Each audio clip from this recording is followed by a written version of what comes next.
Alrighty.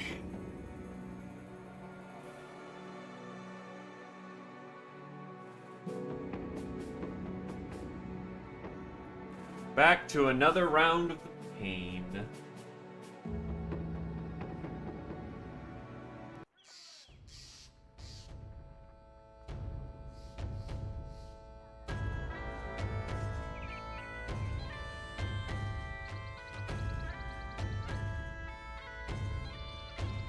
Get my maintenance taken care of before I go do something stupid.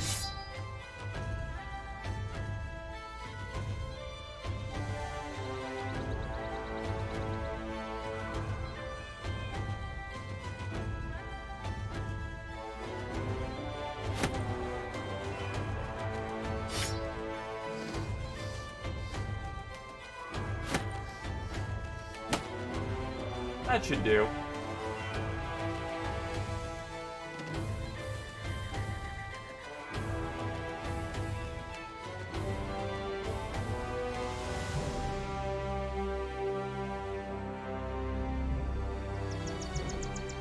And away we go. Let's go make some money. Actually, first, let us make some food.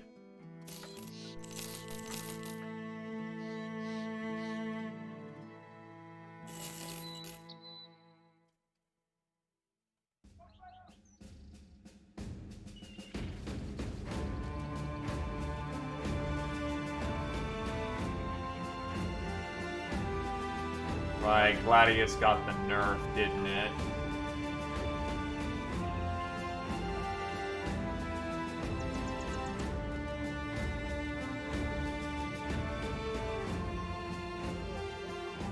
Oh yeah, it's the other thing that needs to be changed out. Get big boy arrow packs in here.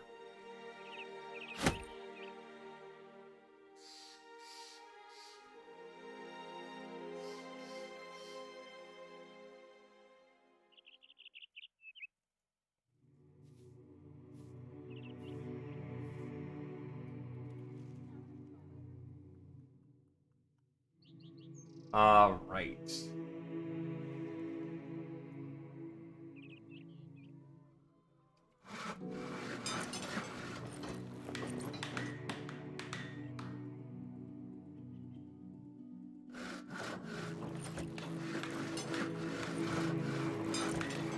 We have a spare moment, we'll get on that.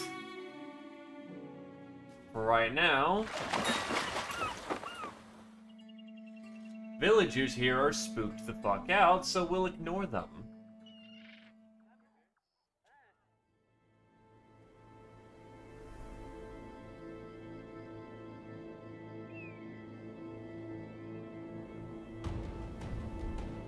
Oh god, I have no food. I need you to go here. He trails his finger to another location. And then to here, one long patrol. You kill anything that thinks it owns the rose and doesn't carry the Harkon name. Do be sure to take their heads, though. I will not be paying you to take a vacation. I'll be paying you for each trophy you bring me on your return within 5 days. That works. I can be sufficiently bribed.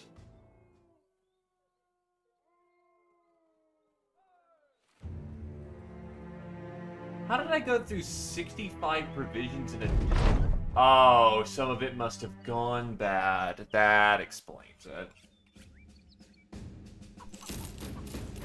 Krios! How fare thee, Krios? It's good to see you here.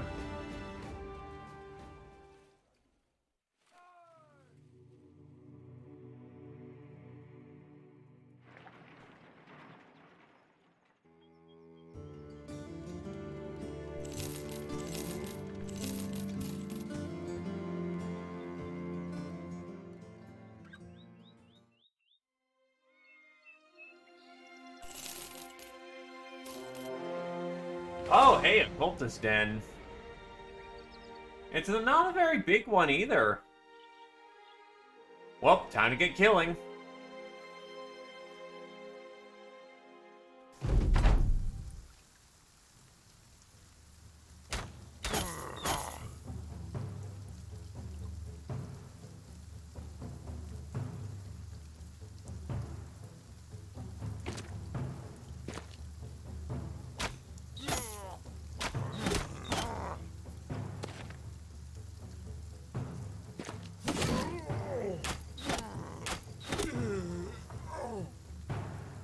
That kind of just killed the shit out of him.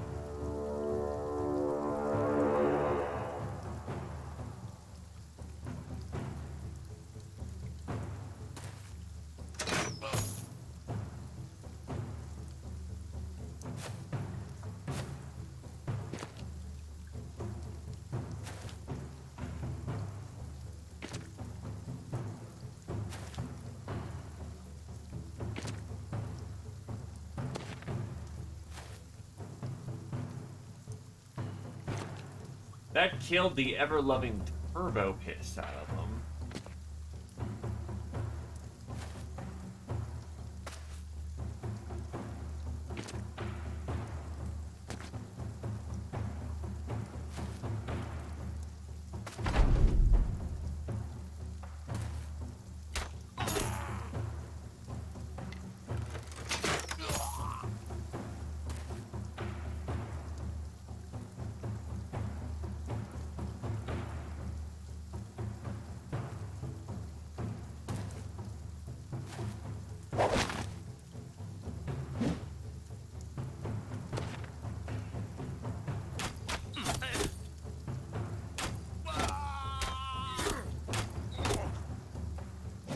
They were not prepared for us.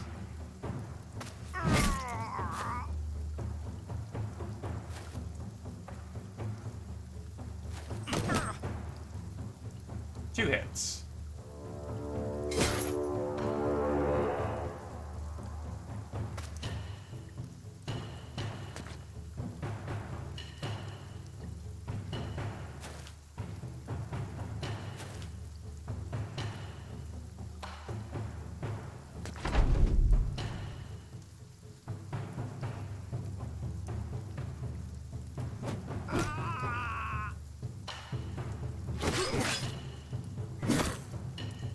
Bonk, bonk.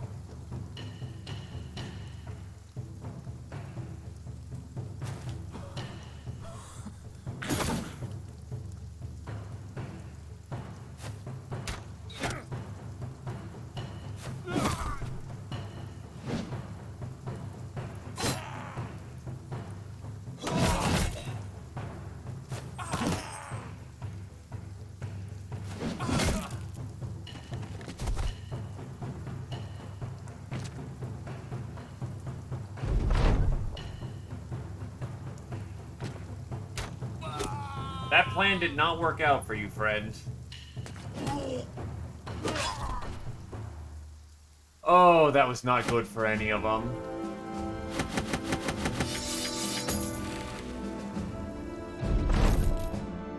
Yes, you can absolutely just strike down the captives and you're good to go.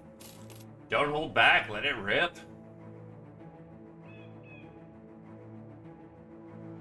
Got some meat, got some snacks, all's good to land.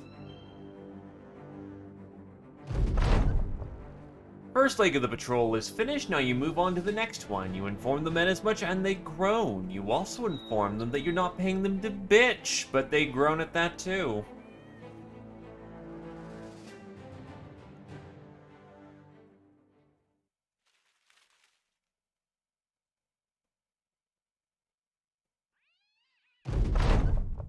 Wishing Wolf Hayden, Kildarian Heighton the Hunter, suggests that the company should pick up some supplies for the journey back to Count Ragod von Harken. He already thought of this, but you give the sellsword the satisfaction of having come up with the idea himself. Hey look, a pack of brigand hunters! And they're attacking us at night! Beautiful.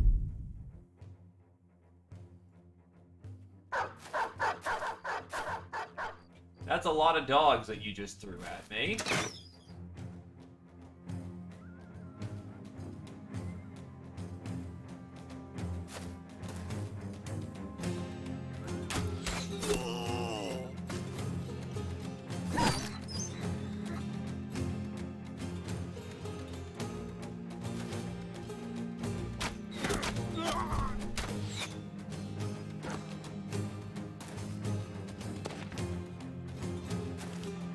That's a lot of people going left flank.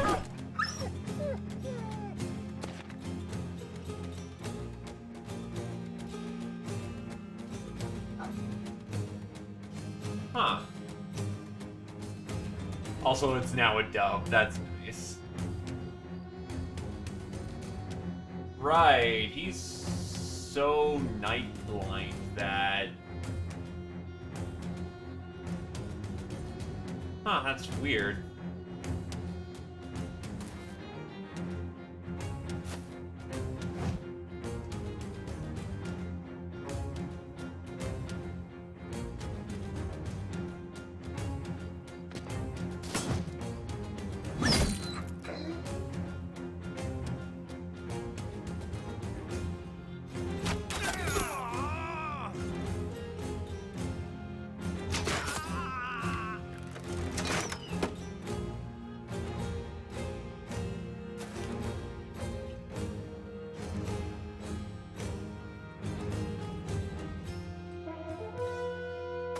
Bonk.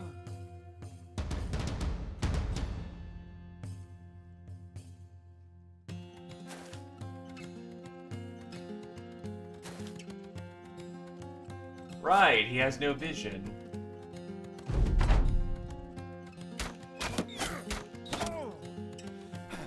I forgot things like that.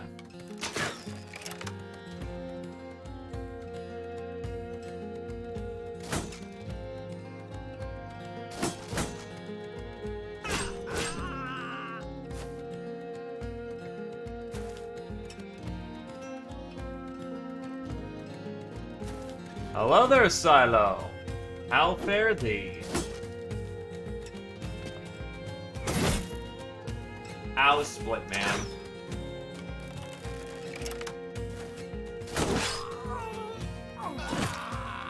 And that's his head just taken clean off.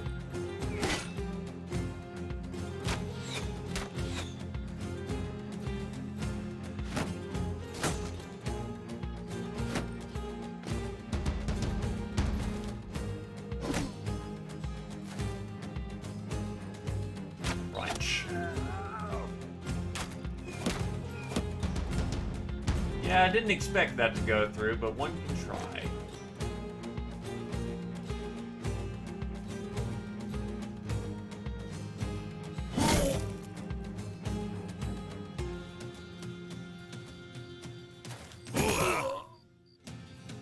Yeah, it sounded like quite a bit of head bonking there.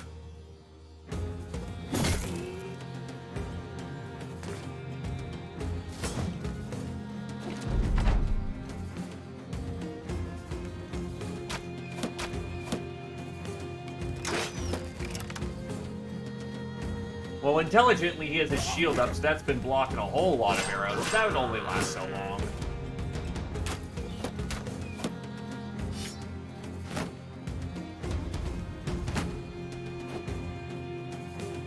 They will be the final crisis, and, to put it bluntly, we are overdue for it, so it's happening sometime soon, and I've just preempted it.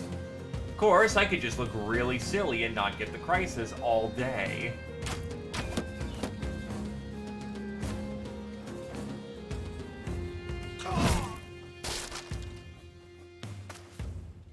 Hello there, Ethan. Indeed, we waged the war. Oh, Jesus, that was all sorts of hardcore murder there. Wait, where's the other two?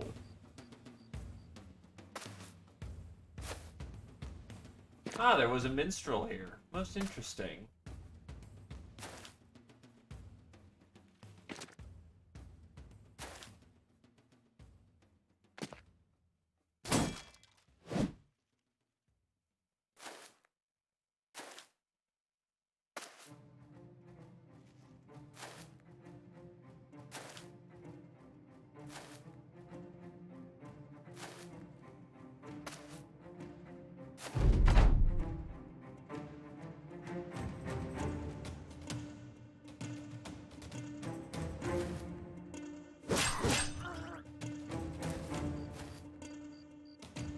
Anyway, the fight's over.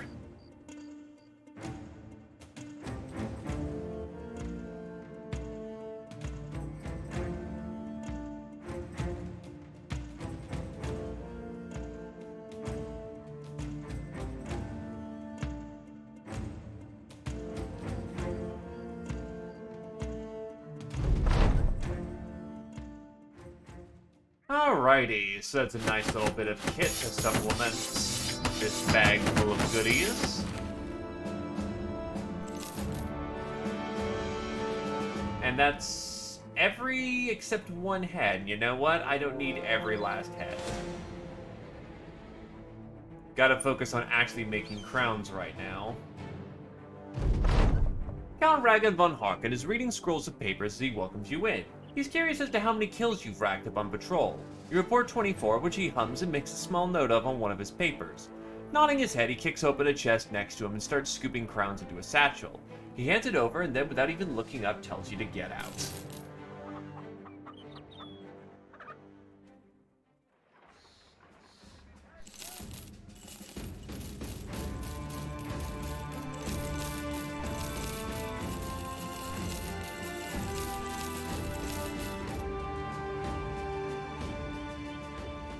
So about 7,000 crowns net profit there, that's not bad.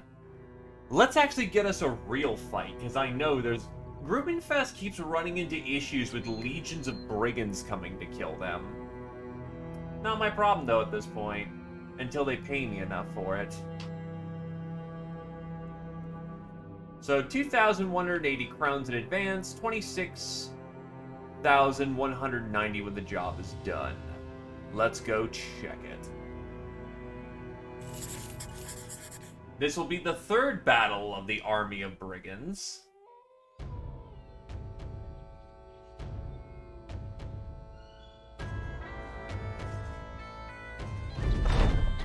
You reach Eistinen and order everyone to start gathering news of any information related to these local bandits. News of your arrival spreads, and commoners begin to ask if the threat of the bandit horde is real. With your agenda in mind and little care for the safety of every individual here, you tell them the main force of bandits has already been defeated. Locals are told you are hired to hunt down the remaining bandits, and that most likely retreated back to their encampment. Being small folks with simple minds, you were able to collect a few hints about where their main force operates from. Due to the misinformation you have seeded, some of them are more willing to trade as you prepare to head out from Eisenstein. Also, hello there, Saphira. Hello there, Dr. Rex. Good to see you both. How fare thee? Actually, that's really good price for uncut gems. Gimme, gimme.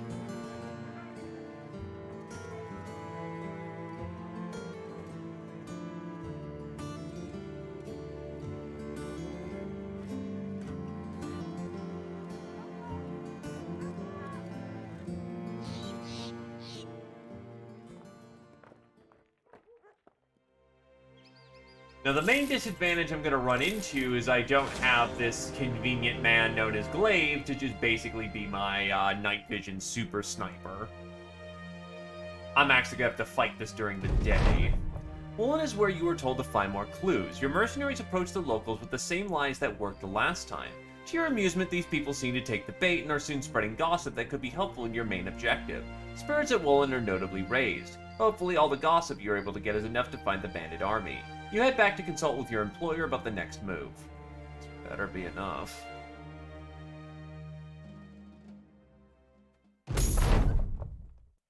While camping alongside the road, a colorful wagon trundles up with a sort of clinking, jingling, musical immodesty. You didn't think it a particularly big cart, but about 15 men or women inexplicably pour out of its back.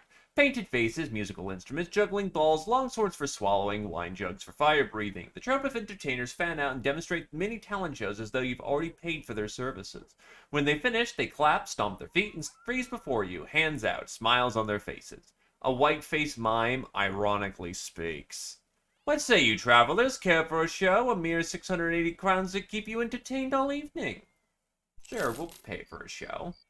You pay for a show which the troupe puts on quite well. The jesters crack out some jokes, the jugglers juggle, which is sort of old hat, but whatever. Singers sing, swords get swallowed, fire breathed, and the mime, well, he's god-awful and you actually hope he dies. When it's all said and done, you do feel like you got your money's worth and the men are happy. Thanks.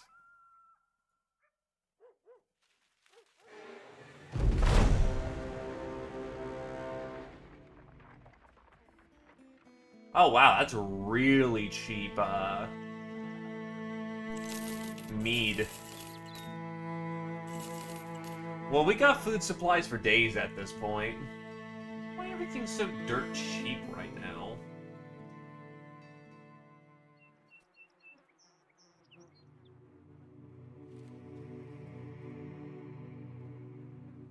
Also, Grossly the Incandescent has leveled up.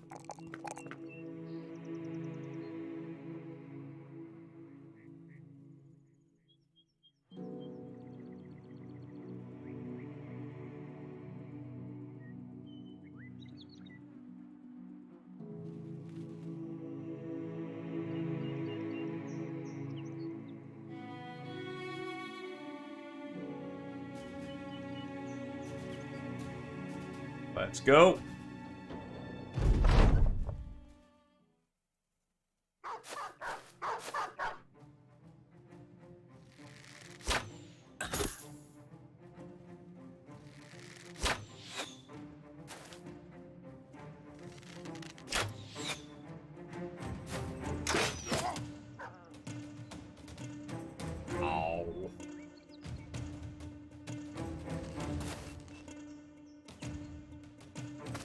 What are they doing?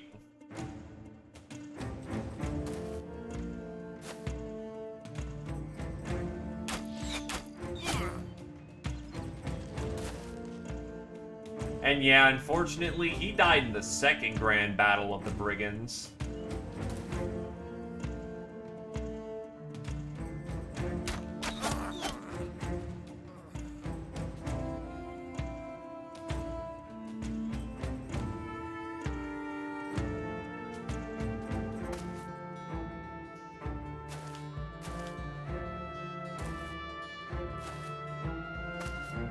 They are being very wary about their approach.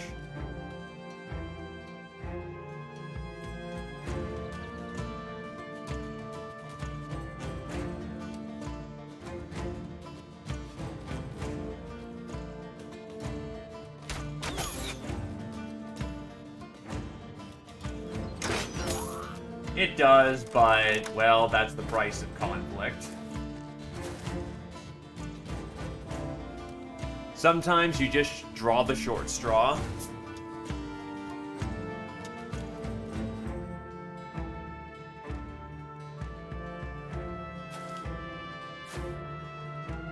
I've actually got quite a body count. Okay. Well, he scattered the shot, but he still put a arrow right into the head of a butcher, so that's neat.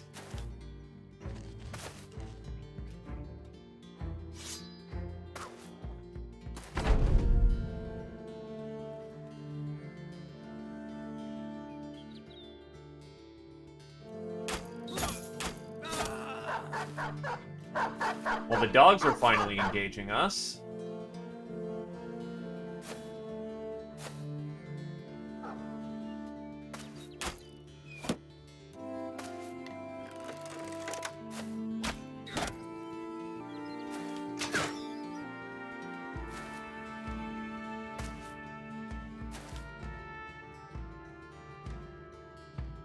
I don't need to use my,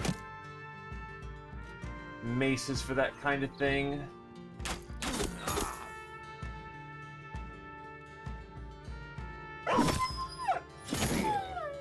Sorry, pupper.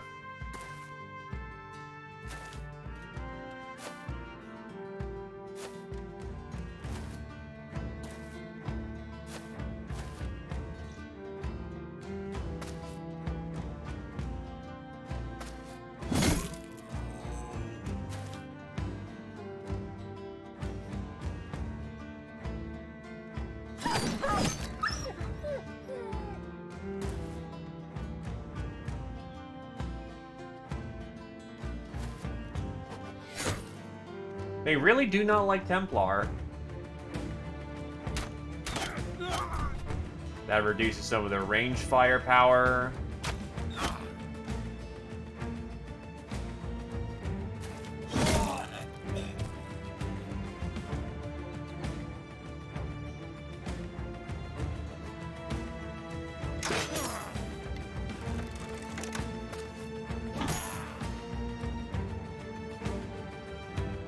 Who is the strongest of you?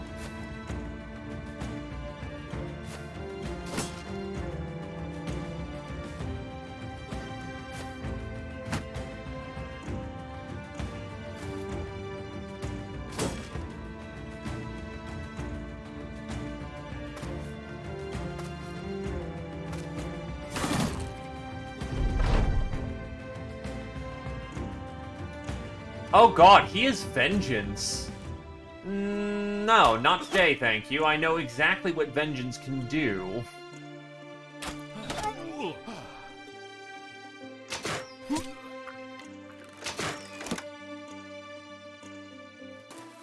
I was like, Zweihanders don't bleed. No, they gave them fucking vengeance in this patch. That's, spicy.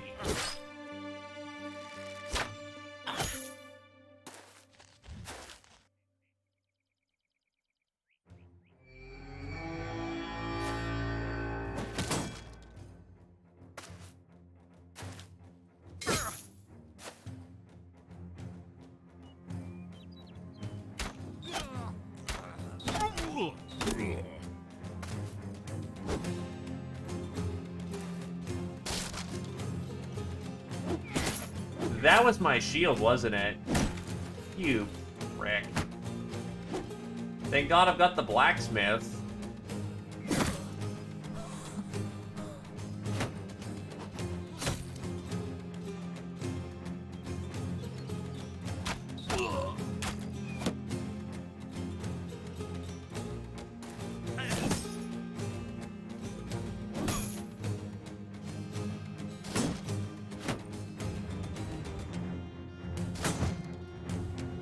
That hit didn't work out so well.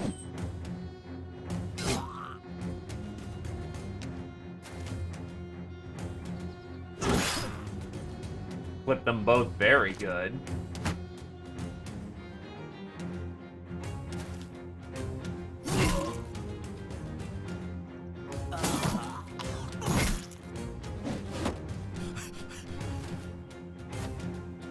He's panicking and doesn't know which direction to go.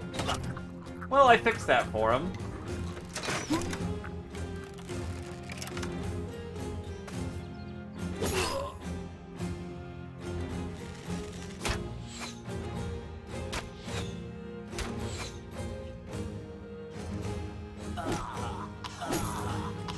Damn, 240s there, Lush.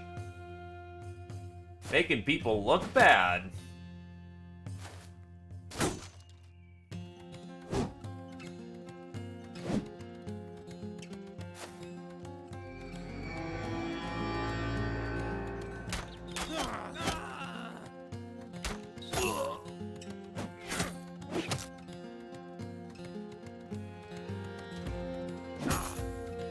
Ah, he lives by 4 hit points.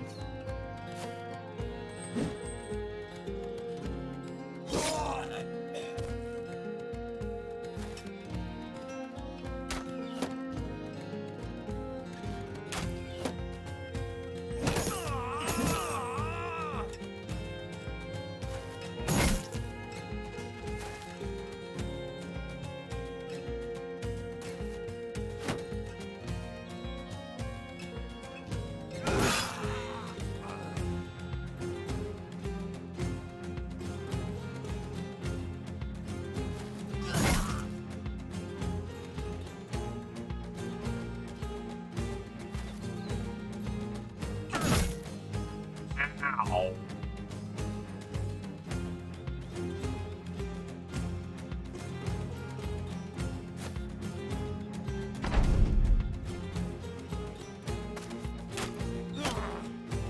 I do the hurt now. Probably should have focused on one target, but whatever. I threw a lot of pain out there.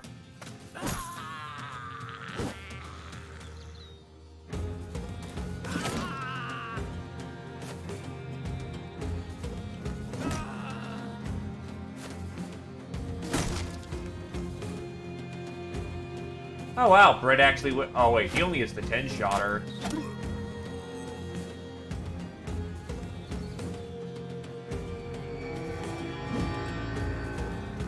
Tell me lies, tell me sweet little lies. We can win this fight. No. No, you can't.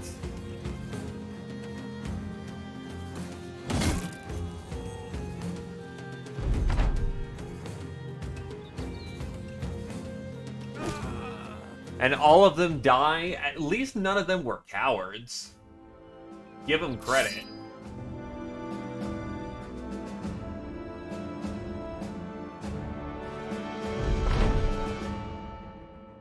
With the patrol destroyed, Bodo collects weapons from those unable to fight back, while Z Opposer the Straw Hat waltzes between the corpses, poking at each body with a stick in one hand and a sword in the other, occasionally plunging the blade into the ribcage of a squirming corpse who failed to play dead. When everyone is reported in, the spoils are organized, the surviving bandits get a little attention. Bodo approaches you. These scum bleeding out might know something. What if we convince them to speak up? I'd rather torture these bastards till they share their little secrets than running around asking peasants for goddamn directions. First one to talk gets their freedom.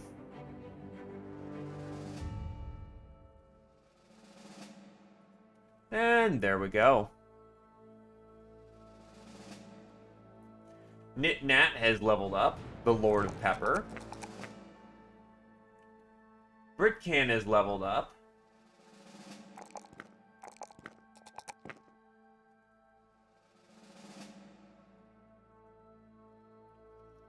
Well, if it's 7 days to die, why are you suddenly, surviving past the 7th day? Congrats, you've won the game. You're supposed to die in 7.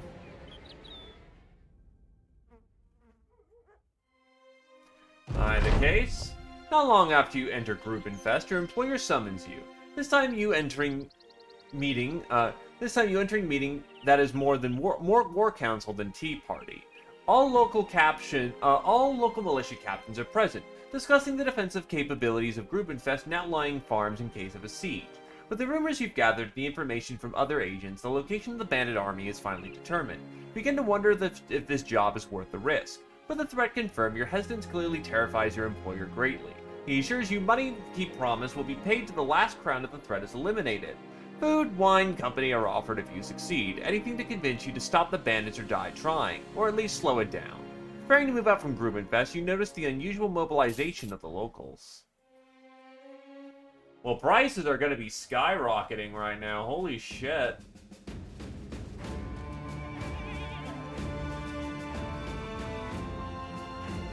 Yeah, plus 35% markup, plus good dealings here. Yeah, that'll do.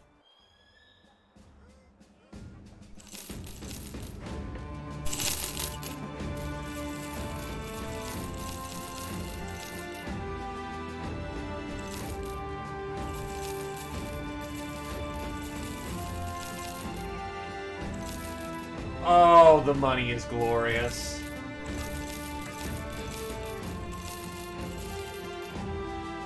Oh, that money just rains from the heavens.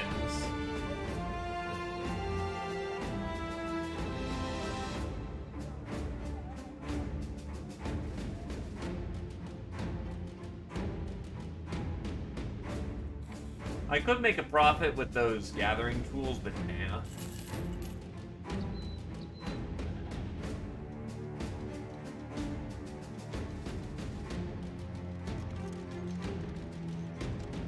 Well, everything's logistics, my dude, so, you know.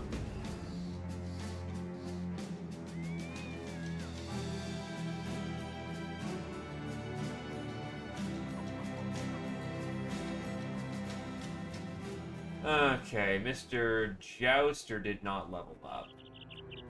Pretty close to it, though, so I probably could pay for him to have some.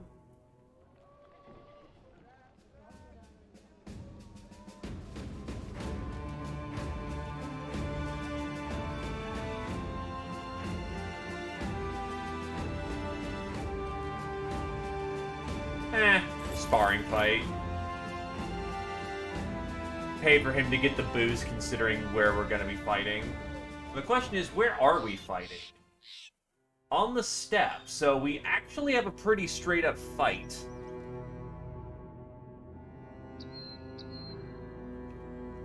Good stuff.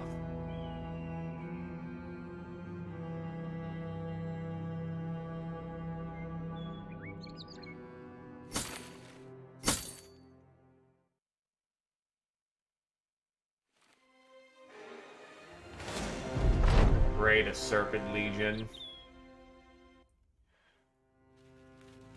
Okay, let's get people replaced with fresh arrow packs.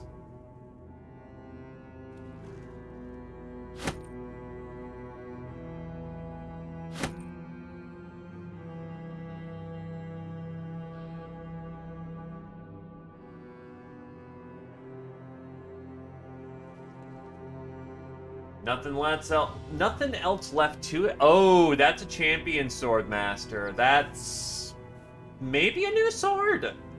I want it. And not as much shooting power as they could have. That's a really good setup, actually. Let's fucking go! Oh, wait, I don't have a shit.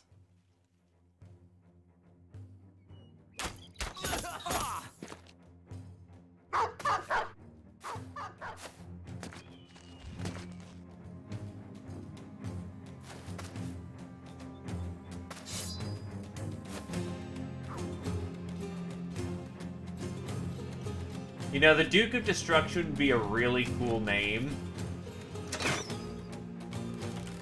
in other circumstances.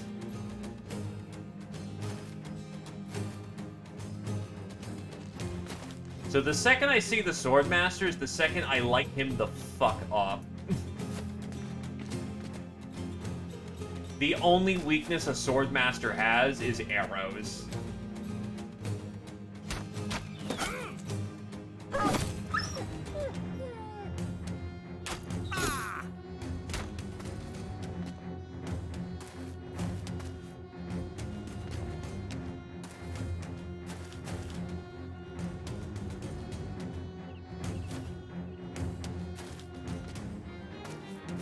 And I'm not confident about my odds of 1v1ing that asshole because I don't have my shield because I'm a goddamn moron.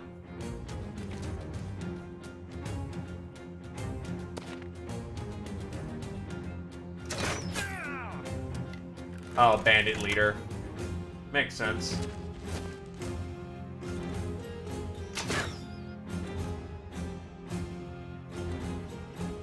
Ay, ay, ay, ay.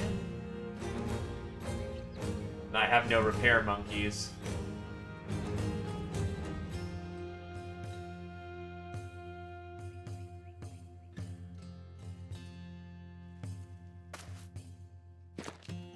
I'll take the risks.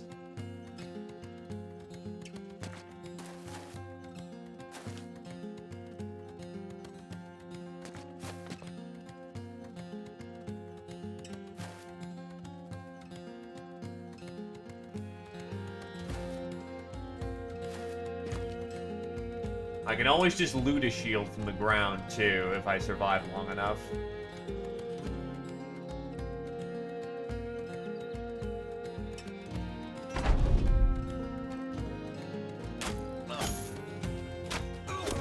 There we go, that's what I was kind of hoping to do.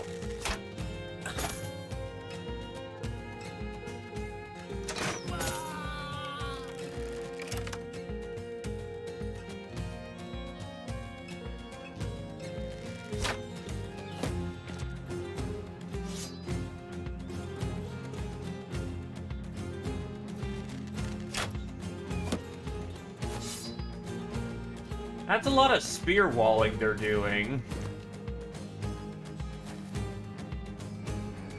They're being very conservative. They really don't like Templar.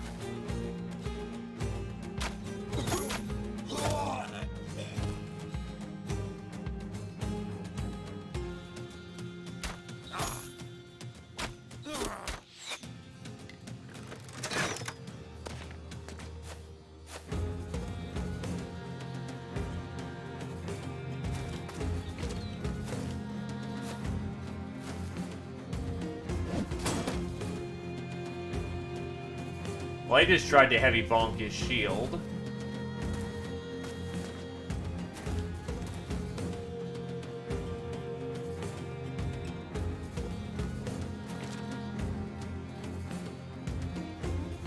Hold her steady. Steady, lads.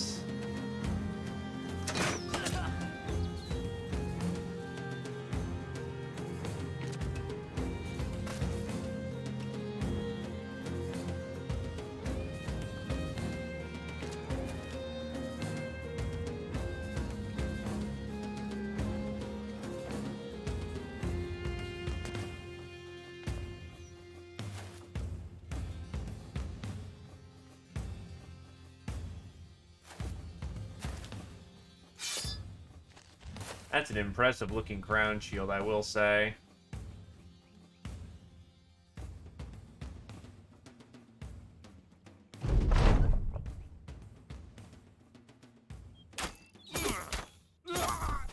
Nice! Headshot the marksman. And that Master Archer's not really gonna land hits anytime soon. Yeah, he's still gonna be a annoyance all fight, but he's really not, being spooky. Knit-Nat needs a chance to breathe. Another Master Archer on the field. Another fucking Master Archer. They have probably upwards closer to 60, honestly, or had. That's a lot of shooting we've just been doing, though, to thin out their numbers a bit.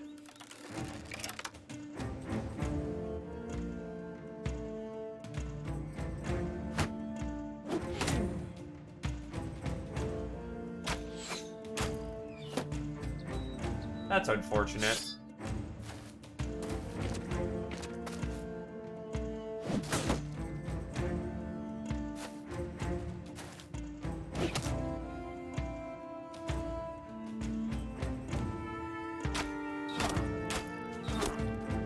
Wow, okay. Well, his range skill is screwed, so I think we'll be fine not having to shoot him all day.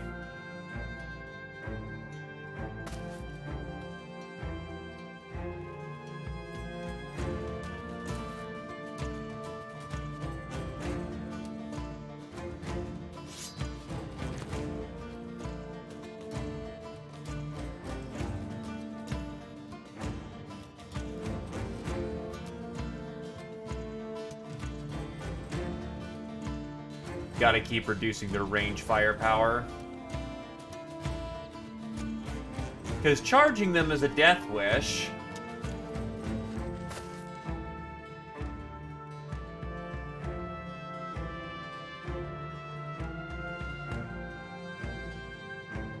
We want them to engage on us so that we have the luxury of stepping forward to engage them, not get surrounded by the 54-man mosh pit.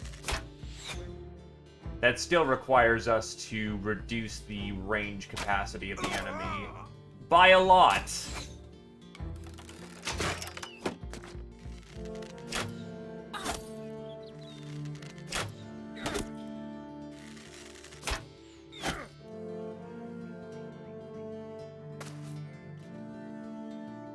Another fucking Master Archer, holy shit.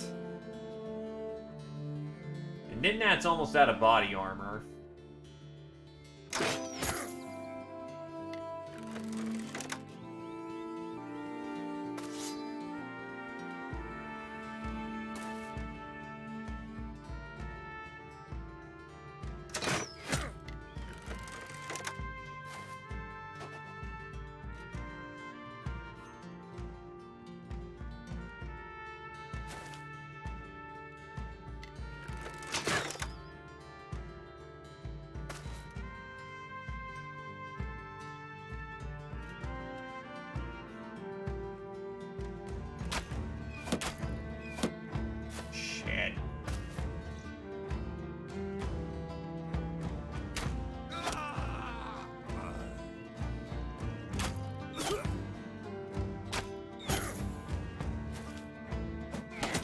Okay, they're close enough that I can actually start stepping in and doing some bonks.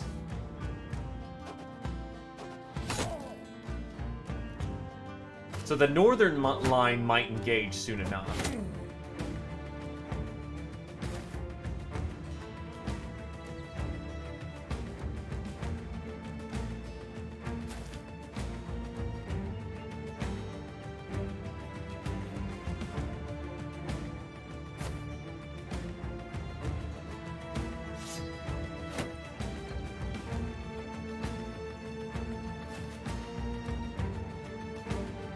Watch their movements.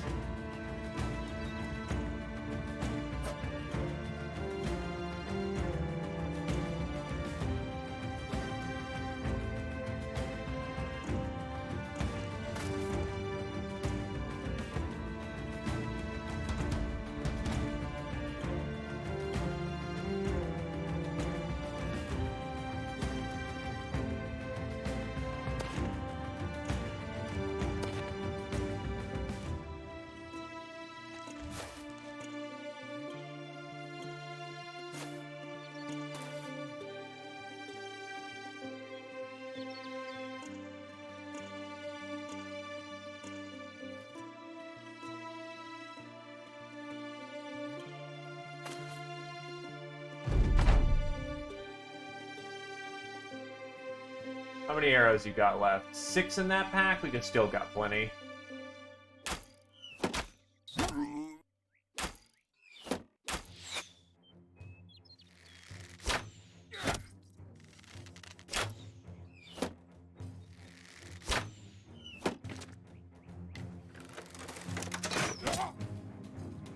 He's stepping forward really far. We might be able to take advantage of that.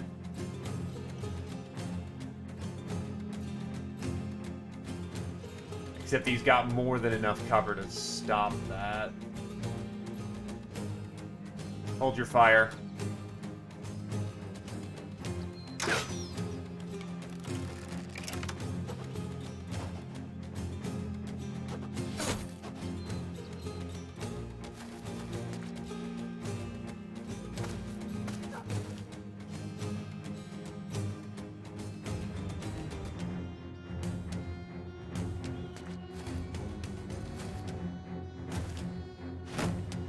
And we are now met in battle.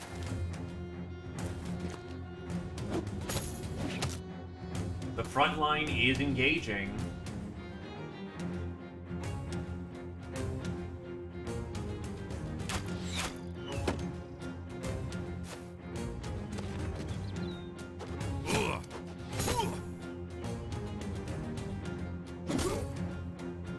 Bonk.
Not a great shield, but it's a shield. Yoink.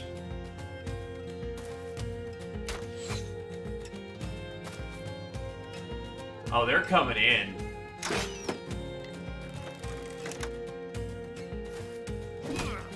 And we shall meet the enemy in kind.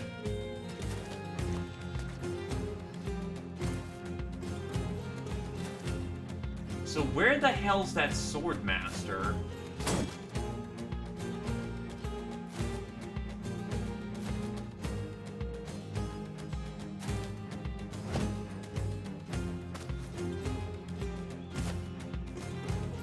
Okay, you're just an idiot.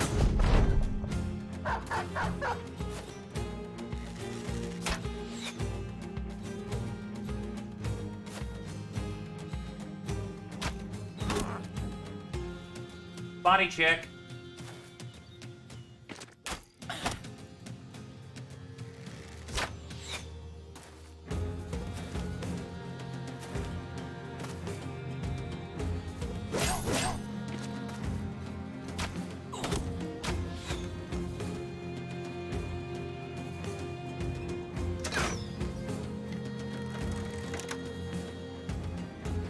No fat is a problem.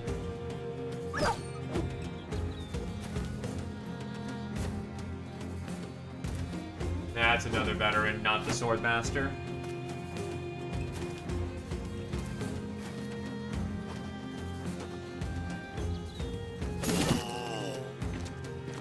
Because I went for more faith-based abilities. Took advantage of what I had.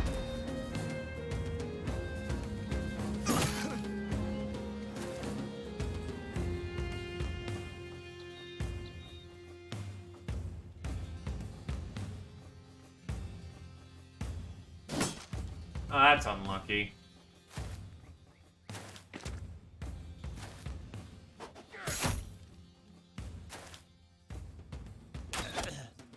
And that was quite lucky, so I'll take a 1 for 1.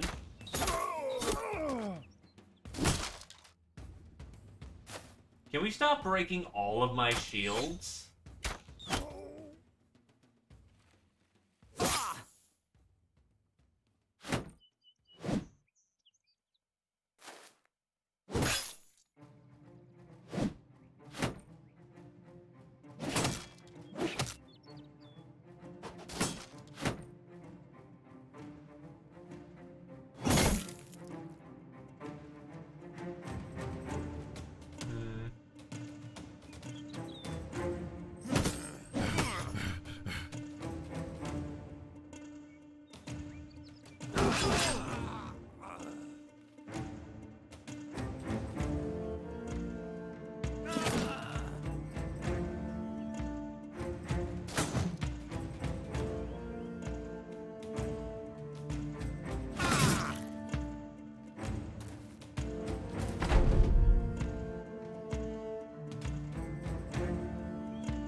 Okay, there's our little bastard.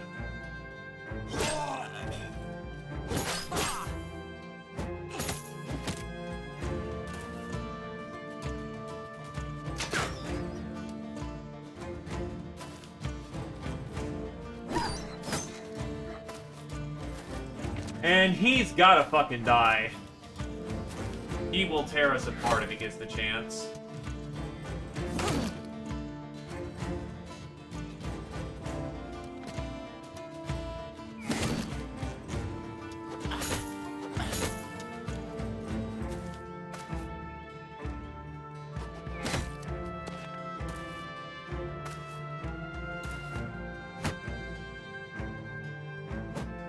Shit.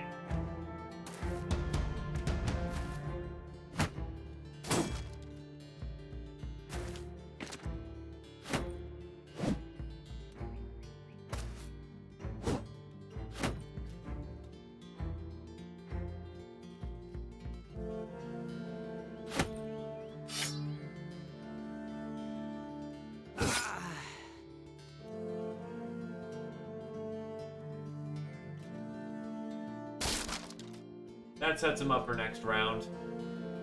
And then the swordsman is not close enough. Fresh ammo is required.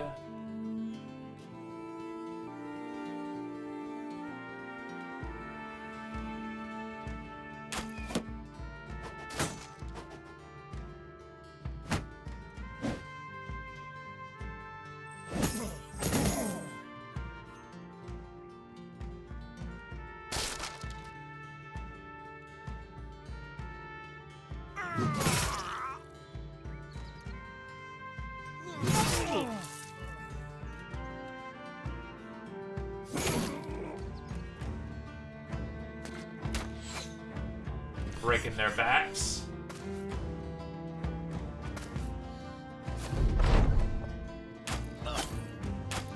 Oh, you lucky dick. Oh, that's bad. That's very bad. Fucking really? Another 95 miss? And there goes Dagore. That sucks.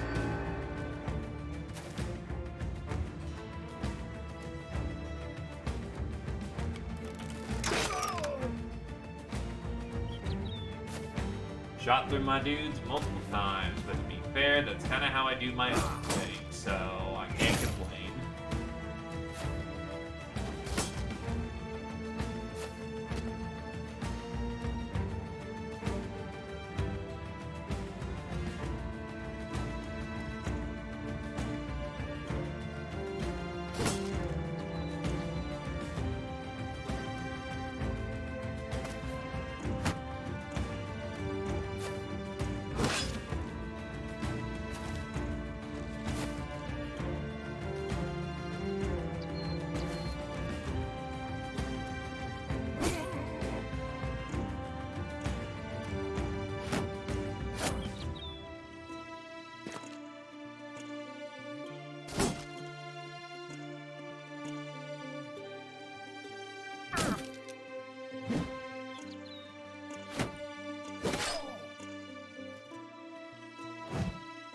Fuck.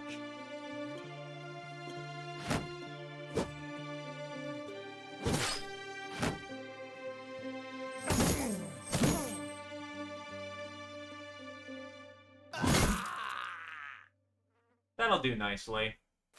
Let's see if I can't get some terror bombing as they're running away.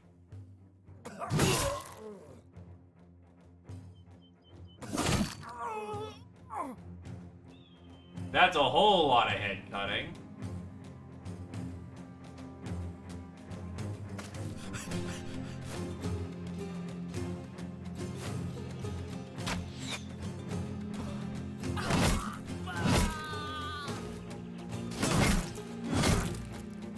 That's a 9 lives proc that just saved his ass.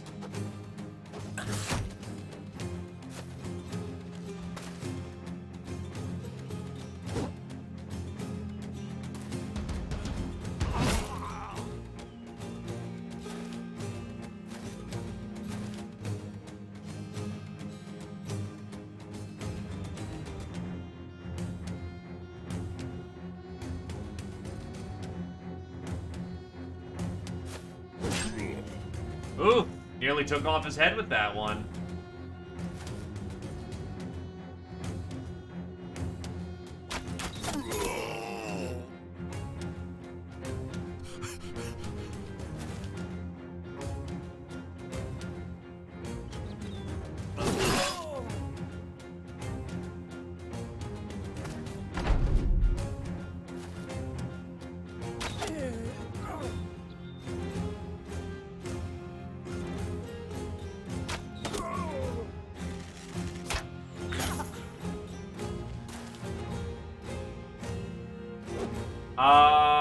Which one?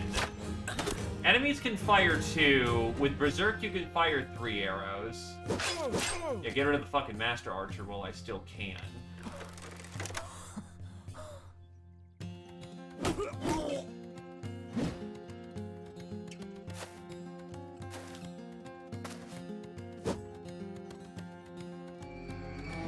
Oh, fuck. Champion's right there. Oh, that's bad news, Bear. That's bad news, Bear. Fucking bad news, Bear.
And now we're on the extremely bad. The champion is now in the line.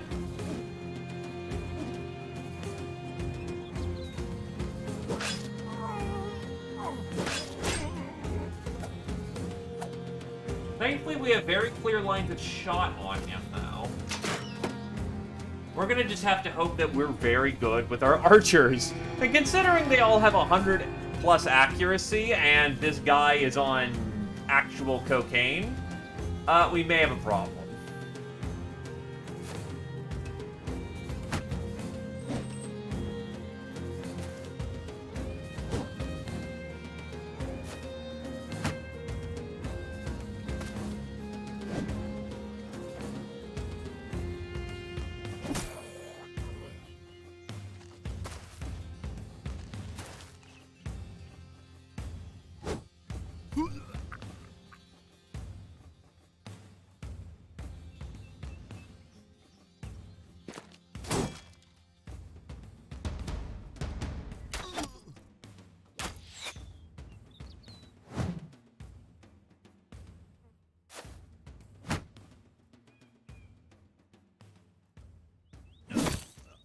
I need them to not get their morale spikes back.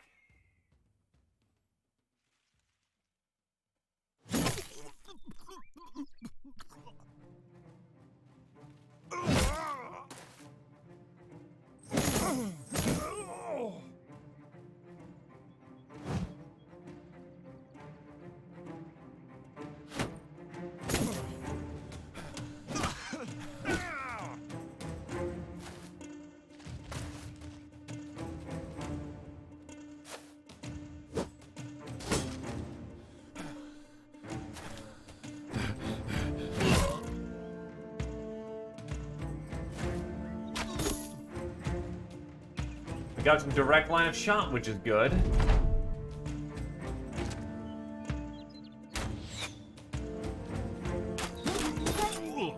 Oh, yeah, baby. That's damage.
He stands a very good chance of dying if he doesn't get some help right now.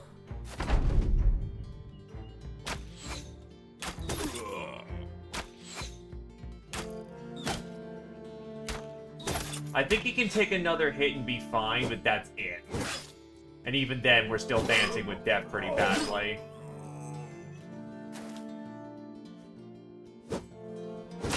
Oh, thank God he didn't hit head. How did I shoot my... Okay, thank God it was just a minor hit, since Nitnab didn't just fucking rock him a new one. Champion down, Brickcan for the win.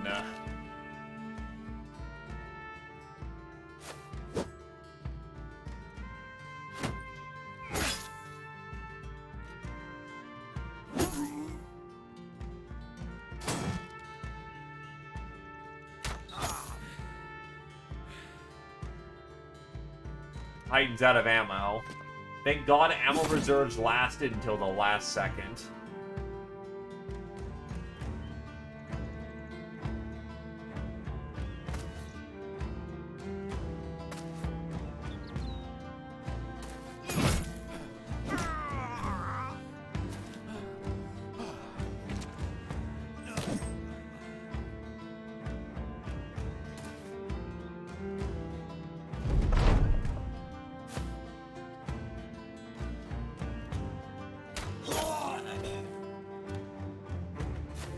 By the way, Cran, you're still alive.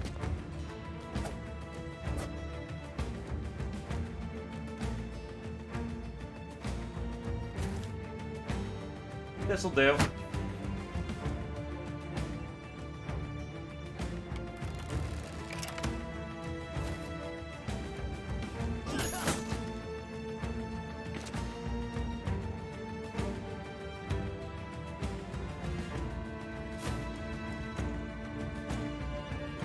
Alrighty, that is another bandit horde taken care of.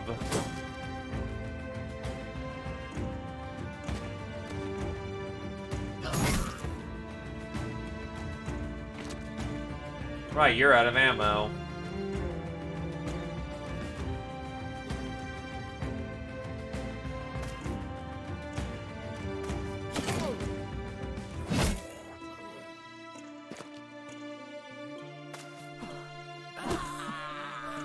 It's over.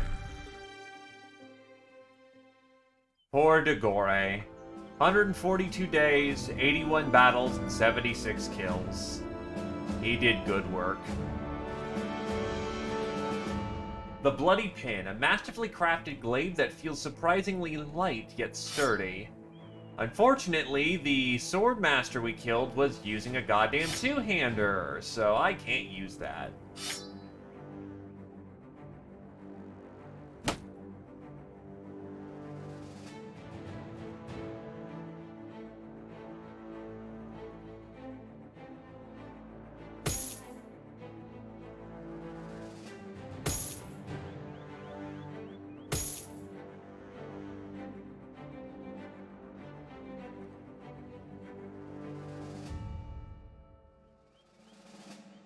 Oh, nice. They'll even tell us, hey, you know, how many items I'll lose. Oh, right. I have to now take out, like, the last few people who were part of the fight. Well, time to bully the young and the weak.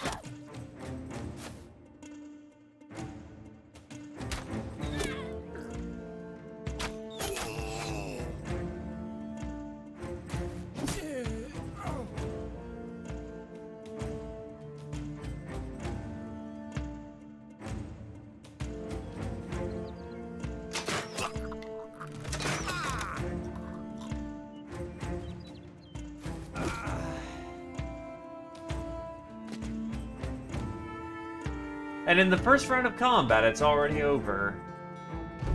Oh, nope, never mind. Just let the last one run. I'm not an asshole. And you're damn right we're bullying the defenseless. They rush us with knives.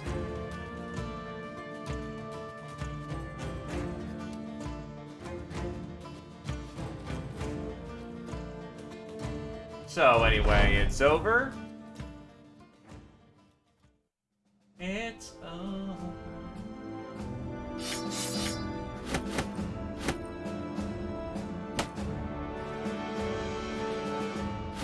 Take the crowns, the rest not so important. The silence rolls in after the battle gradually concludes. Those who are not dead are writhing in pain or struggling to crawl to safety. Out of the corner of your eye, you can see nutchairs skulking around in the brush, presumably waiting until you depart to begin their meal. Before you've even finished, nature is already descending to clean the battlefield. Crows start to finish off those alive who can't defend themselves. Stray dogs pull away corpses at the edges of the battle before the more dangerous predators can arrive. A robed man, unknown to either party involved, begins taking what trinkets he can from the dead, no doubt to be sold in the market you'll be visiting later. With as many spoils as your company can carry, it's time to get paid!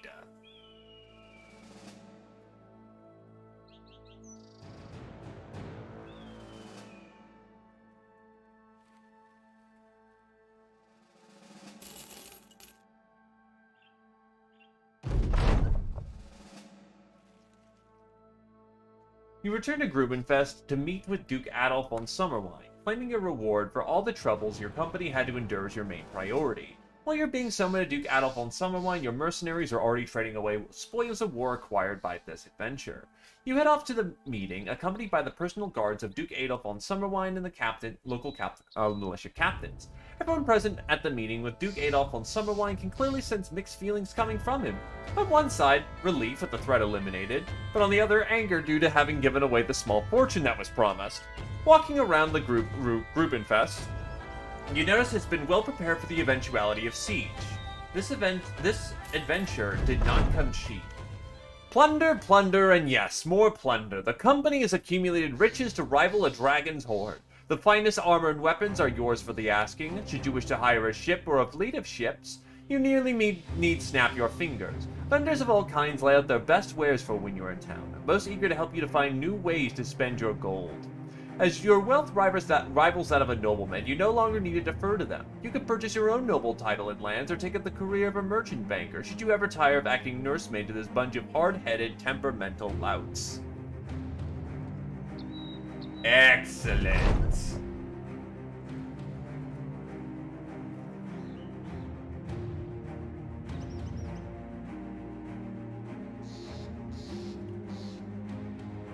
We'll earn the trust of a noble house.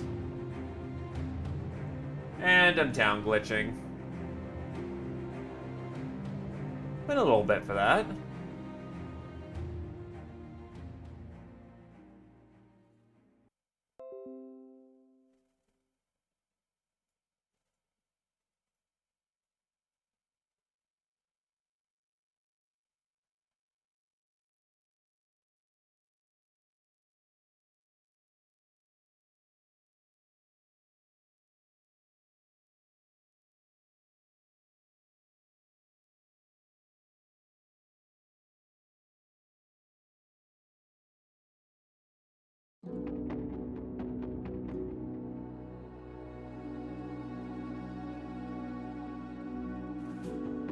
Down glitch. And let's see about bringing some new bodies into the team. Or rather, the one new body, because I need a new polearm man.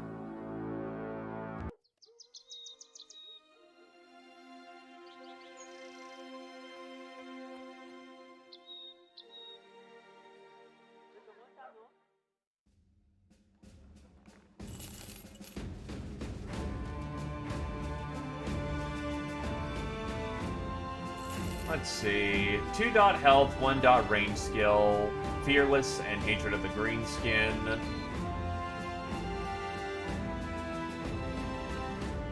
Wow, his tier 3 line sucks.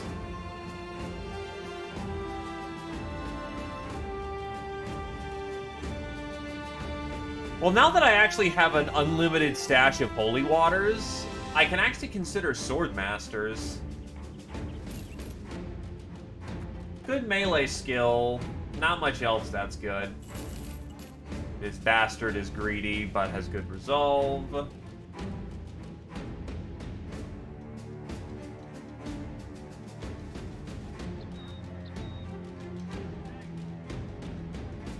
Where's Striftdrucken? I can just boat there. I'll be fine. Noble contract signed underway. Let's get back to the base.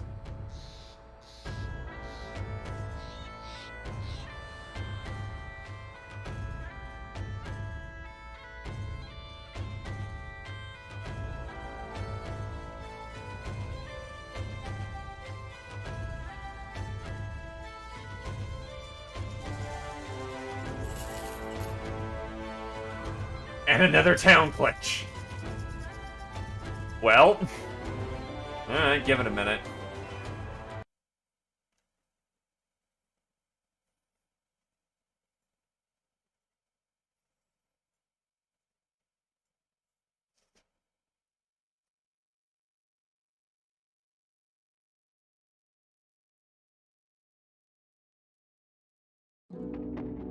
Nope, it's 40k for 1 water.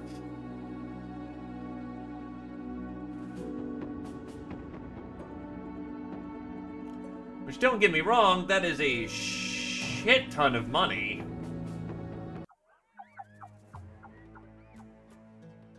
That ain't cheap chips.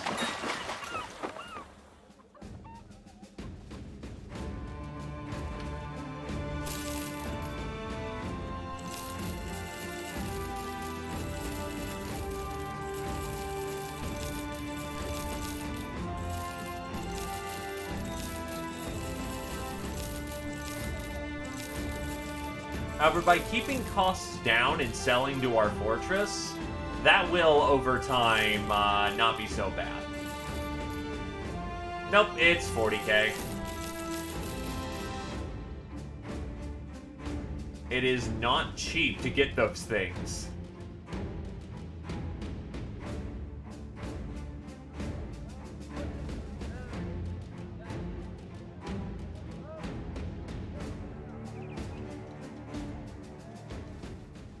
I remember someone needing a better chain layer. Also, Galen reaches level 16 and gets a perk out of it. Honestly, let's start just getting universal rotation. It's so good. It's so fucking good. The final level of Gwynornoth the Jouster.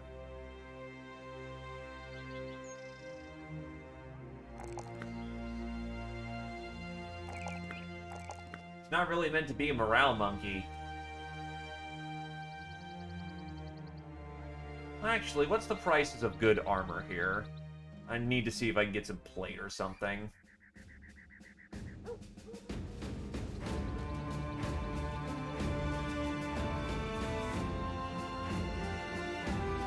They don't really have plate available, which kind of sucks, but whatever. We can find that in another town.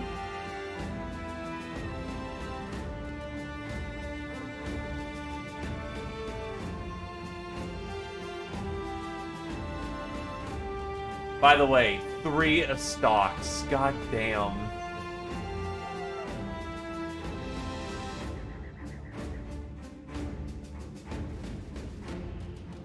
The trusty Warblade.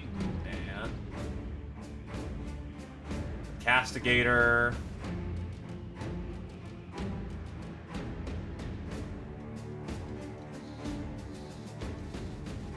$60, $80, $100. 20, 40, 60 crowns. Stock up on medical supplies. Stock up on some ammunition, and that should do us just fine.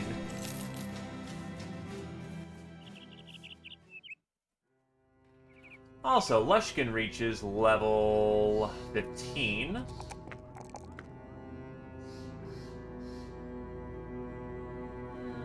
Get him some result boosters.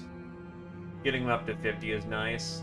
And for the final perk of Gwynornoth, let's go with...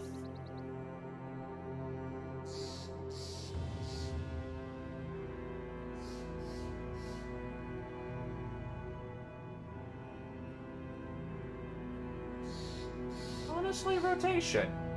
Can't go wrong with rotation, honestly.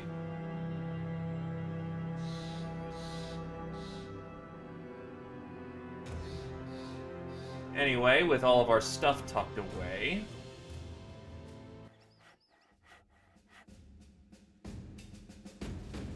oh, right, I was going to strip off the chain layer.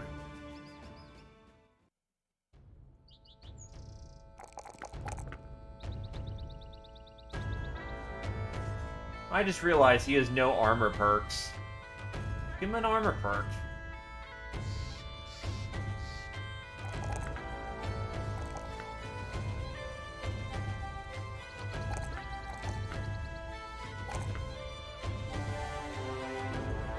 They are now all equipped with armor perks.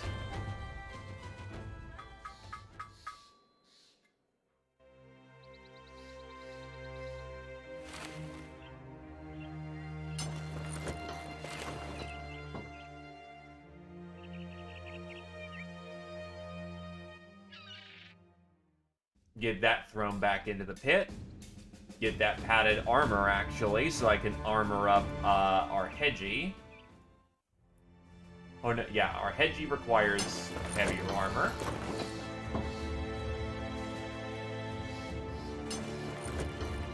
Southern plates. And Lion's Helm actually looks pretty good on him, not gonna lie. So who needs the nicer chain? I know someone's got, like, basic bitch chain. I think it was you.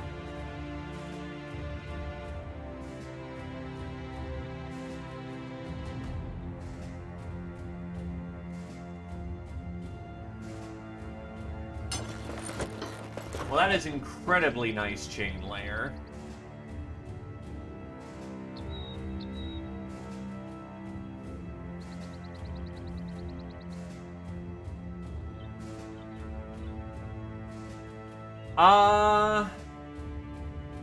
It kind of is, it kind of isn't. As far as I last checked in with it, they're supposed to be integrated whenever the hell they do. But people just recommend grabbing Stronghold separately, and it just kind of works across the board. But yes, a fully realized Stronghold.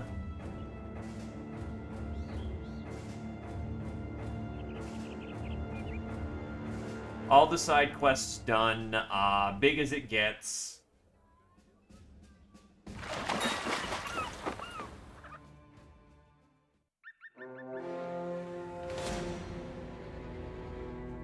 I also have Dabcool Rising, though I'm pretty sure that it needs an update at this point, or has gotten an update, and I'm just unaware of the update. Should be save compatible, as far as I'm aware of. I just updated my Legends, and it didn't break it, so...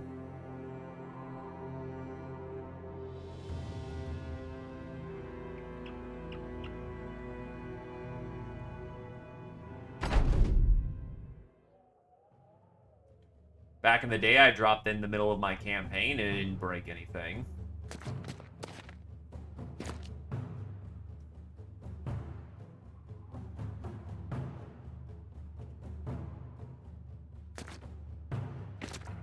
Okay, you gotta die first.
Bonk. That should ruin any capacity he has to fight. I will say for the Stronghold mod, though, it has probably one of the toughest fights I've ever done in the game. I admittedly scummed the shit out of it, trying to just understand how it worked, or rather, how to do it in a reasonable fashion. But on the other hand, that same fight gives you the ability to make unlimited waters of life. At 40k apiece.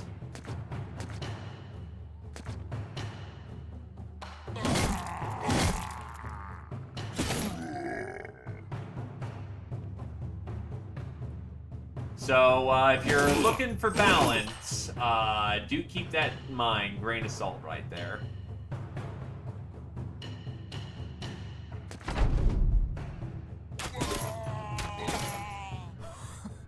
Because once you're done with that fight, as difficult as it is, characters are practically immortal. provided they don't, you know, die on impact.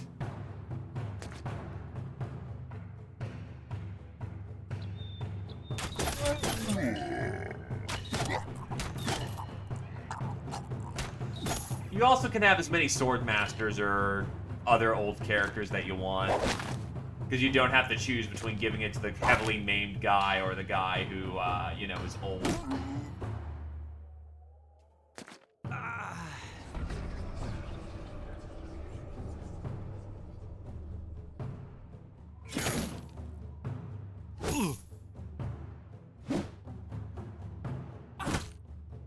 Ow!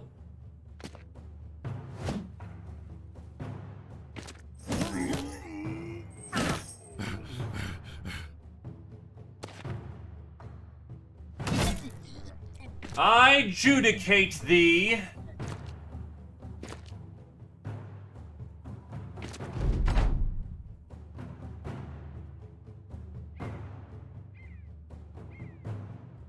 Unfortunately, that guy just mass blinded the entire field, so not much that can be done there.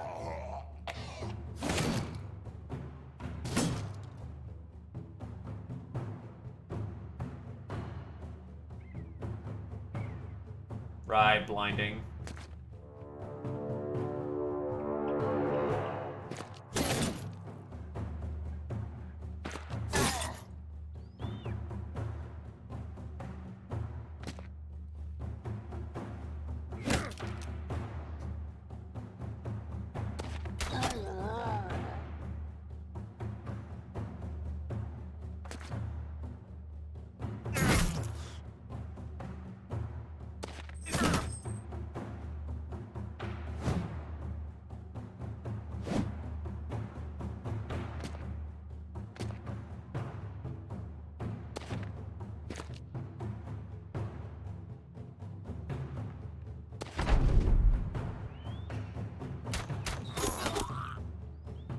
Doink. Oh, wait, close range. Right. Doink.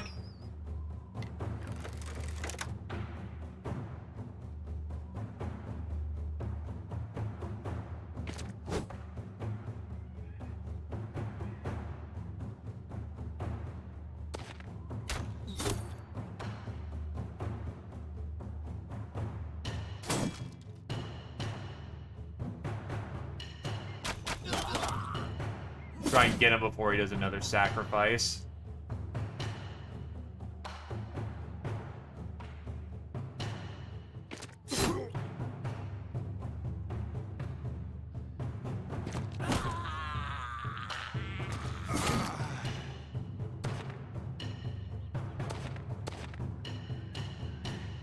At least he felt like bouncing around at the speed of sound. There we go. Yeah, he's dead in, like, literally his next turn.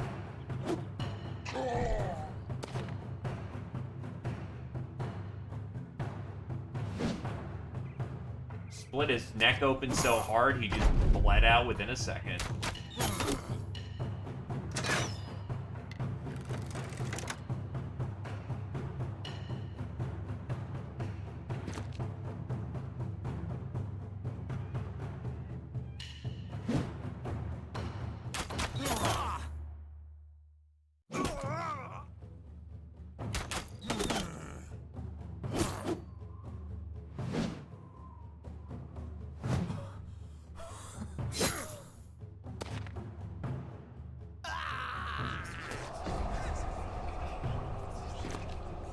Dag-nabbit, you cultist.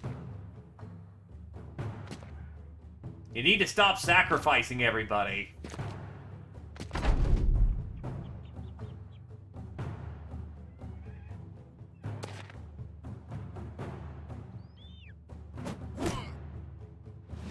Give me the bonk.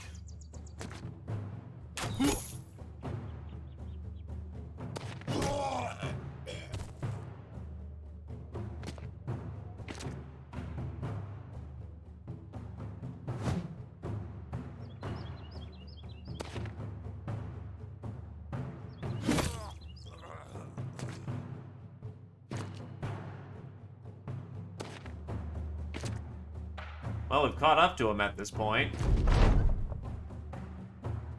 Those are my headphones dying, so I'll need to adjust to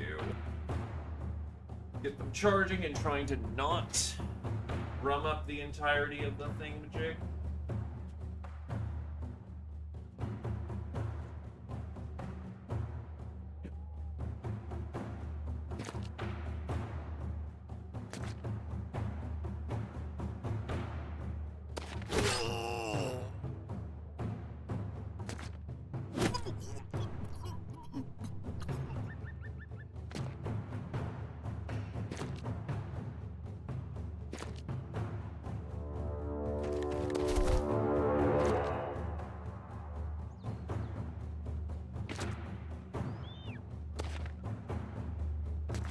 Annoyingly, every time he jumps, he, makes it so I have to chase him down.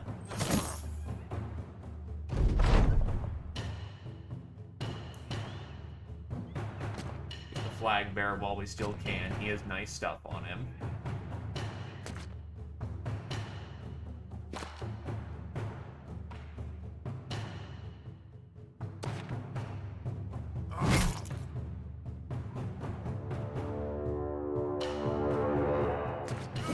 At least he's no coward.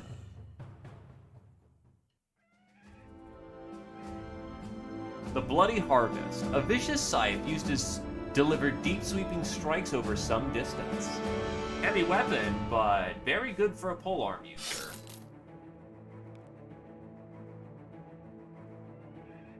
Tears fools open like crazy.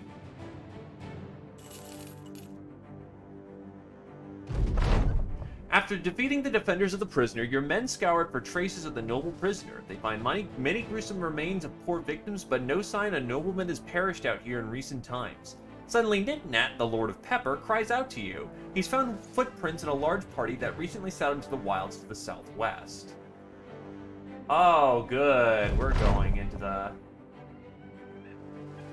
While stopping for a brief respite, a stranger approaches the camp. He's got a wooden stake for a leg, though he wobbles on it with practiced efficiency.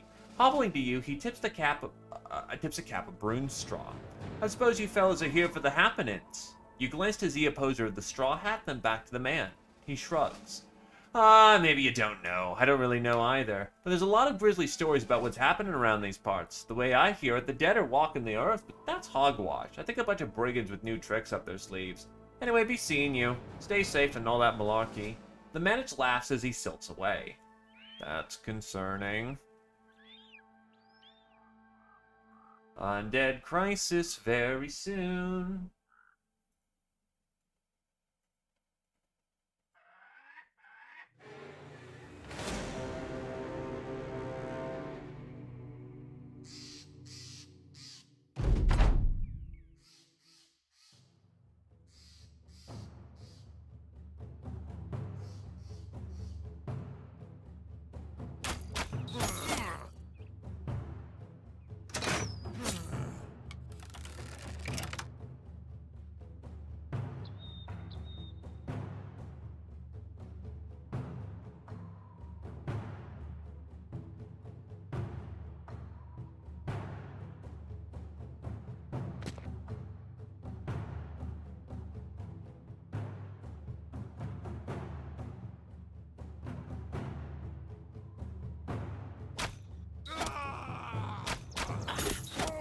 Get rid of their ranged firepower.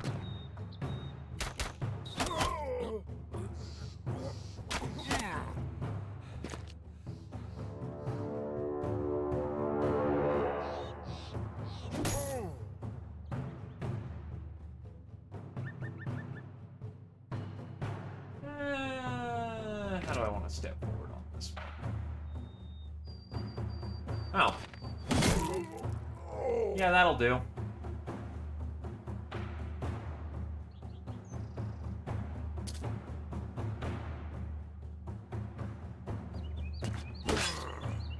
Rip and tear until it's done.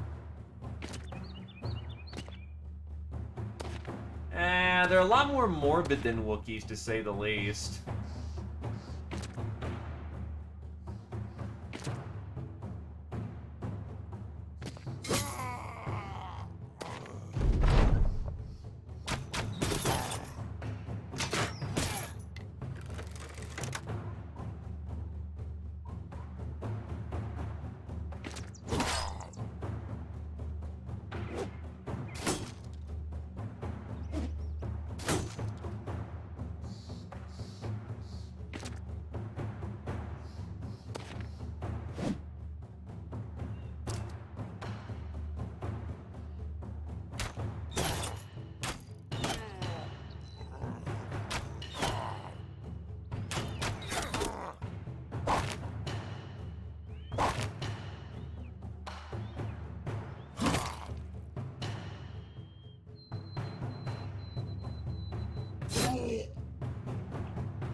Yeah, that works out very nicely.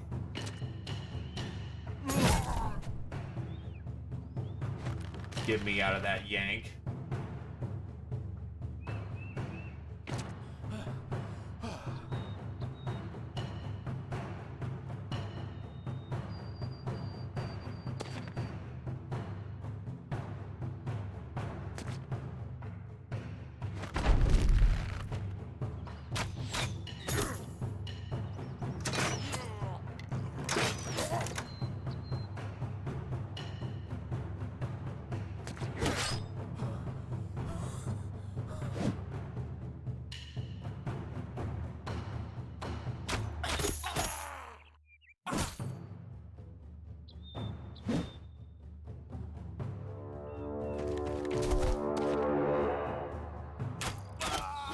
Ah, well, wasted the arrow. Whatever. It's a pretty minor encounter anyway. The big one at the fort is the most concerning one. If we deal with that one just fine, then yeah, it's easy enough to get through the cultists.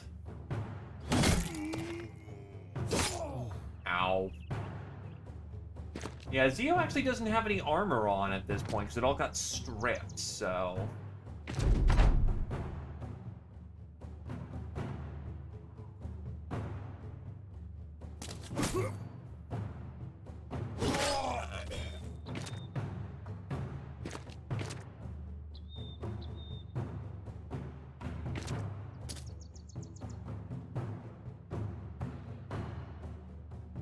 Now it's getting a bit too cluttered over there.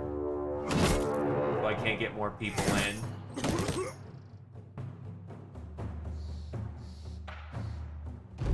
Run them down. Tear them to the ground.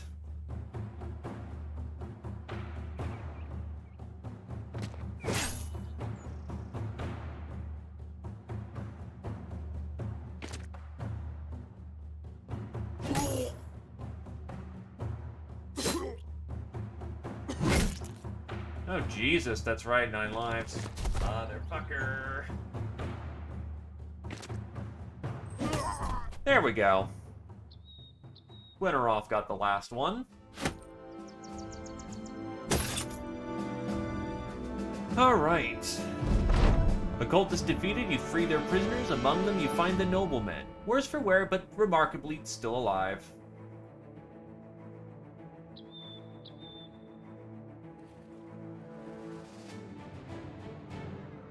To Grubenfest.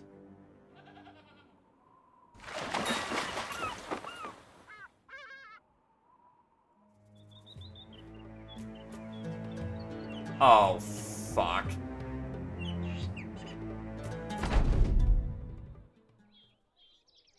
Oh, fuck me raw.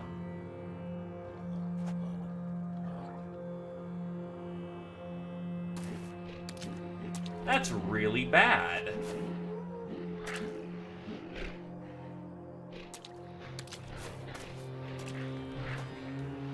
And one of my guys doesn't have any armor on.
So Grenadier and Zeopose are in a very bad position.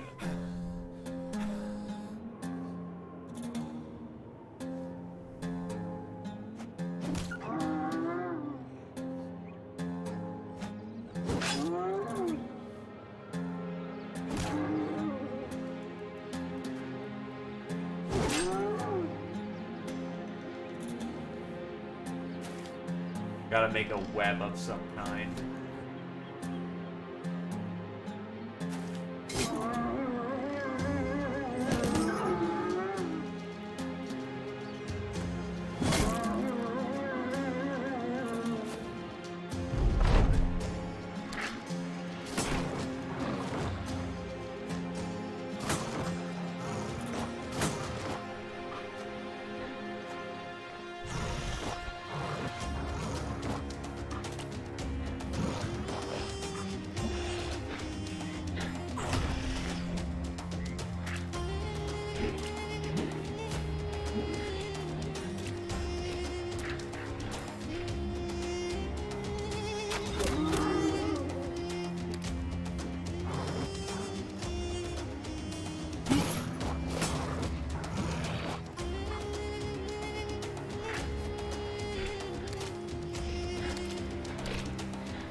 That shit repaired immediately.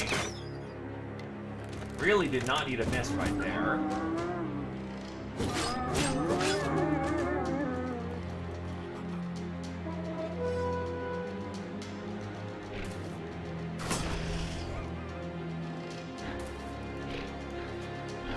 Gonna need some real heroic fucking inspiration to get through this clean.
Oh, god damn it. That was a whole bunch of fat I just wasted for no goddamn reason. Okay, so far so good. Situation's not completely fucked.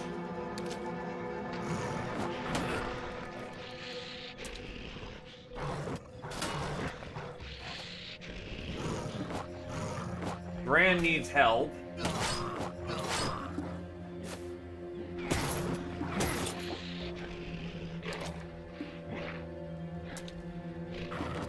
Or else he will die.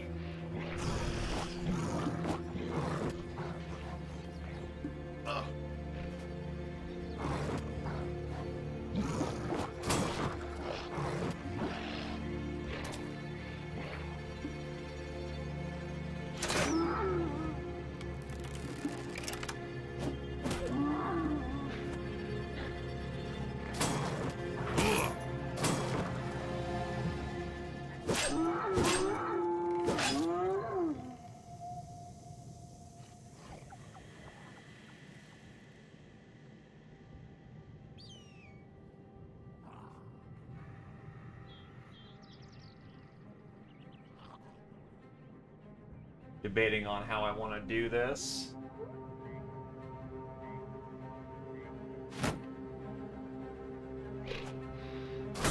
Because it's my medicine man who needs the help.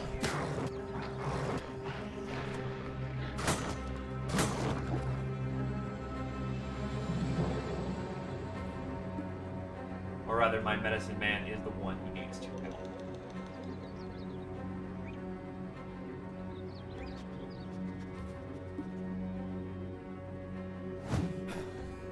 And that fucks up his entire turn.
Oh, you fucking rat bastard.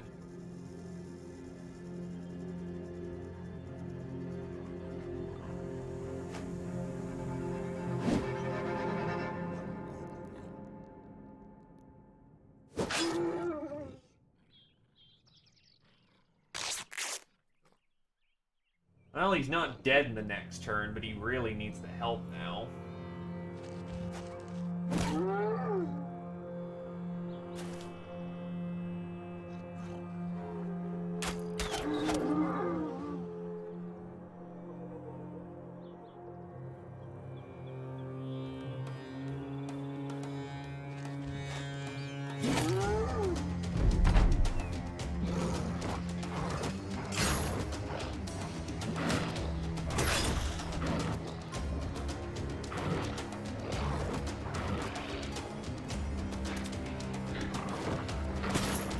Thank God I've got iron bricks down south, which very much help out with the whole,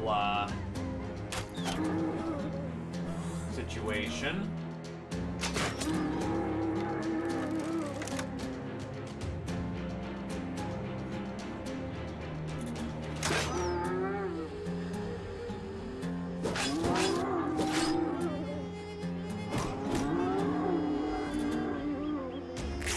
Patch him up, he's good to go.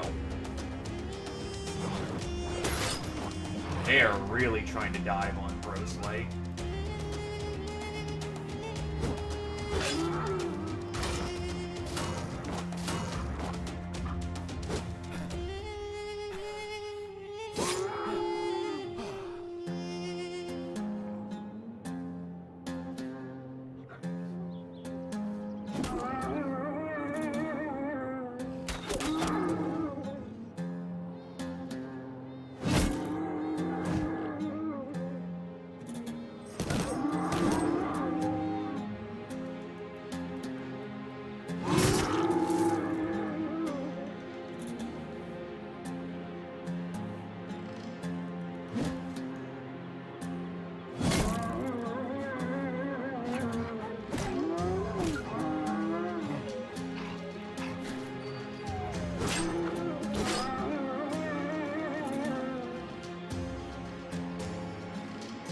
Well, we've managed to avoid the worst situation. A lot of dead hyenas means a lot of furs to take on. Especially as fucking beast slayers. Now we just gotta make sure Grossly doesn't get killed at the last minute. Especially since it's a lot of 26s that they need to roll on.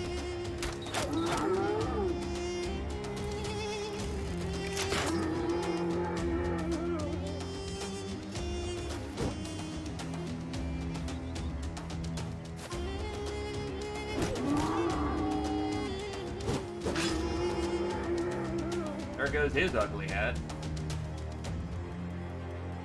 And all we gotta do is just get our axe boys to finish up the job. And only one gets to survive.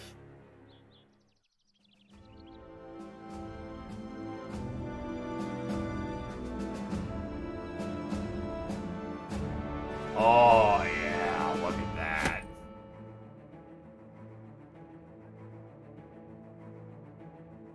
Maybe I should quickly go back to the fort for a minute and get this all sold.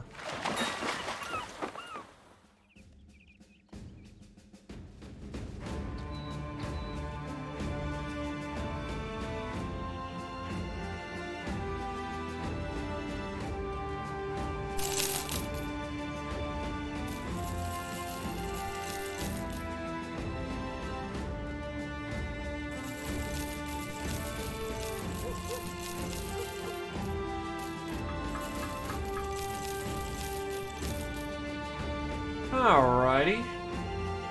Now we're up to 73k crowns.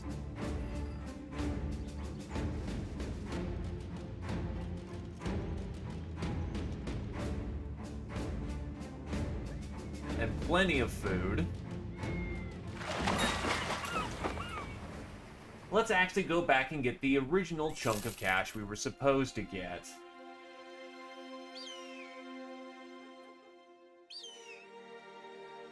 Summer Wine is almost pleased with us. We just gotta get that last little step. Oh god, I have no tools. That's not good. I'll just buy some on the town. Duke Halif and Summerwine welcomes you into their room with Duke Einstein in tow. They have a heartfelt greeting. Your employer eventually remembers your presence. Well done. This many crowns, was it?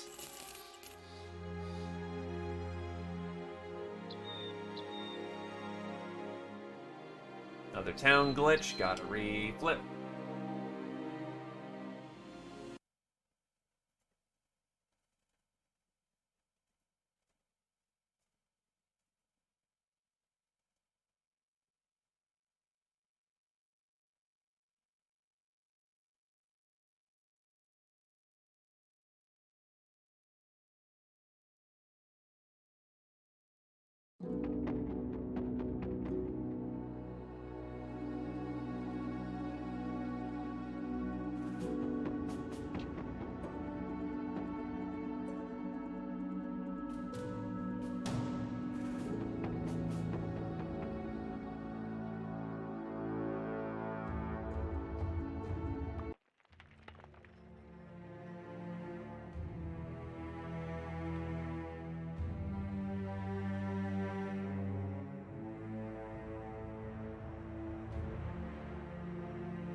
So, fresh troops, and actually everything should be cheaper because of the stand-down order, so...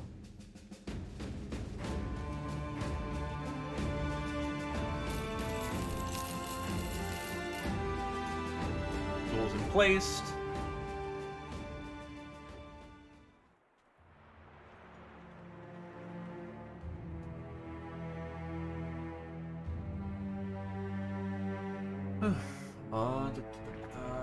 Where can I go to get some contracts, or am I gonna just have to flip back over to House of Red? Because I don't believe they've got anywhere else where I can get some noble contracts off the top of my head.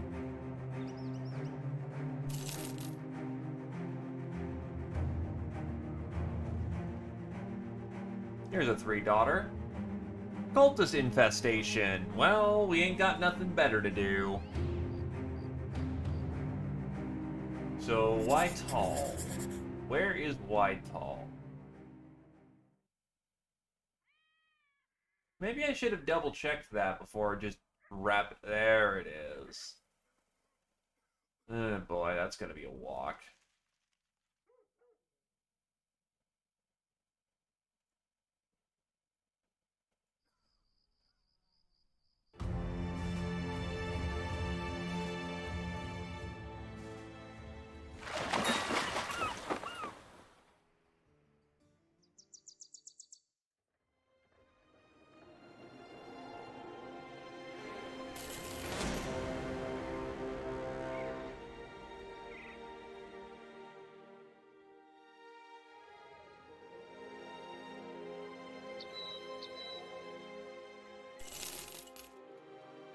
Oh yeah, that's right, they do have a fort up here now. Oh, that's good stuff. I can just turn that in quickly and get another contract while I'm up here in the north.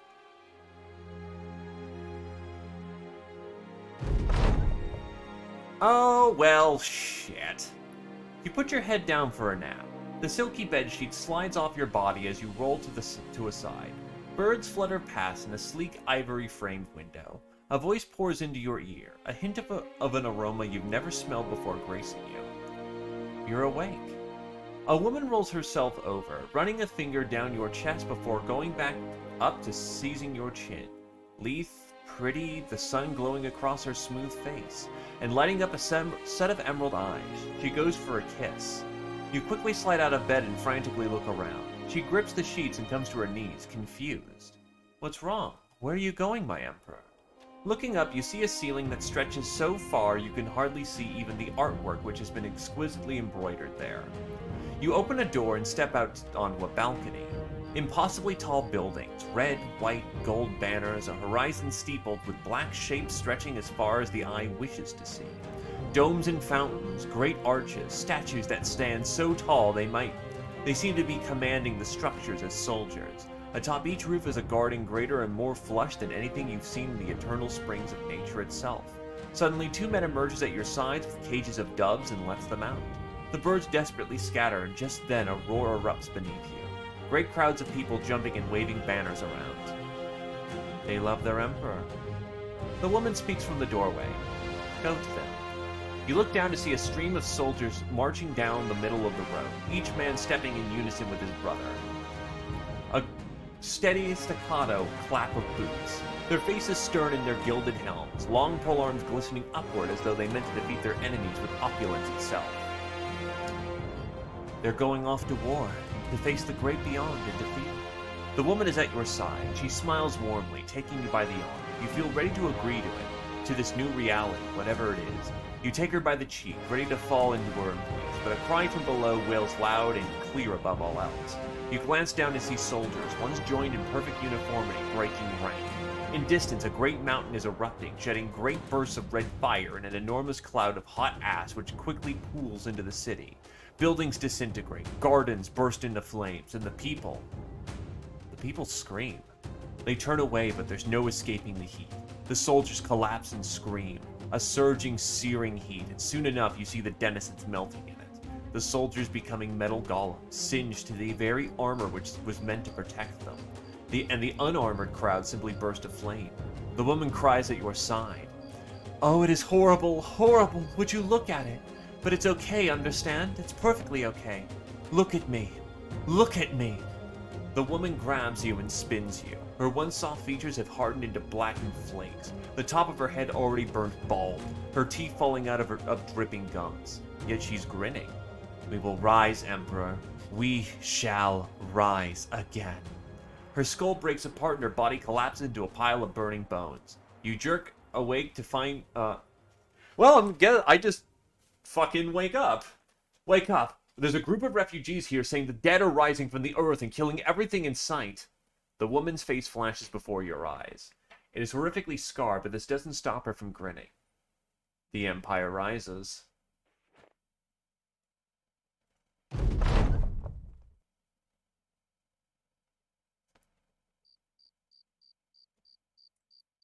Well, we got something more important to do than making friends.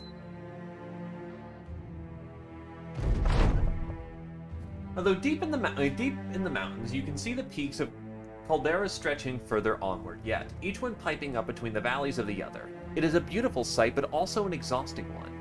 Hiking through the passes and sometimes finding passes of your own has been hard on the men. The slopes of whinstone and sediment and unruly gravel have your men clambering on hands and knees. Each slippery talus funnels the weary back down from whence they came, testing the resolve of those not so keen on many a repeat journey. And yet around you are the mountain goats trappesing about. One bounds impossibly up an incline with mocking ease, and another campers on dry grass between confused bleats. Bridges of stone, cantilevered overhead with Jurassic geology, bear the winking heads of curious mountain lions. You get the feeling they've seen your kind before. They know not to attack, but they follow nonetheless. Maybe because one of you will fall and break something, and the main shall be left behind, because carrying the wounded at such a place is a death for two. Taking stock of your men, you find there are many suffering injuries. Shin splints, sore calves, throbbing knees, probably some broken bones, but nothing fatal. Only the strong and agile can safely navigate their way around a place such as this. And indeed, they are typically the first to the top of every climb. Damn this place!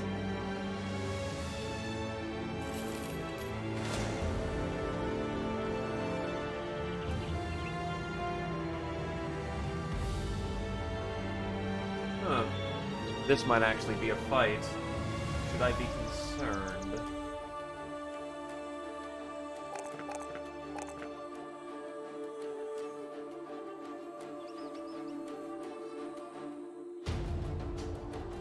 Line rotates by 1. At least it snows so I can shoot them.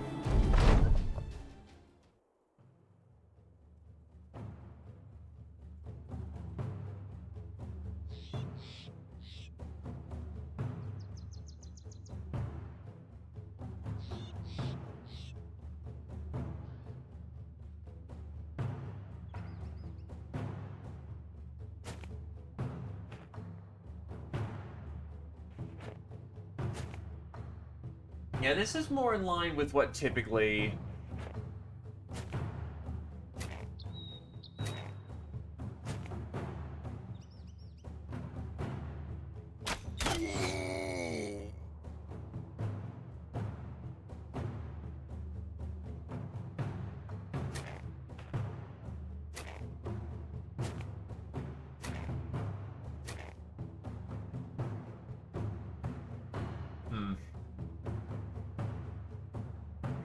I'll have my archers act with whoever's left in the body count.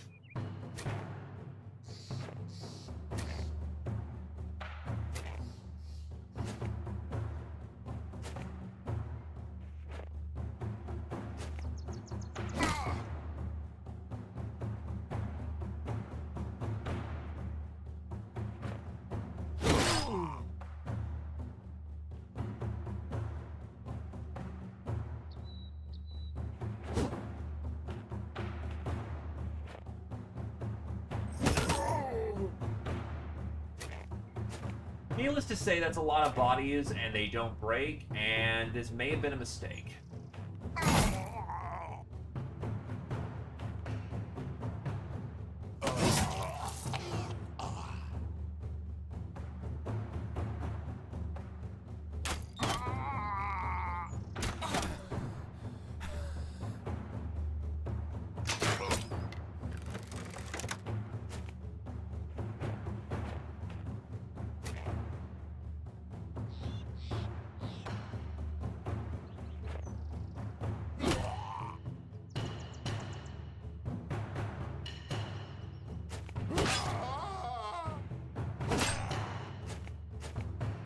So needless to say, this is a smidge concerning.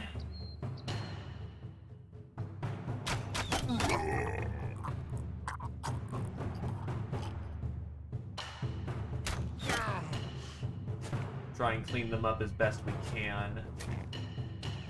At least all my AoE weapons are up top, so that's not bad.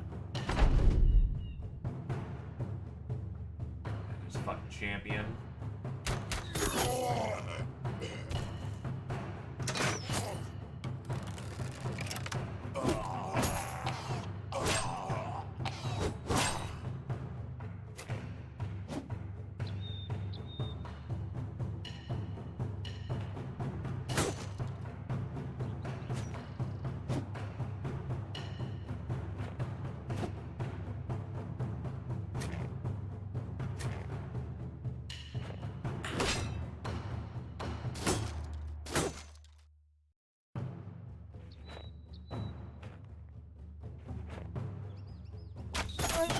Have to secure my archers from the flanks because no one else is going to be able to do that.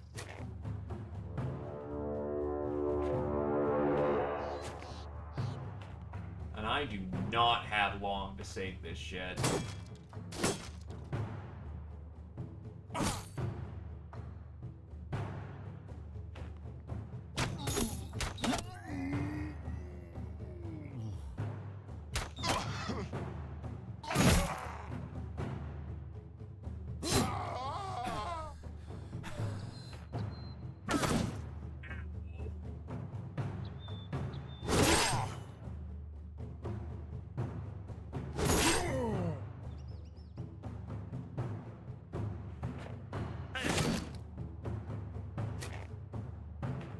I have good defensive score. What the shit?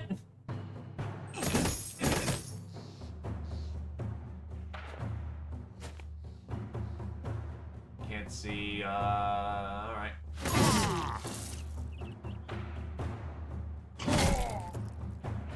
Well, we're getting in there.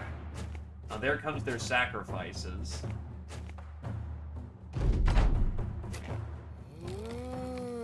Oh, fuck me. Undead Crisis is on, so all these guys are gonna come back from the dead.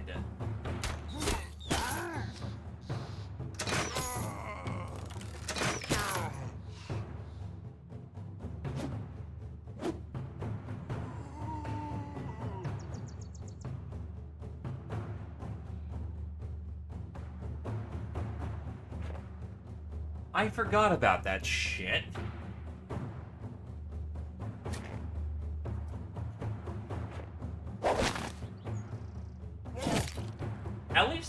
willing to attack the Wordagangers as well, so that's not like it's a complete loss to have them on the field. It actually serves very nice.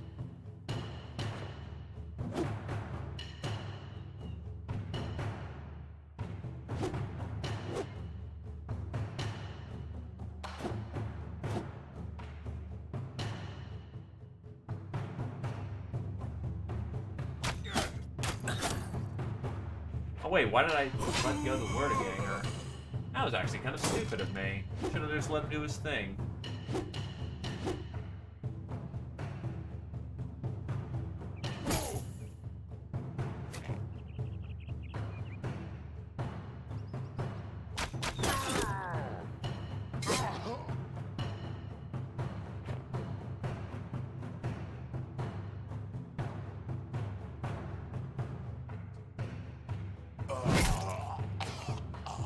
Keep him tied down.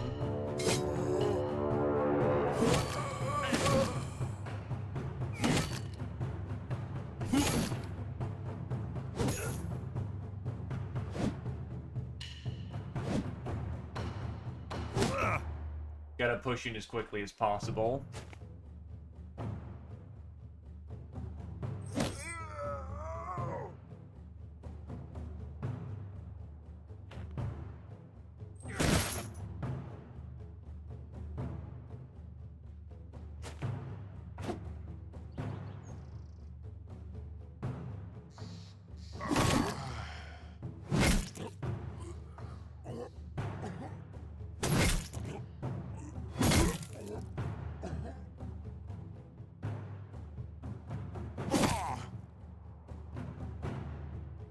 I'm here to try to get the outflankers.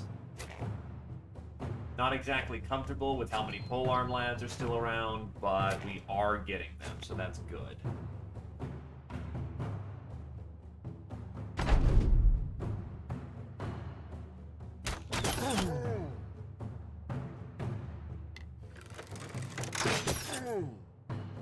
He's almost gone, and boink, he's gone.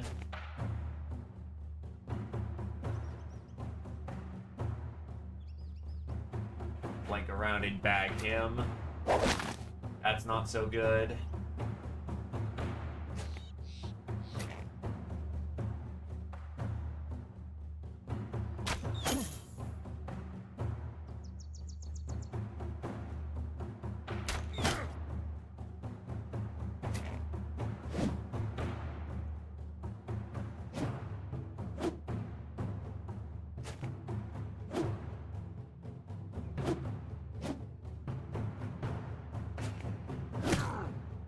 I'll take the concussion. In fact, I'll even risk it here. No, that didn't end up working out.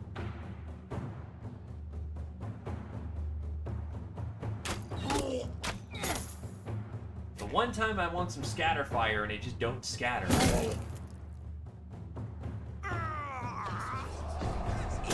That's very bad.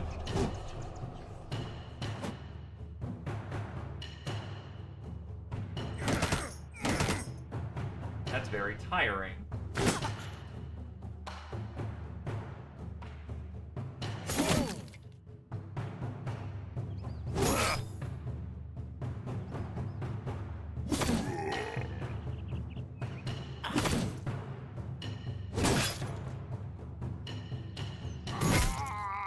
We thankfully have enough tin canning that we can get through this.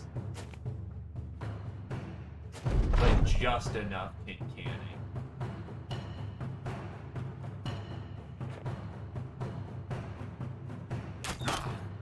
Even then, this round's mostly screwed.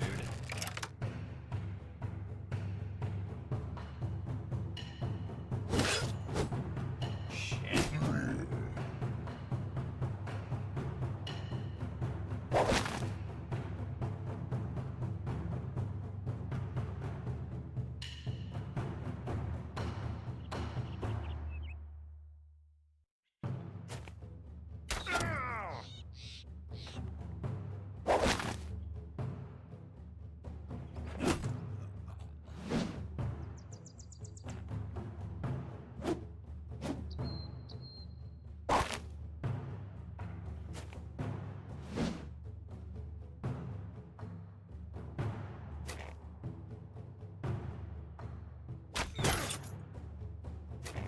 going the hottest.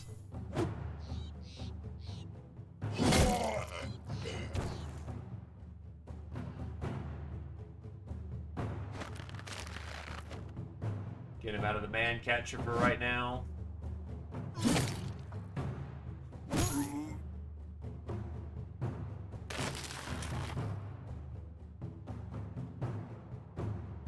Oh, that is not good. That's very bad. That's very bad. I need a rotation out of that, or else we are going to die. Nope, he's going down. Or he's not going down just yet.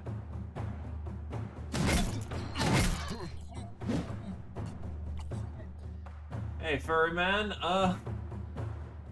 tentatively we are winning.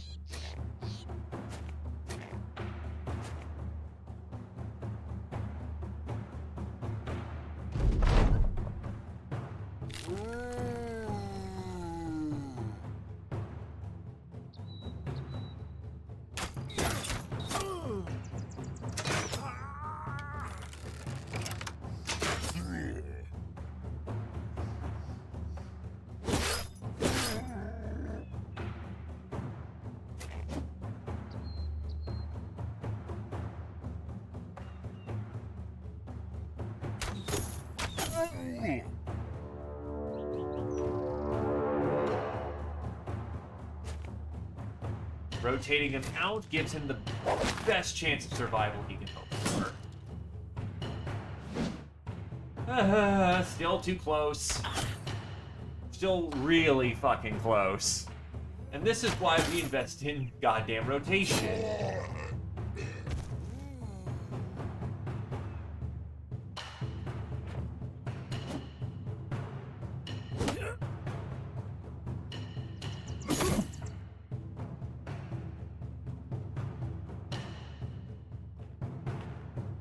Pull him back.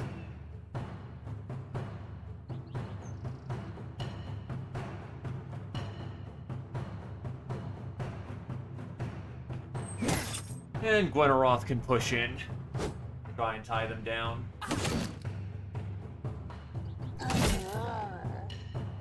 The champion is, however, down.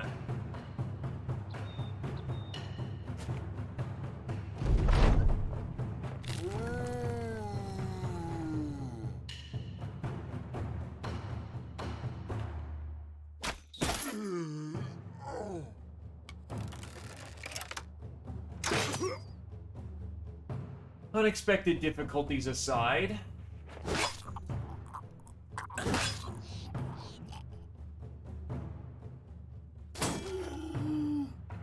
this is based off of the Davkul Rising mod, which is Legends compatible. Basically, it turns the cultists into their own full faction.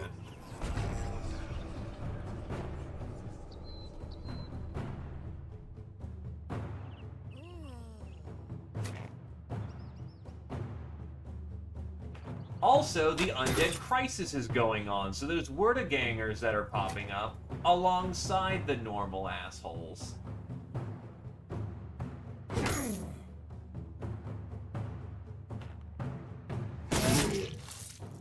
So this is, needless to say, a bit spicier than it should be.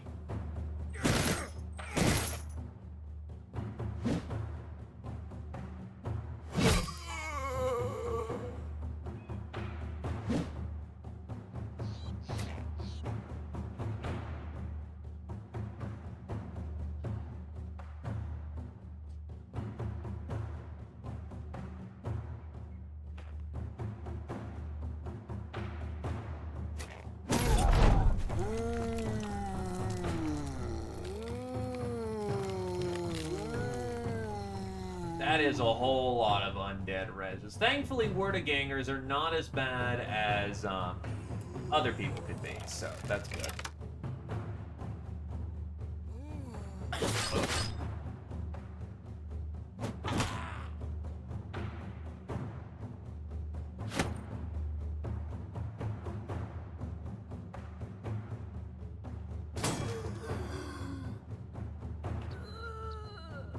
And the Prophet just fucks off, and I can't stop him, so we're just gonna roll. God.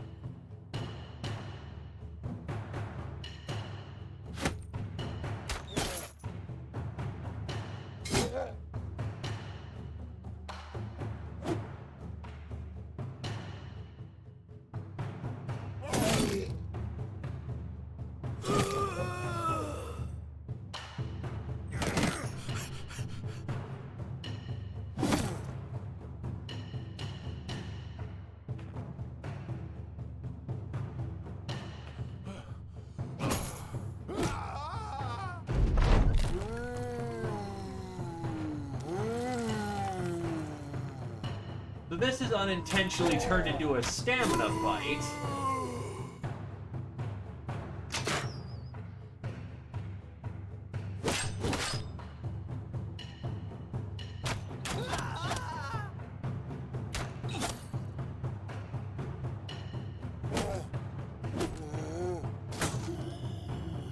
And this is only part one of the contract. I still have to go back, rescue the noble from wherever the hell he ends up.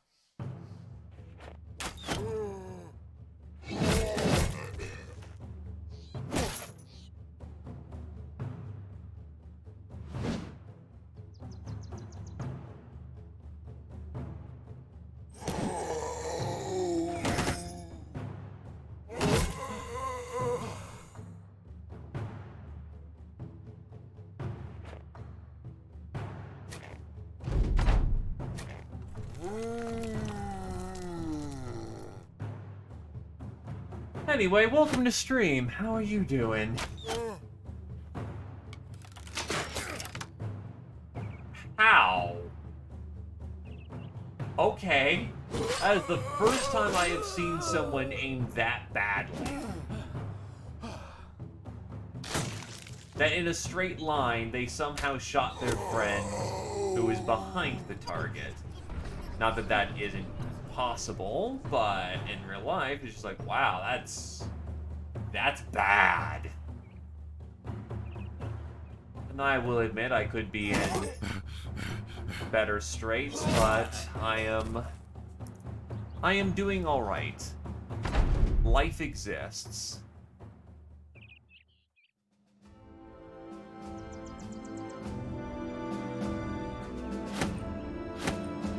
Well, in either case, let's bag the loot.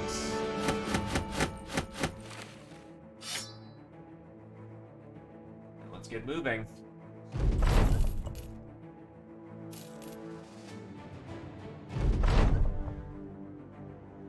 Alrighty, so catching up to the west.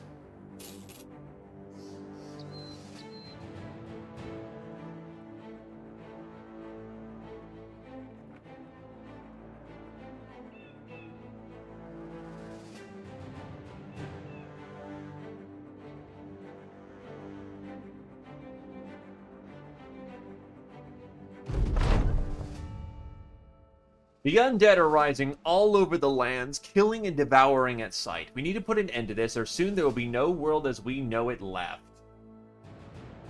Alright, so now we gotta deal with the undead scourge. That's a fun situation. Alright, so who's messed up? You are messed up beyond all recognition. And then the line can recontract back to where it once was. You stand in the back and get some healing. Everyone else should be fine for the time being. Let's go.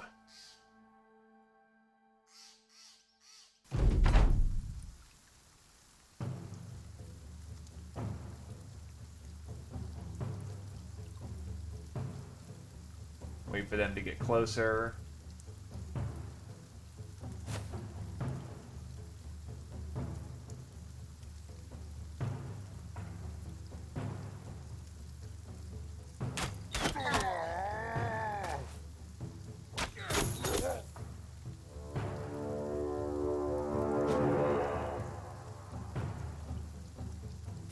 Step up.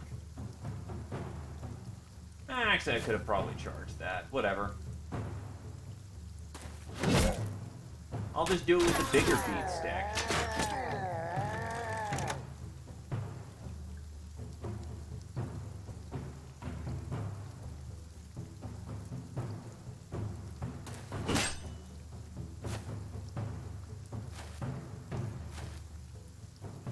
They're trying to go around the flank.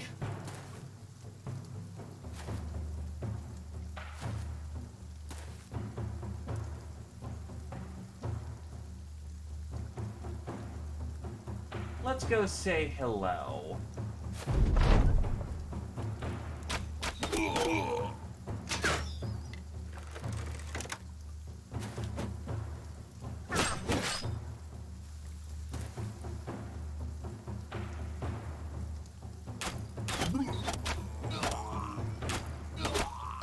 Remove their range firepower.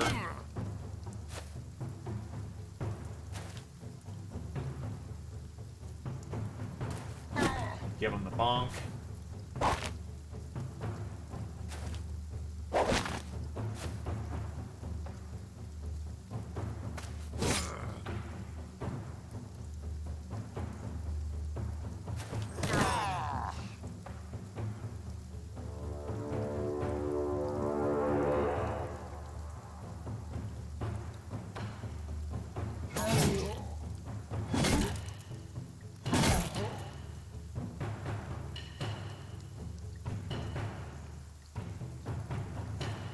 Yeah, I don't mind not being on high ground.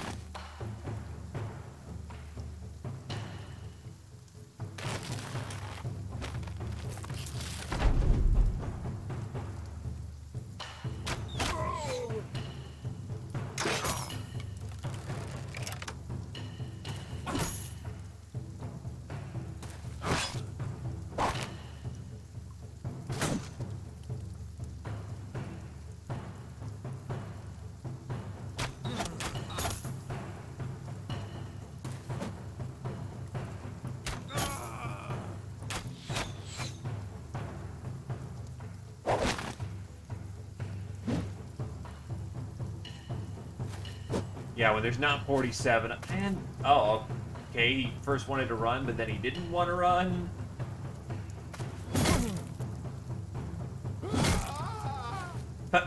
We're in position now. He was very wacky with what he wanted to do there.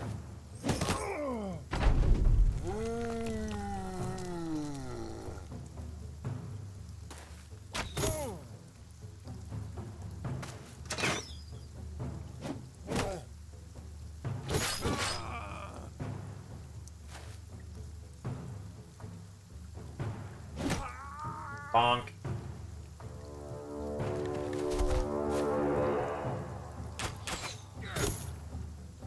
I will admit that is annoying whenever he does the side step because I have to then get my two-hander into position again.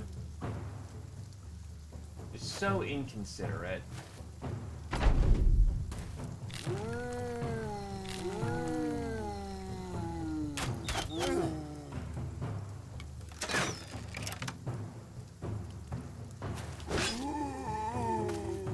Needless to say, I'm not gonna, you know... I'm not gonna go deal with cultists while the undead scourge is going on. That's, I don't want to fight giant mobs of undying... Well, not undying, of unrelenting killers.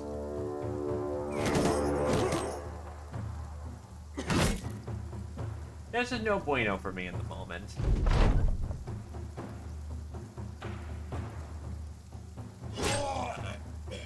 Alright, they're all done and dealt with. Place this meat.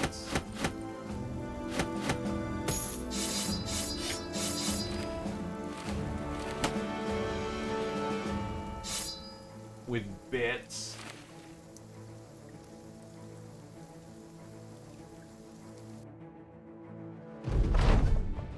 Alright. Now we can turn it back over to Gerwold. Or any House of Heart. Right, it was the House of Red, wasn't it? Oh god, that's gonna be a walk down and a half.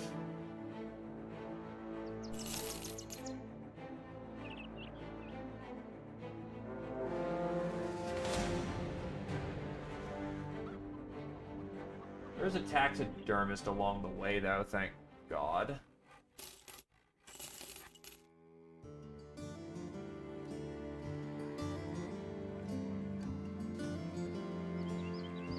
Oh, right, I felt the alchemist.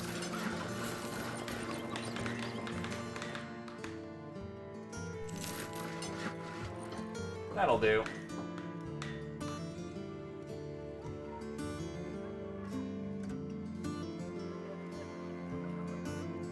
Bone plating is useless, unfortunately. Like, it's useful if it's the first thing you got, but the main problem you run into with that situation is that you get shot by an arrow, and it's just not useful.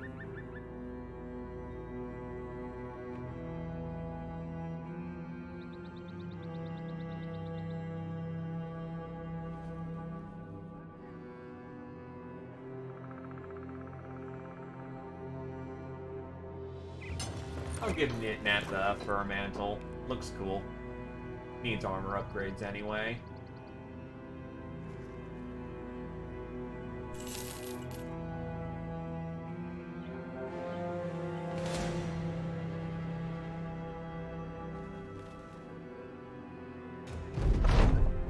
Alright, crowns have been bagged.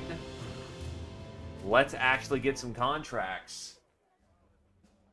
Everything sells decently enough here, so fuck it. 110k crowns. I am building up a ridiculous stockpile of wealth.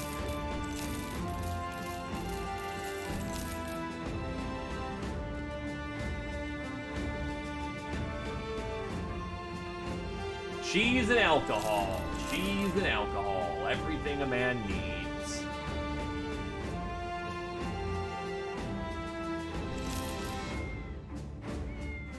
Lucky, survivor, 3... maybe. No. No. Honestly, I may take this guy to just be... he's got good melee skill, but he doesn't really have anything else. I mean, he's got survivor.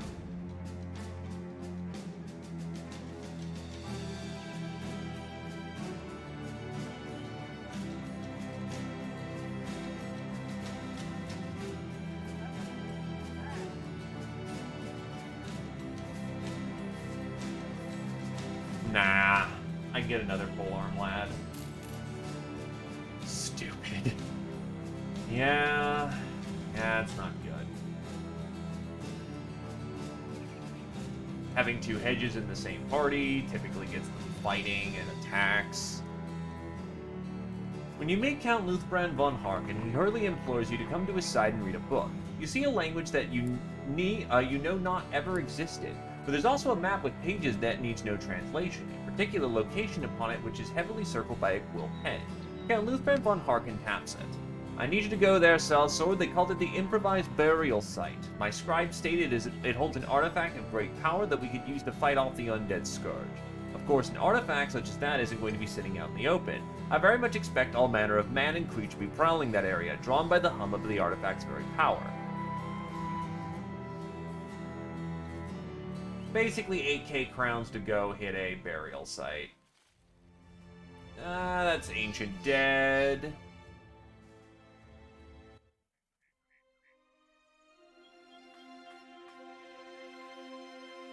I'll take some time for my boys to camp. Grenadier, always the sort to take one for the company, seems to have single-handedly helped the resolve of the men. As one sellsword explains it, I don't know how to explain it. As another more articulate mercenary says, it's like he's more than a sword for hire, you know? He's someone we can depend on, like a brother, but not a whole brother, obviously. More like a half-brother.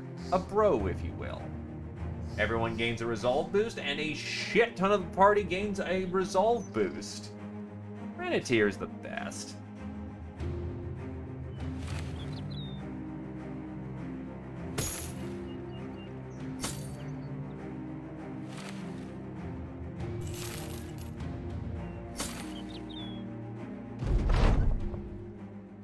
Alright, we're on the move.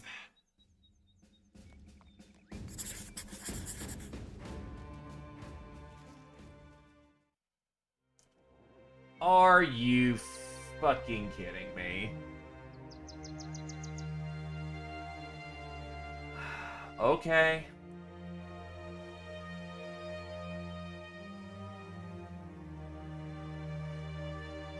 I have a fort up there. That's what it's there for.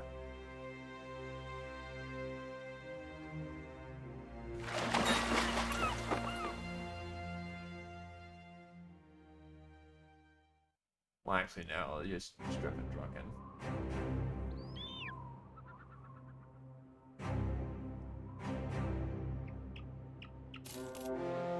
That's a pile of undead. That is a hell of a pile.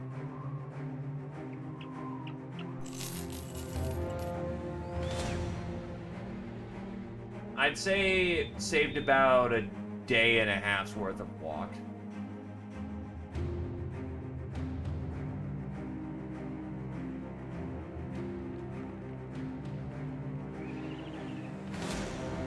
Rock on hold, regular on hold. I do not need those fucking rock on holds on my ass, thank you. Legionaries, Necro, Lads.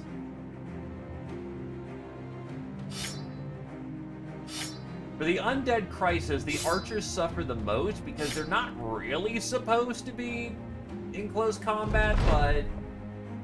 You arrive at the improvised burial site, and Sir Han Ilwasi assesses like it like you'd expect. Looks lame as hell. Let's get on with it, yeah? Hopefully he's right.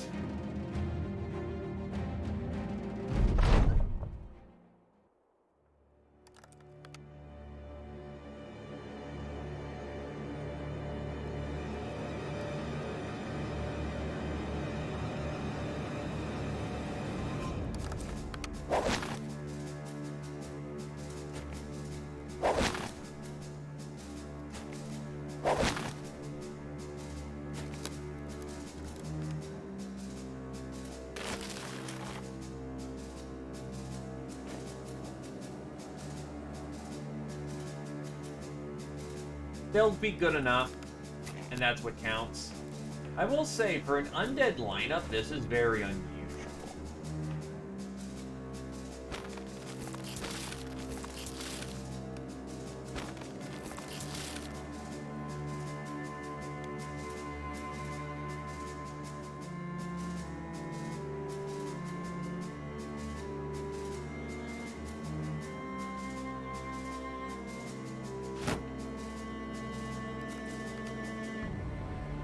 Now, are they going to be elite tier badasses with those polearms? No.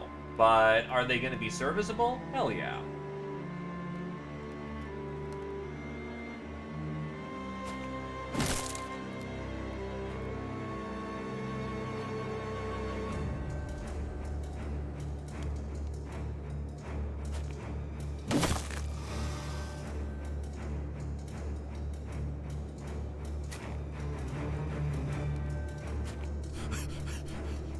Oh shit, right, he was the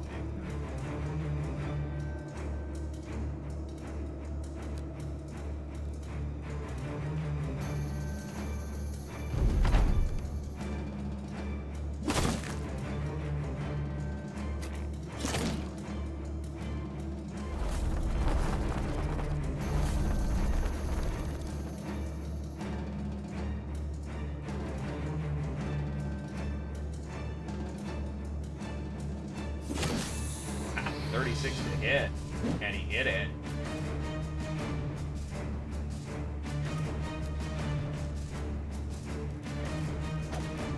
Needless to say, I fucking hate Necro Savants. They are the worst.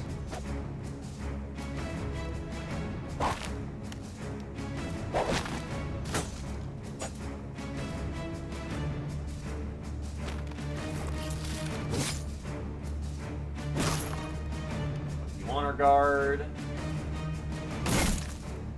Wow, he actually managed to survive that hit.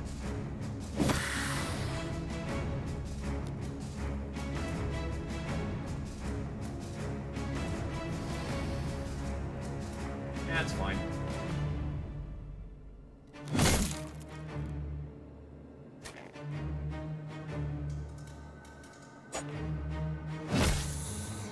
Fucker with the 9 lives.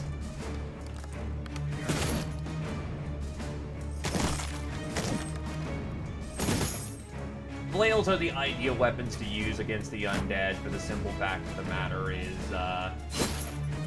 that's not good.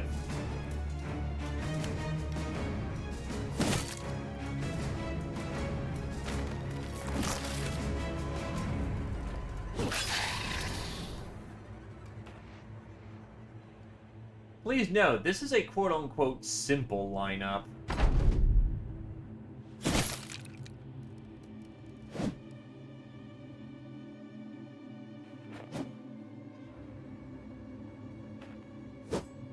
Undead are fucking nasty at this point in the game.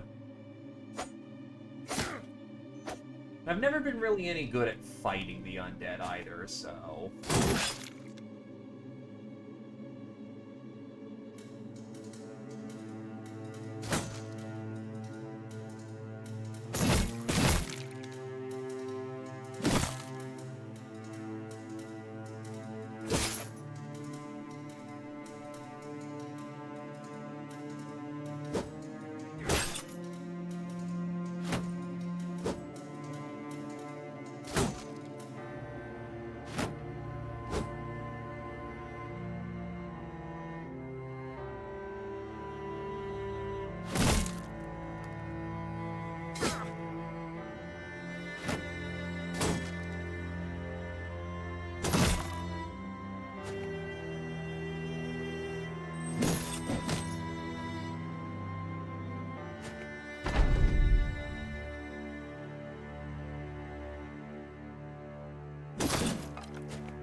Thankfully, grind them, paste them, put them to dust. That is the way how you deal with the undead.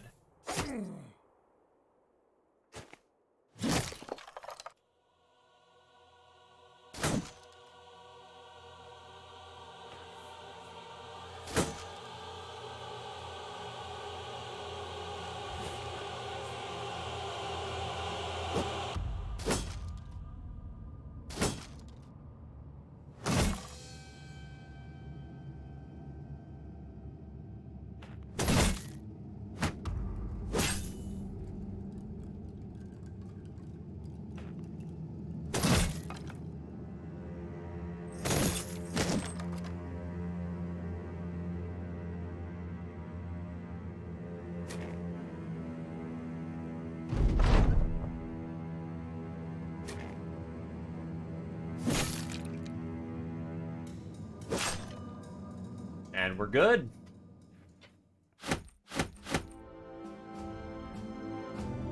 A small heap of ashes shimmering in many facets of blue. Allegedly, it's the remains of a powerful undead creature, but few people would believe a claim like that.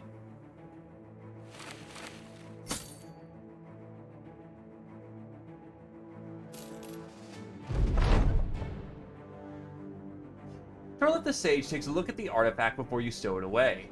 Doesn't look like much. You tell him a lot of things are of power don't look like much. He sits there and thinks. My farts don't look like nothing at all, so I guess you're right.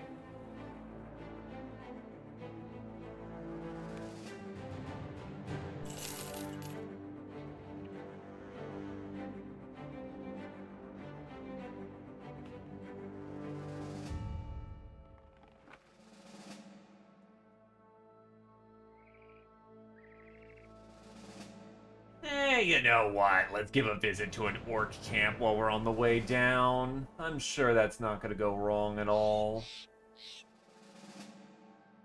Oh, wait, shit. I am still using pole arms. Yeah, sure, I'll give him a one-turn, you know, handicap as well.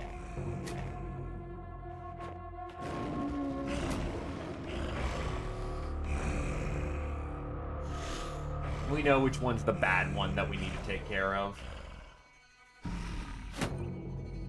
Bad ones.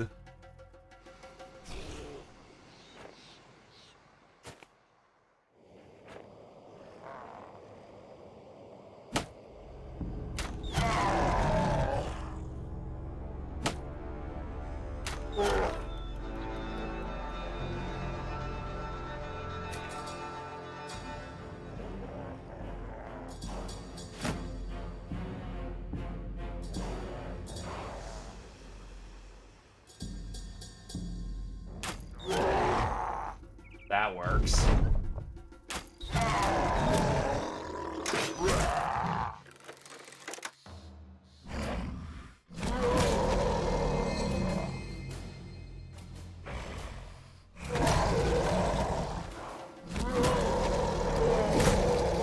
Wow, how many stuns?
Hey, Geo.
Stunned? Will that stop the bleed, or is Grossly just dead?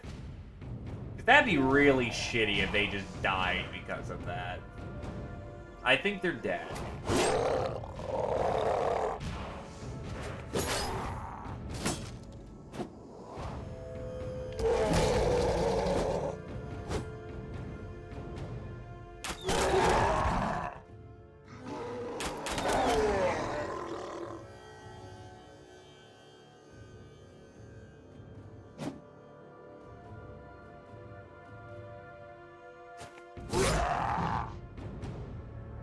My bandages are on the other side of the field where they're not affected.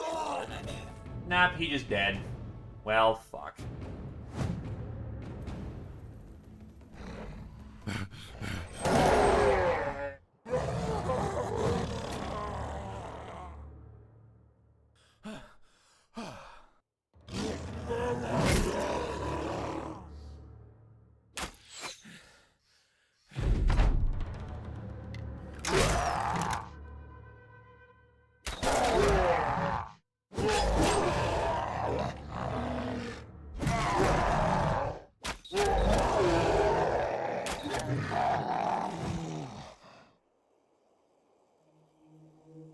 Yeah, we have the blacksmith. Just sucks to have lost an unholder, but whatever.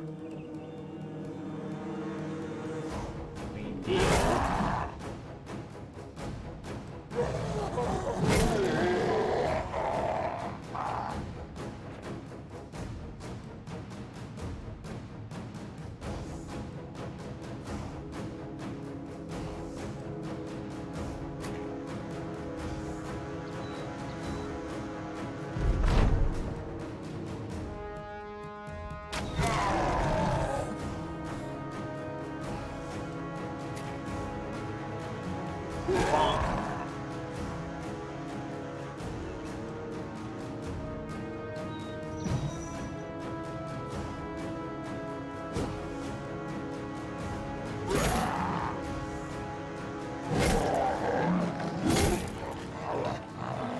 Oh well. 135 days, 80 battles, and 120 kills. Hats off to you, Grossly the Incandescent.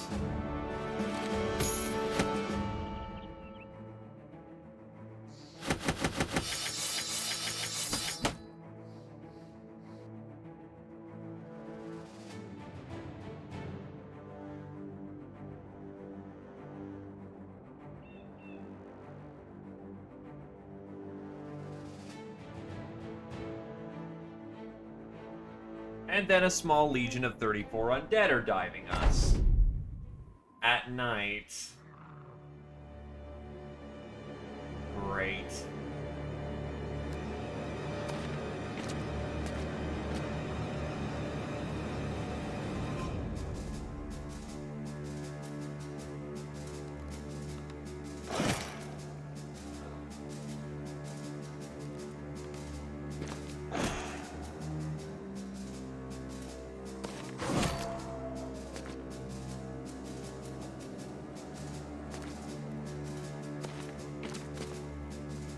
Oh, that's the champion undead, too.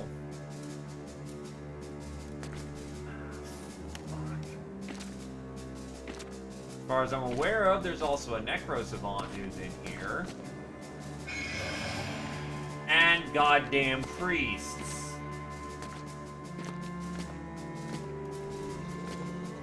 The fuck is this?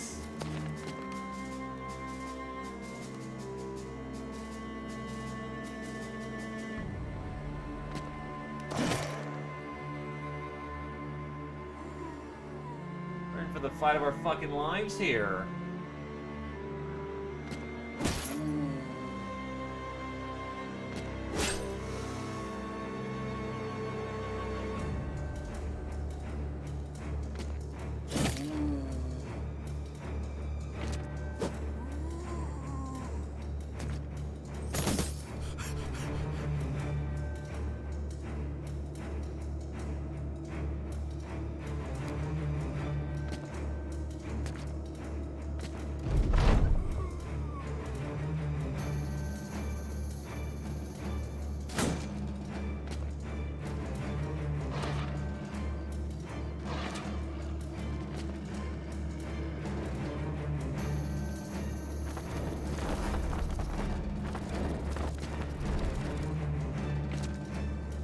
And nachos, because let's just throw fucking everything in the kitchen sink in here.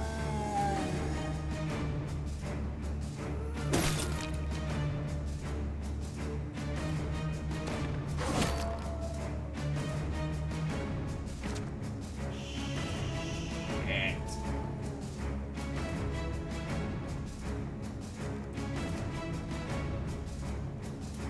So Nat's just dead, honestly.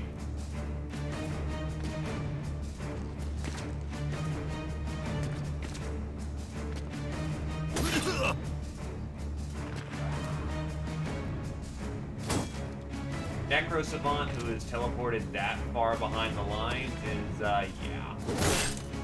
That's due.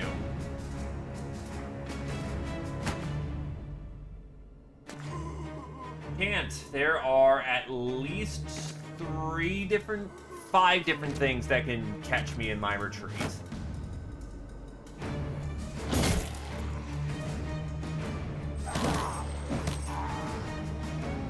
Right, Curse of the Entombed means that anytime he takes a hit, he's gonna take extra damage, because that was a fucking counter.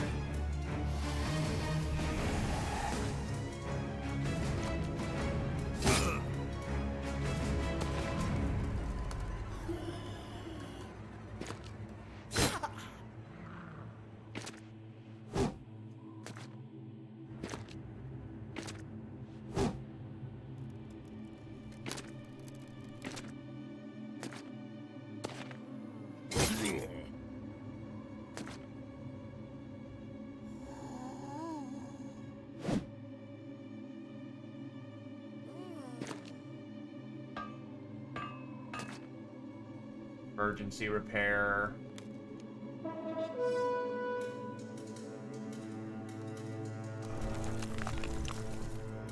And a necromancer who can keep bringing back the entombed, which means every time I kill that fucker, they just get to... Wow, this is actually a stupid setup. What the fuck?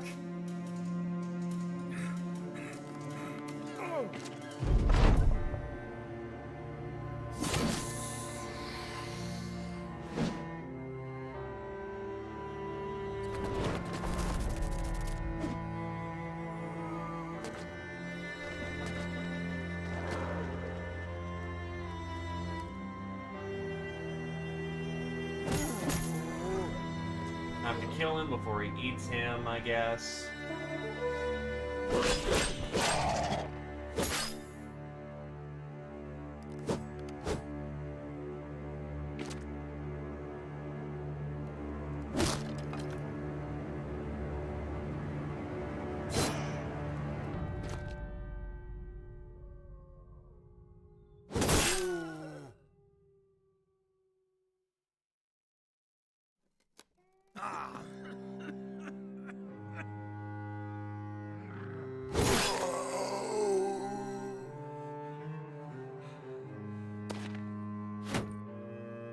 Undead in theory, yes. Anyway, Gwynneth is dead because fucking champion.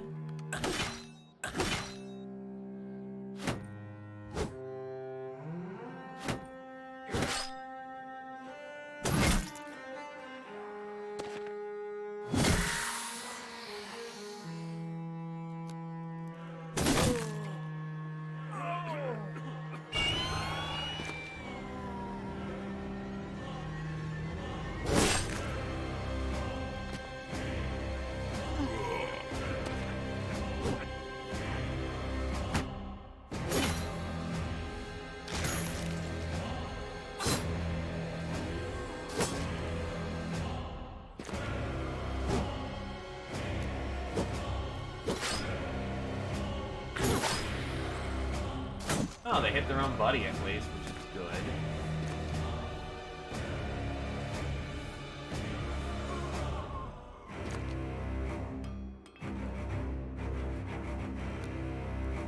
And I'm out of tools.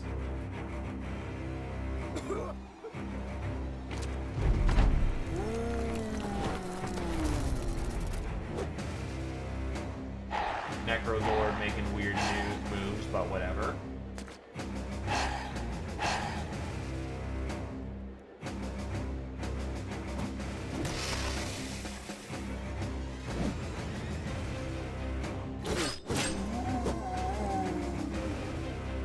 Right, heroes, however, can be headless.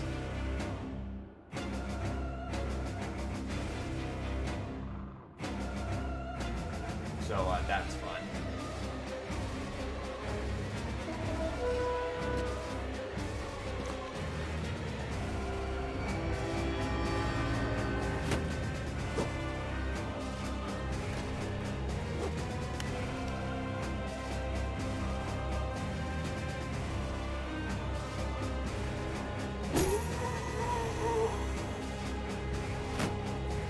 Titan is super dead.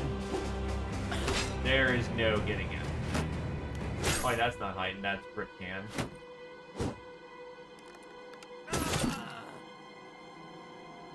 Yep, Britcan's gone.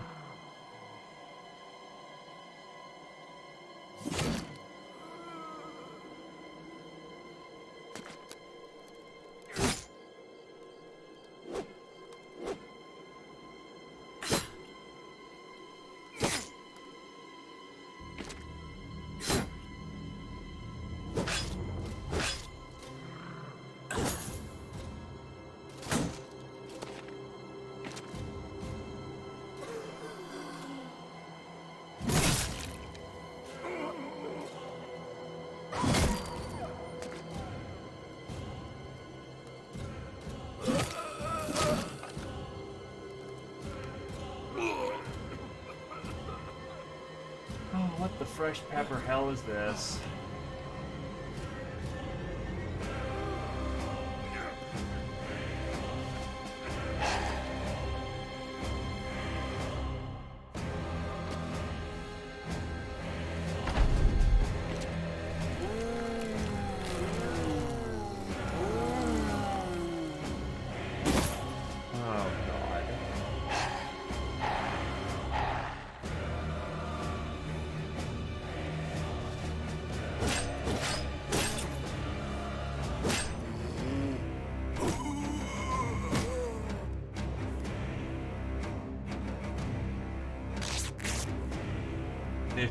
ridiculous.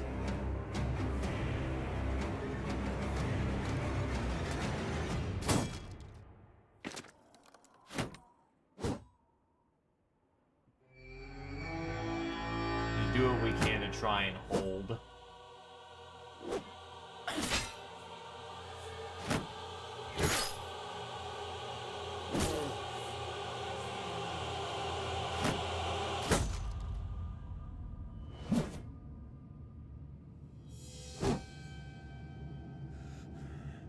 Titan can't do anything because he's fat killed.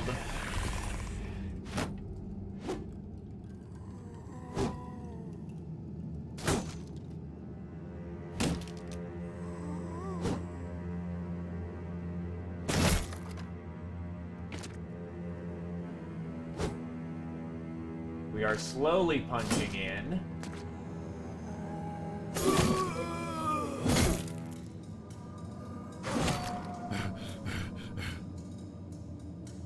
You are fat killed.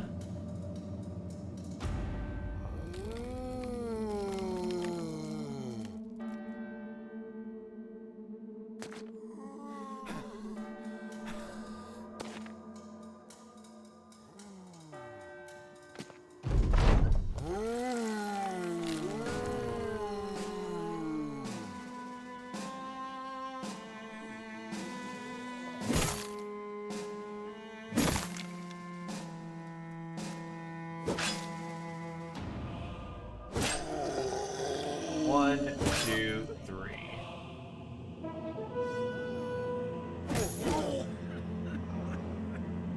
Okay, slowly pushing back in, slowly getting through this situation.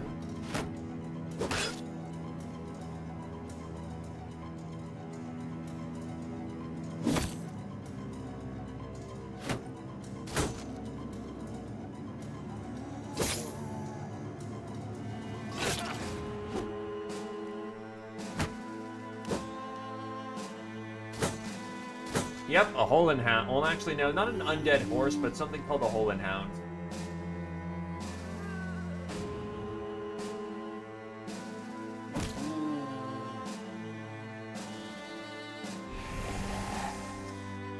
Oh, that means he failed a 75% revival roll, too, so that fucking blows.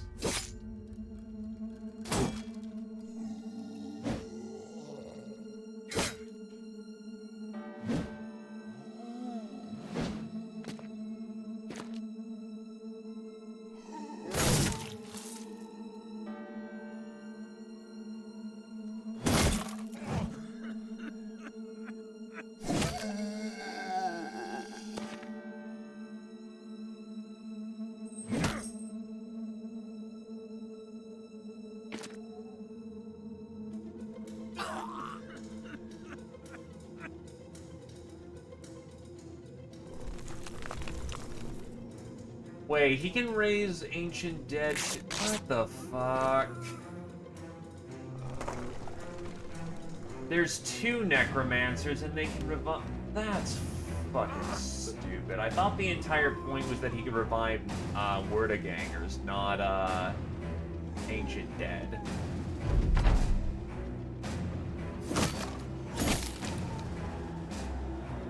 Alright then.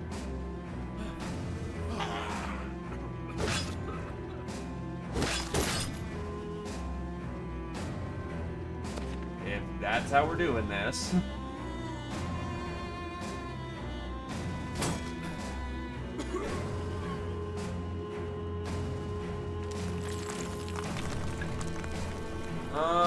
Actually no, in this case we're just screwed, I think.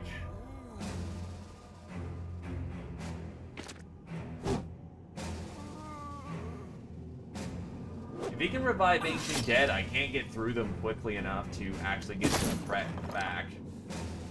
I'm gonna get fat killed.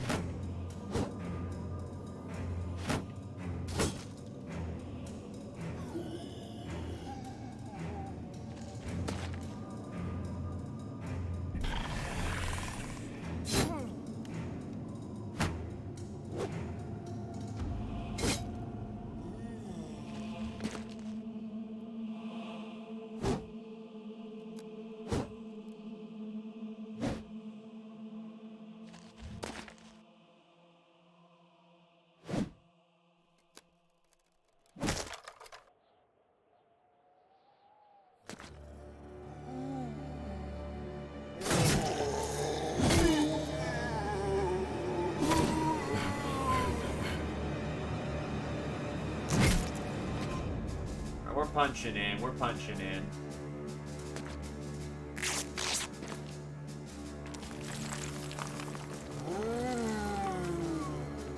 Me.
Okay, we might actually be breaking through.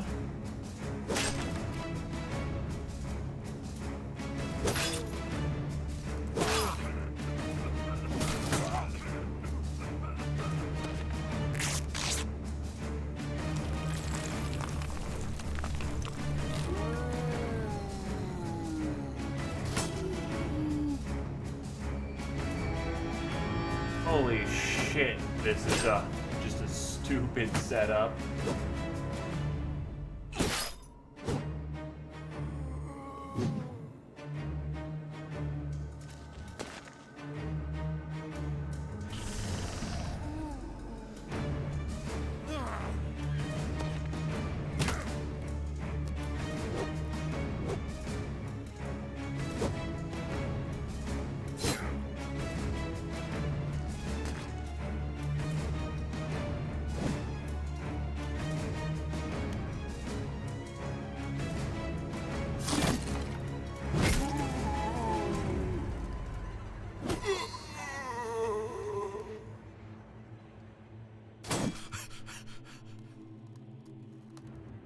Try to get him out of the choke zone.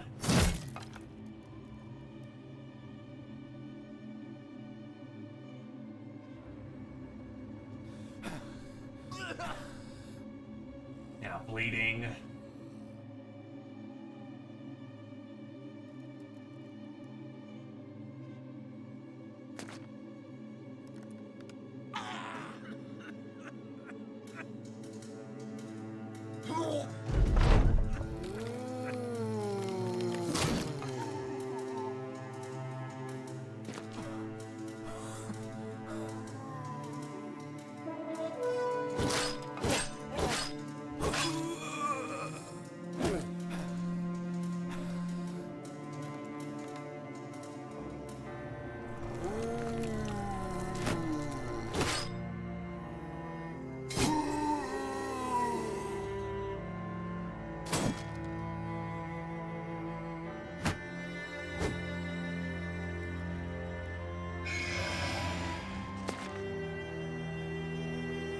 Good of them that just rotate up to the front. That makes my life a lot easier.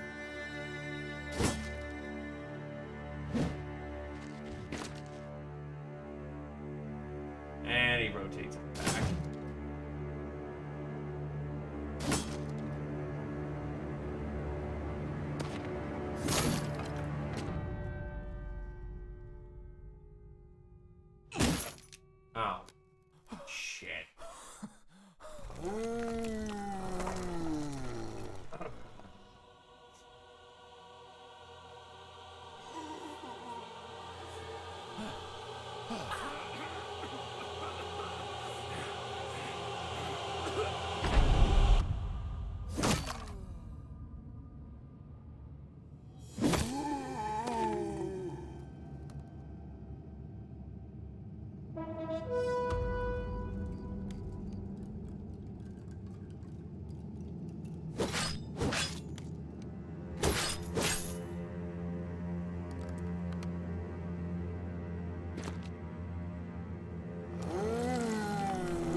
They keep fucking rallying.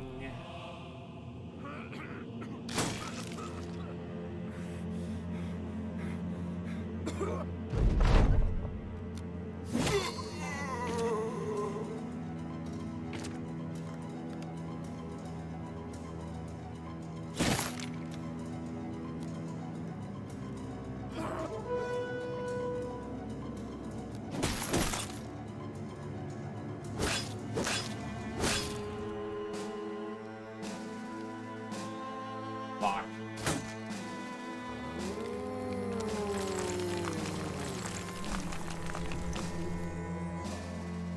Jesus criminy crickets, please fuck off with this.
Sword's a sword.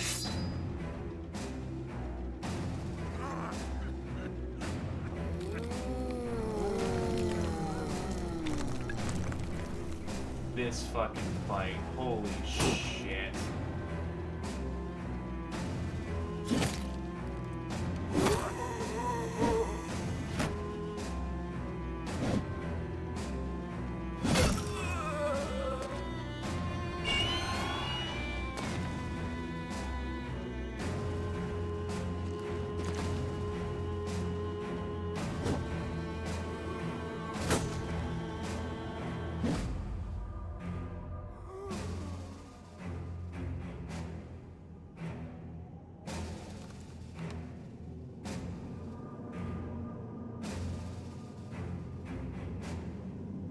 Something blocking vision?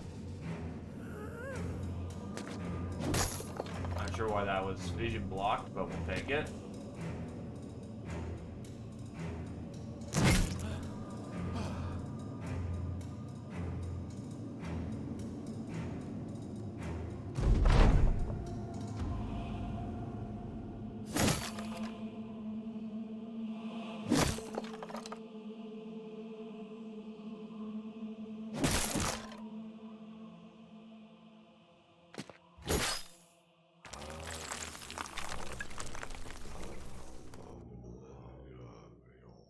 That's still so fucking disgusting that they can revive, like, 4 ancient dead around. Thankfully, they crumble quickly at this point because no shield wall, but on the other hand, holy shit.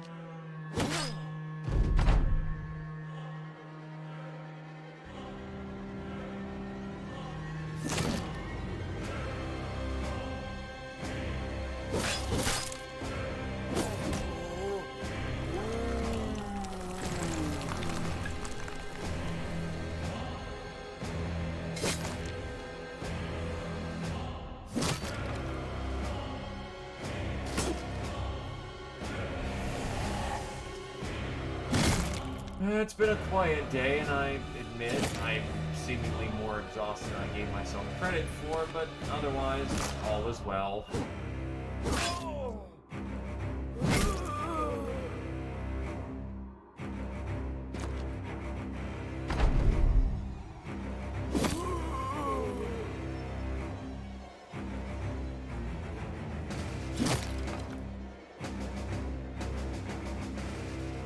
How are you, good sir?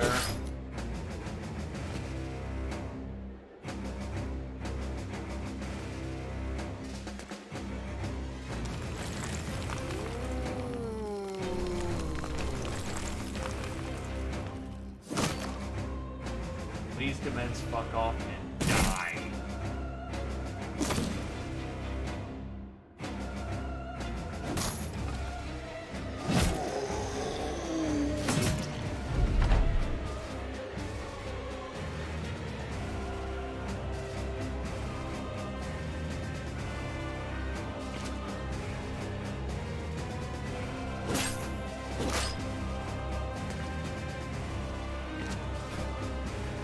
We've broken through.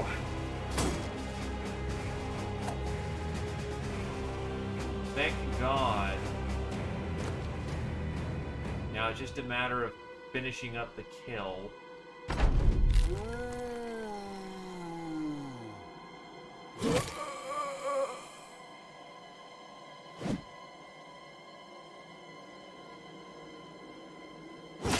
Hello, noob.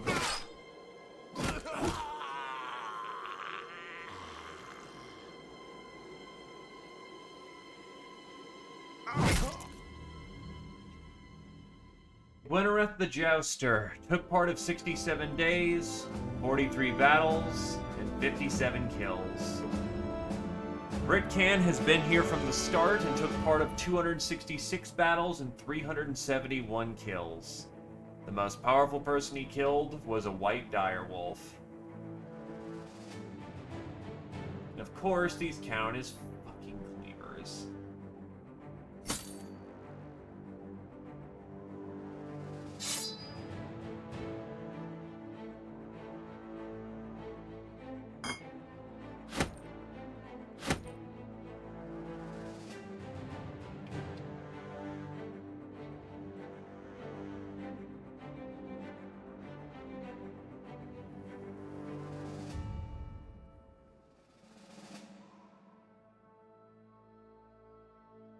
Jesus. Anyway, I see that Deus Ex, and we will see how a second crack at things goes at it then, I guess.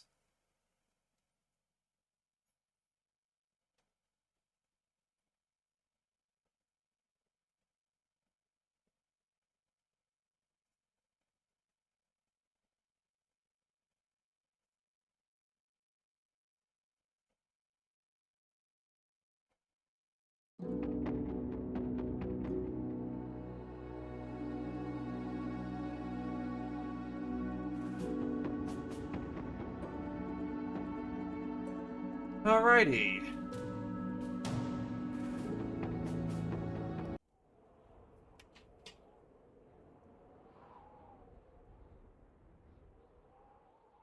Oh, actually, a level up right here too. Might as well.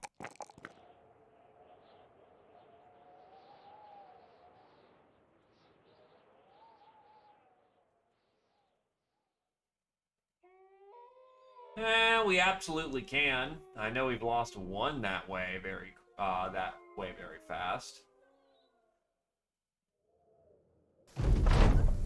Now the question is, will the Poland Hound screw me, or can I actually back out of this?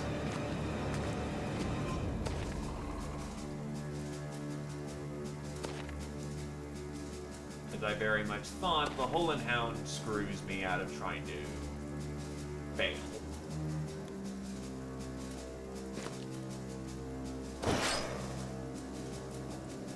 Fucking nice.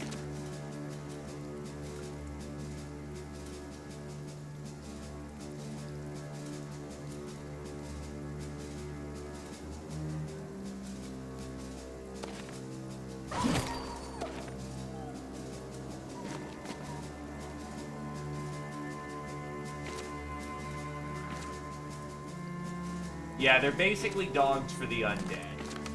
And they are entirely there to be tackles. Don't forget we also have a Necro Savant Lord running around too. So that one's gonna be fun as well.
Information is power.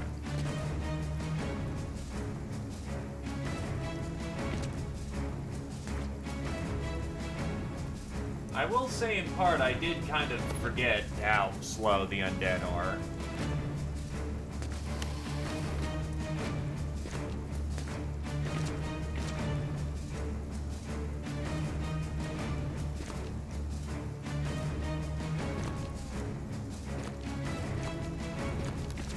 They're also reticent to charge because they don't want to throw away their two-handed advantage. Hello there, a lot of you. How's it going?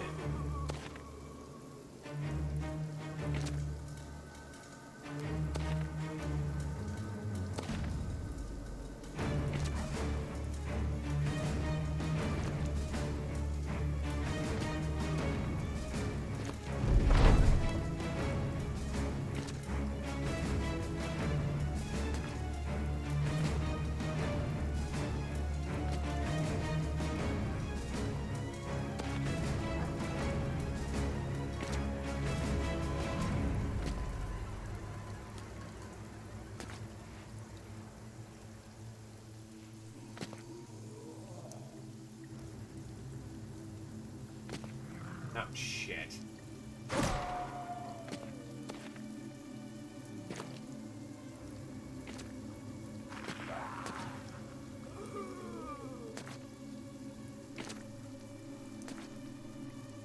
That's a lot of Hull and Hound bones I'm leaving behind, but to put it bluntly, it's time to go.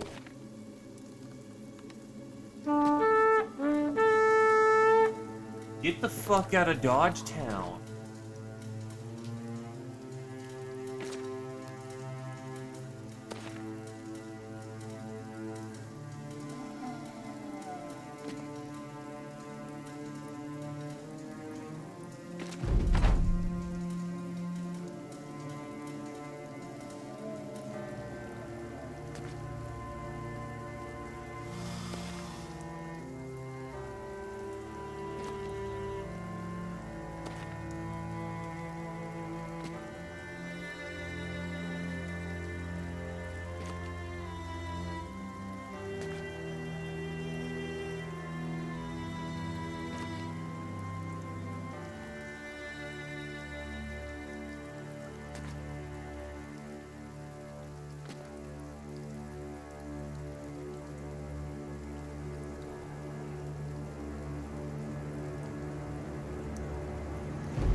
Alright, so we actually managed to back out of that one. Even took a few heads while we were getting away. Still, now that I know that the ancient dead can be revived by fucking,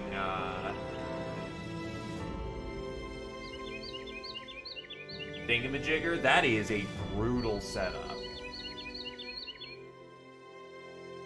Frontline contracts again, because to put it bluntly, I lost another side. Well, actually, on the same side, I lost my wingman, so, yeah, that kind of sucks.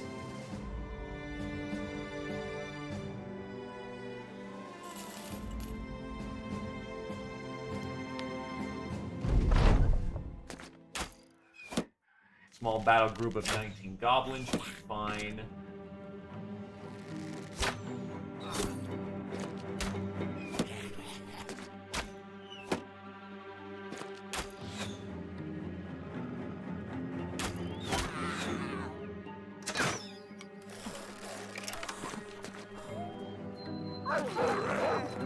That was certainly a step for the Wolfhound.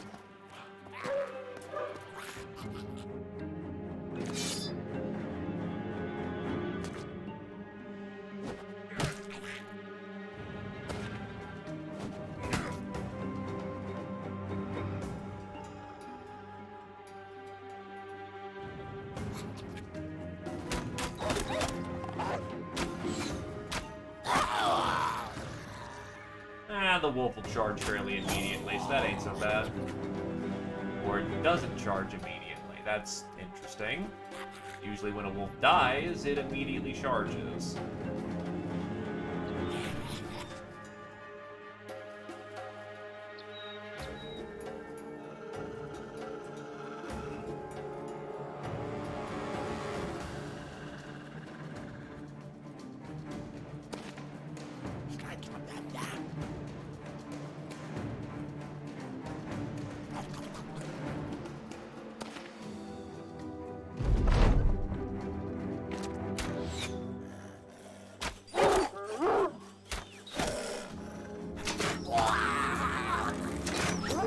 Fuck the gobos.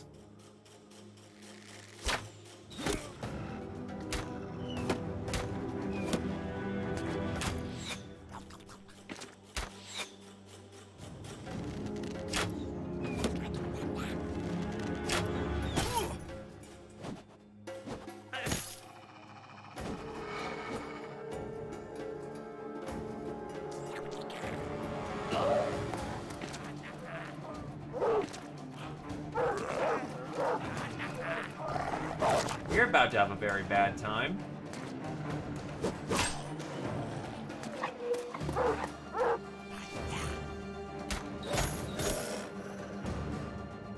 They're actually just too far out to really shoot comfortably, so we'll make it.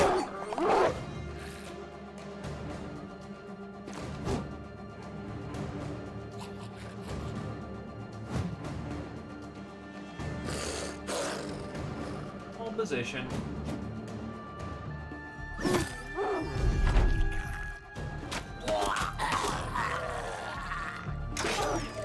That was a hell of a miss.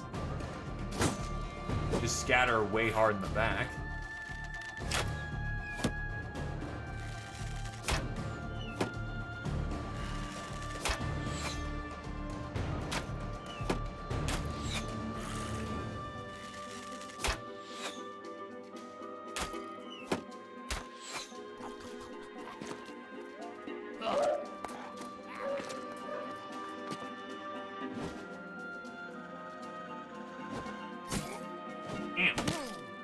Double E.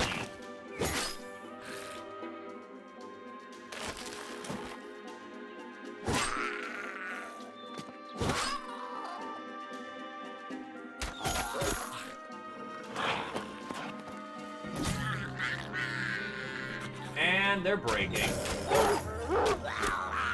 That's fine. I only need to spook them enough so that I can get the Gallo City.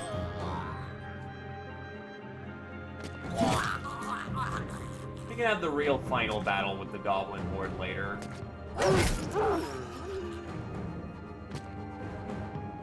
Well, they're rallying. Nice. Suppose I should give him credit for some form of bravery.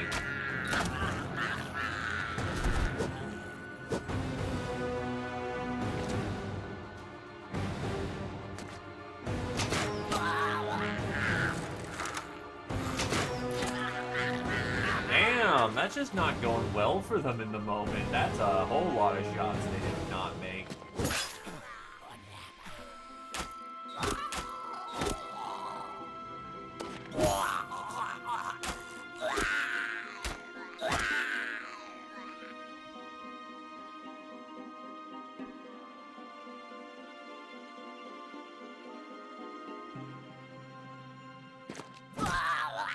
Well, that's a win.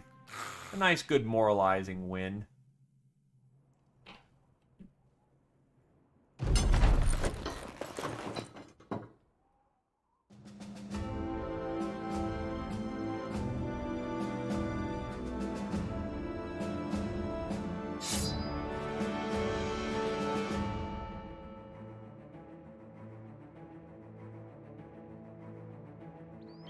Alright, let's get to Tiefenhaven.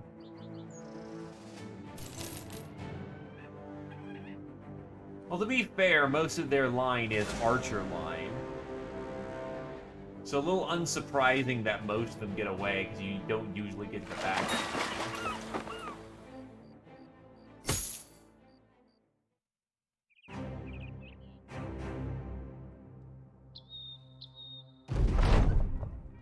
God, that sucked.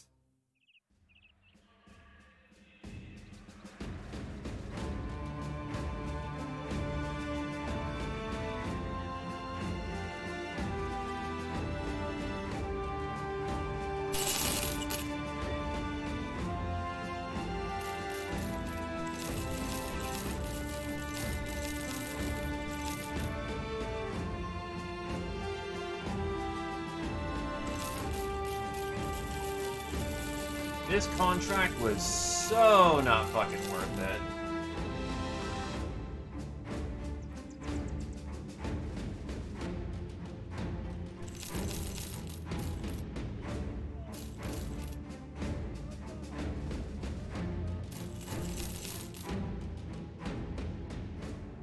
I can carry another 200, another 100 tools, so 20, 40, 60, 80, 100.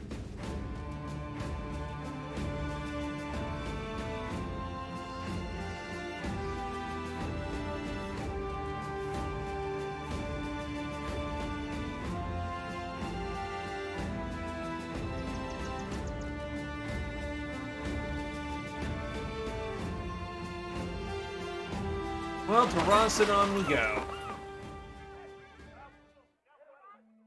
Talent here is garbage. Rice and fish. And fish. That's a sufficient diet for the time being.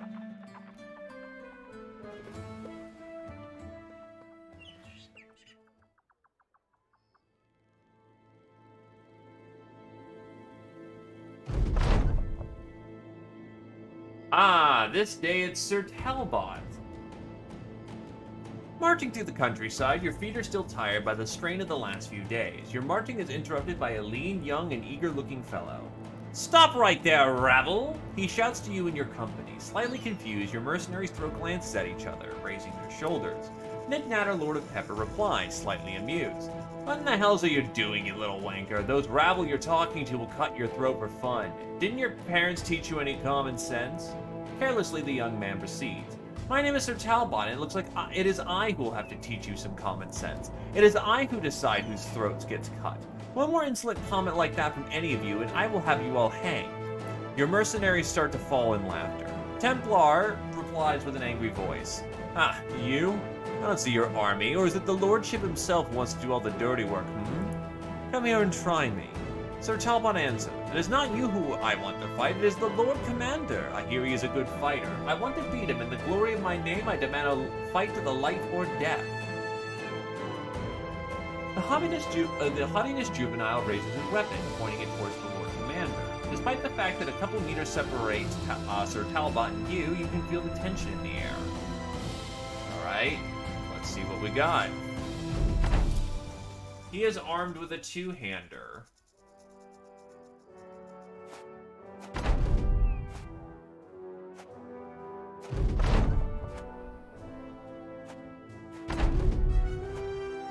Oh, there's no retreat.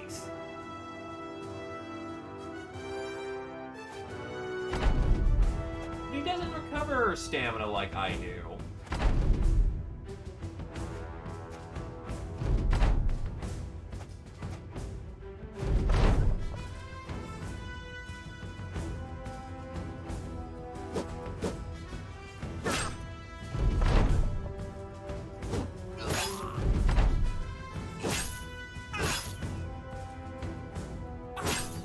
There we go. One good click is all it takes. And he's done. That was a little dicey, but thank you.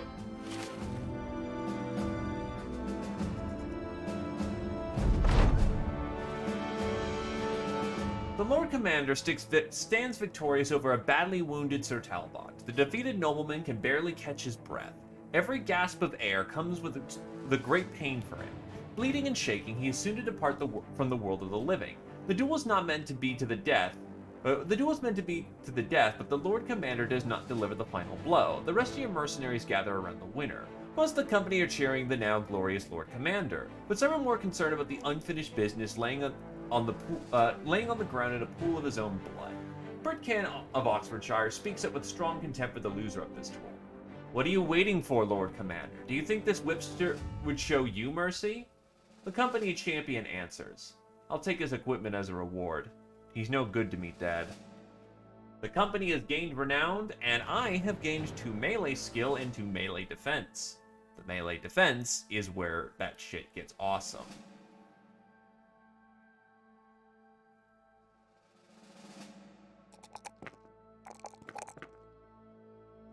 It's still a long path on the road to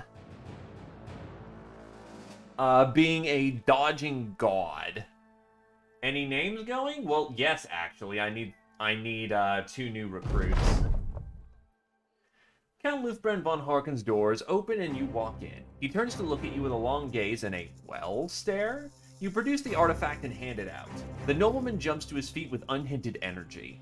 You have it! By the old gods, let me have it! The artifact is handed over, and Count Luthbrand von Harken's eyes widen. You inquire about your pay, but he's already in another world, as he's been sucked into the artifact itself. One of his scribes steps forward out of the shadows out of a corner. He hands you the satchel. Please excuse us, mercenary. My liege and I have duties to attend to. Hey, Lobels. No, I am not using balance, because balance, doesn't that mess with... that's still actually... Actually, that is a surprising bonus. Yeah, actually, never mind. The main problem I run into is with balance. Actually, I am fairly well balanced. I was thinking of matching set.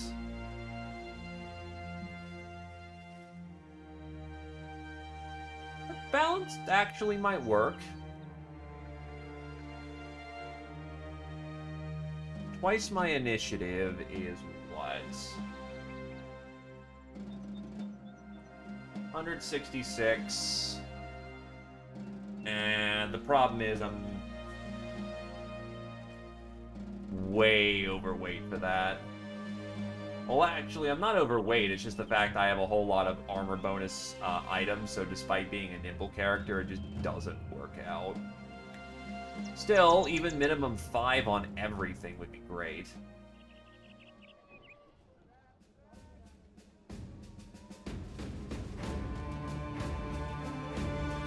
Yeah, that's the problem.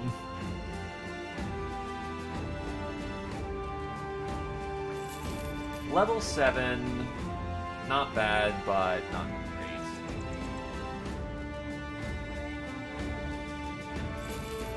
No.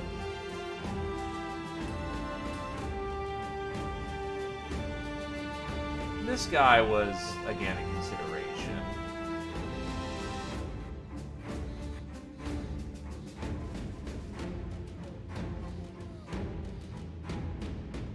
has no polearm mastery. What the hell? I need a polearm man, not a... Huh. Ain't that a hoot.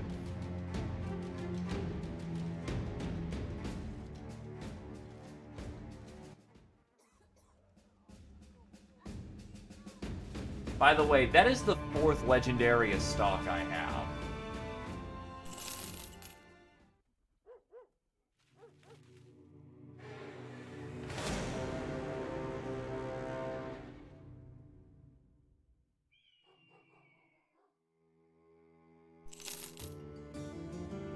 He's actually not bad.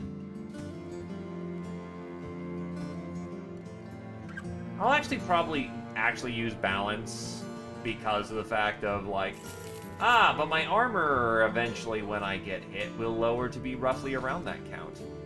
And yes, I do. Because it counts as a favored enemy kill, and the event gives me 2 and 2.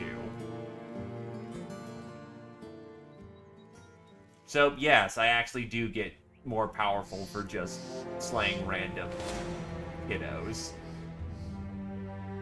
that try to throw down with me.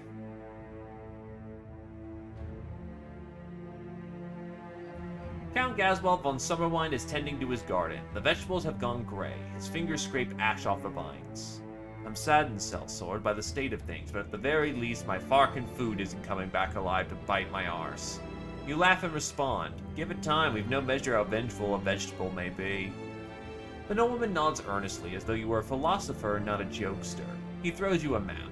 You'll find 2 sparks marked, Lastthorn's demise and crumbling ruins. Supposedly both are warrens for the undead. Go there, kill all of them, destroy their homes or graves, pits, whatever.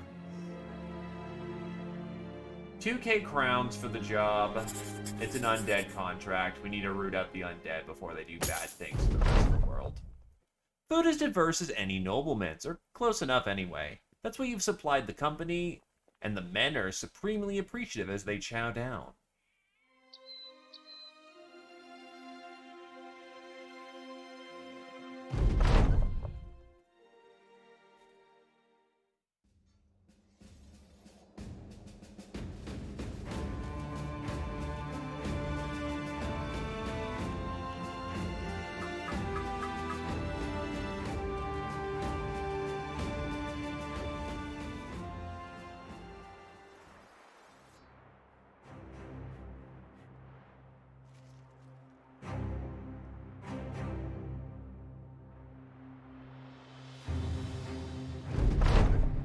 The Walking Dead greet you one by one, a series of easily dispatched breadcrumbs leading the Thracian Crusade straight to its target. You should prepare for a fight because soon you'll have a whole loaf on your plate. Okay, this one's actually going to be fairly nice. No supreme assholes.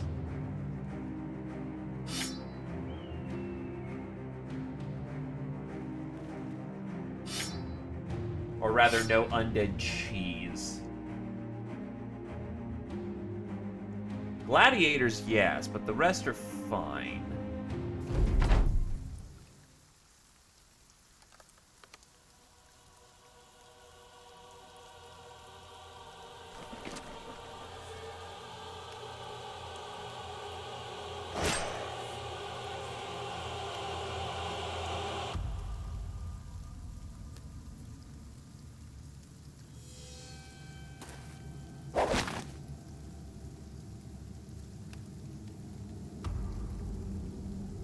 Actually, I could do this number.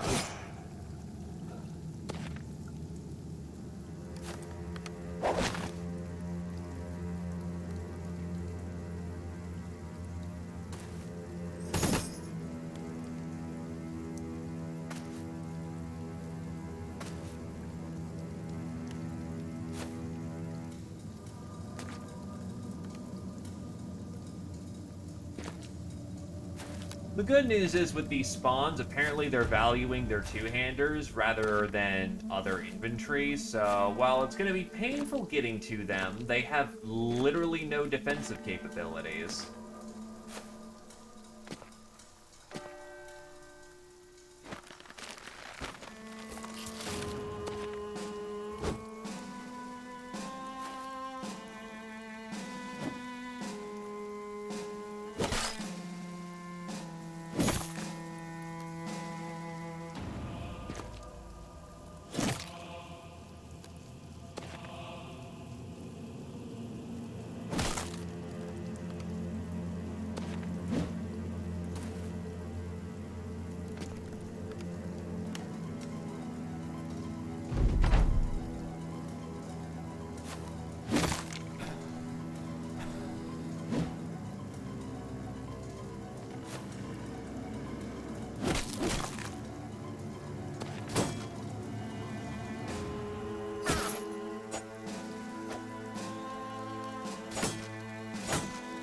Thankfully, spears work in the inverse as well.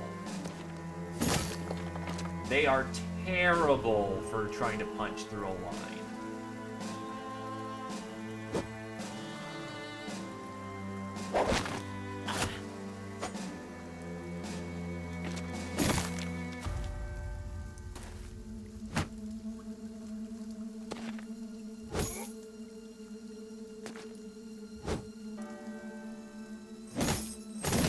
Flails are great for getting around shields.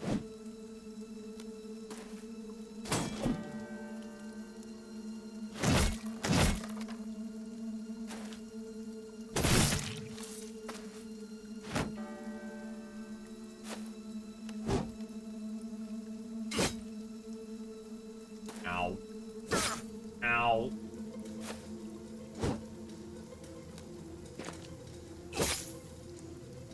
Their hit chance, 45 each. Templar, good to see you.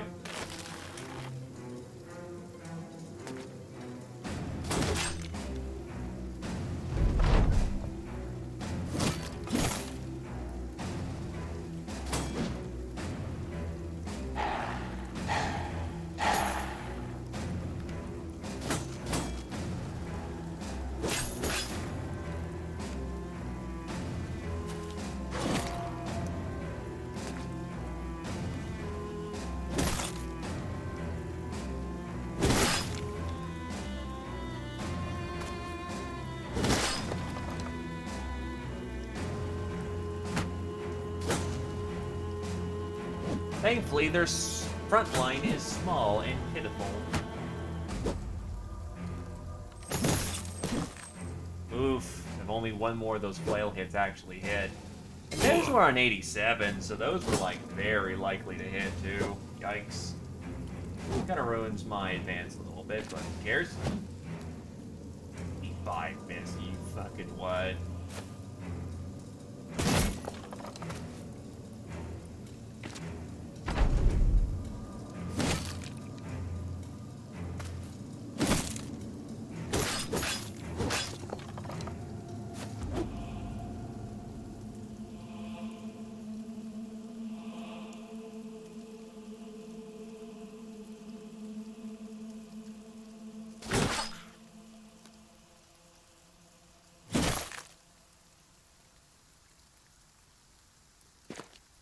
He's got the armor.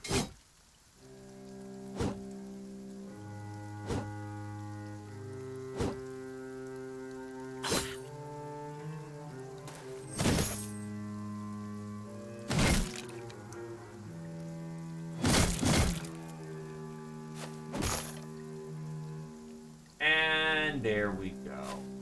A very beautiful collapse.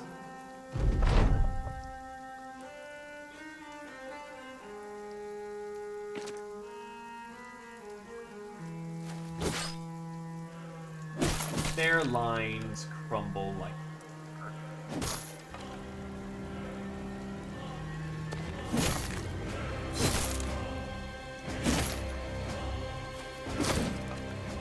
and done.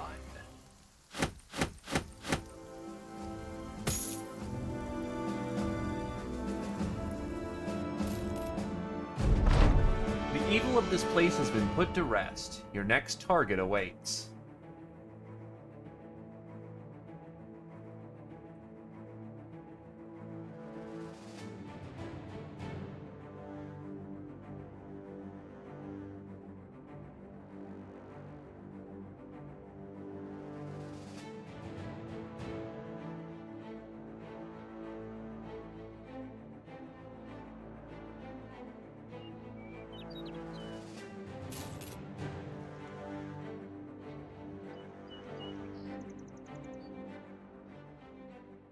Let's see. I don't need an inventor anymore, ironically enough. If I pay for it, I can fix any injury. Well, hot diggity damn! Fucking Battle Forge on a goddamn rope! Wow, that's hilarious.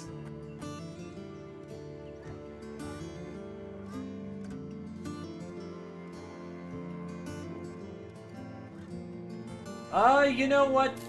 I'm down for a meme. Let's see how this thief is. Oh, damn.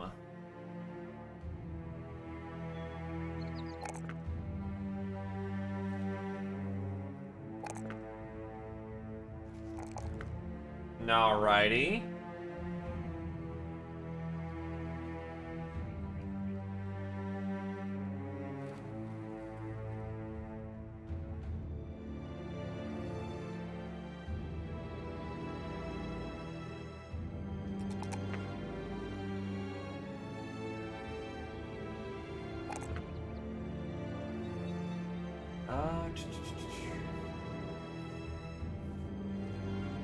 Honestly, probably want about 100% fat, just for the purposes of survival. Plus 6 fucking Anish, holy shit.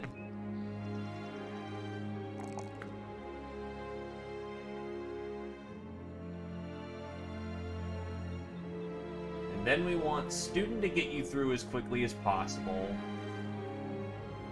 Backstabber to actually get somewhere. And Dodge, so that you actually have a respectable armor score. But with 3-dot Anish and 2-dot melee defense, you could actually go into Duelist.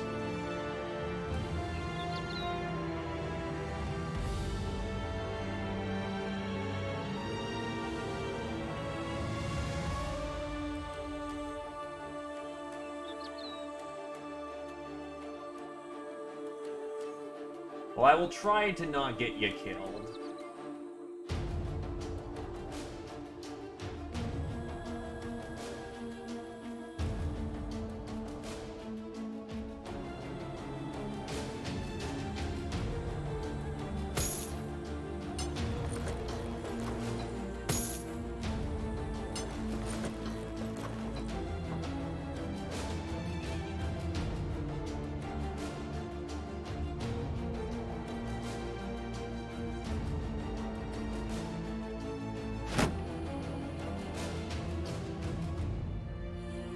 Jackcoats.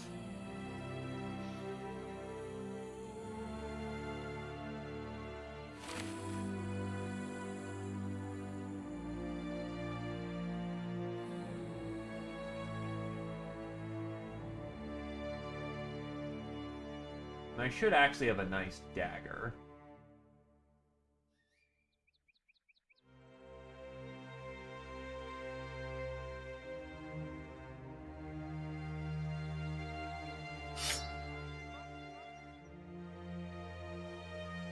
Your melee skill, to put it bluntly, sucks balls. And will suck balls, probably. But your defensive capabilities makes you absolutely great for backstabbing. And that's kind of primarily what you'll be doing.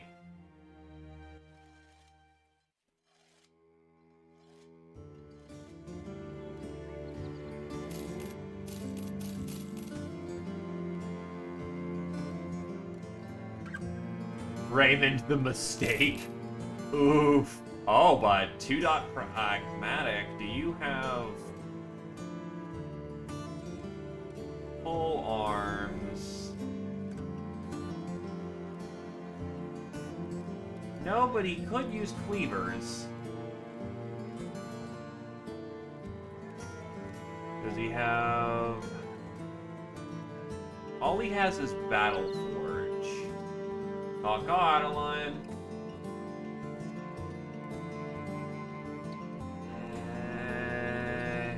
That's really light for what he... Those are really good traits, but also really light. Concerning.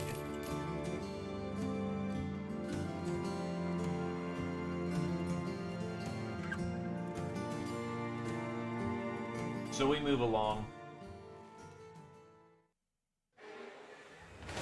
Normally I wouldn't want to throw away Pragmatic, but he just doesn't build anything too comfortably. Brickhead of Oxfordshire sniffs the air. I know Torlip the Sage is farting ours, that ain't him. The insulted mercenary shrugs. Not for a lack of trying, but yeah, I think you're right. We gotta be getting close to this crumbling ruins. You nod and tell the men to prepare for battle.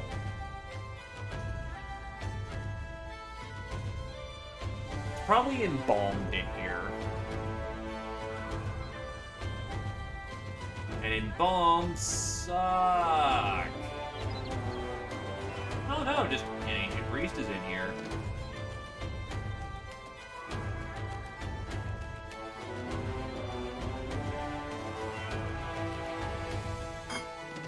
I've got the bottle ready.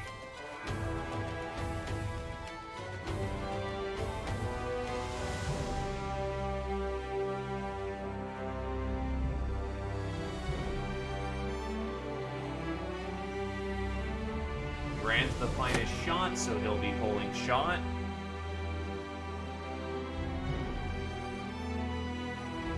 Calm thyselves, lads. Don't exhaust yourselves from all the dungeon crawling.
I'll wait to use the bottle when I get closer then.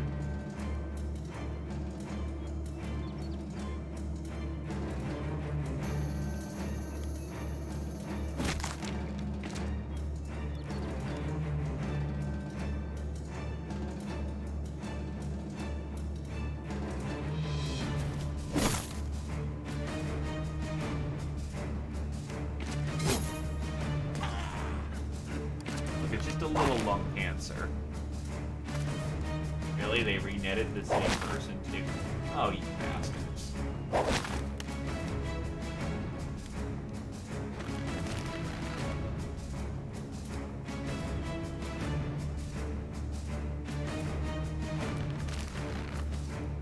He failed a 90. Wow.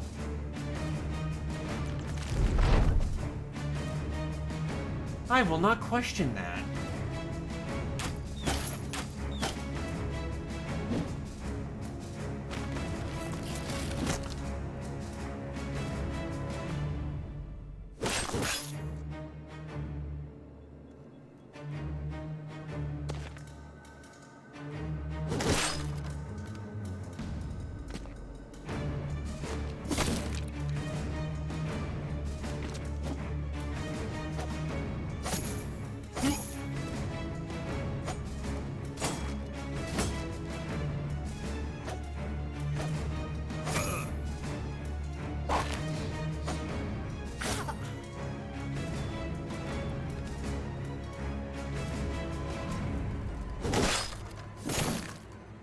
I will say, I do like the gladiators as a concept, though. Just these lightly armored troops who push the line.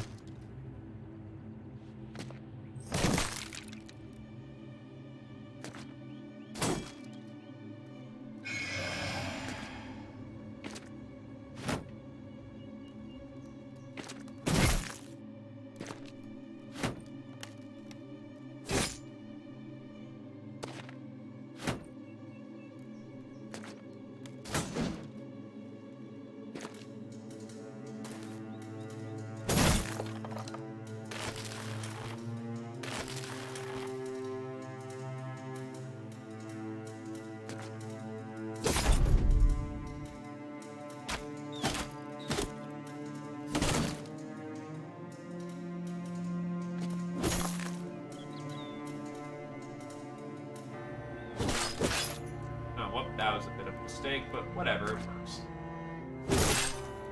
We call them happy little accidents.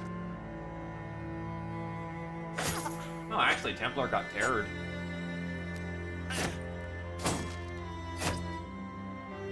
And Diane getting tricked for 18. That's not so good.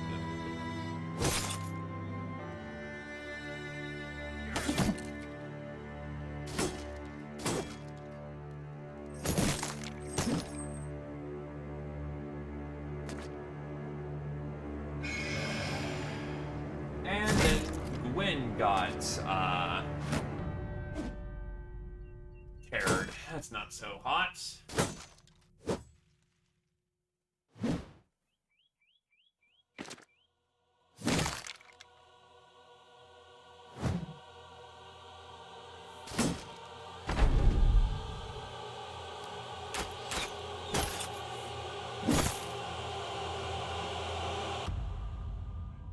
Wait, why is a gladiator battle forged? Shouldn't he be nimble?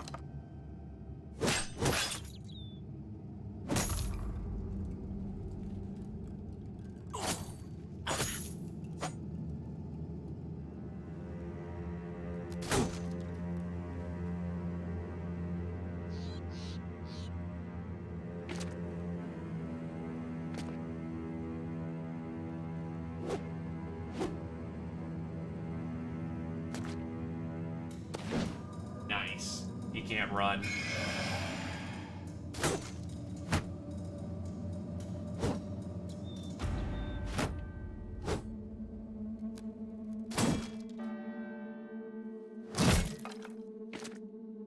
Reduce the calcium to 0.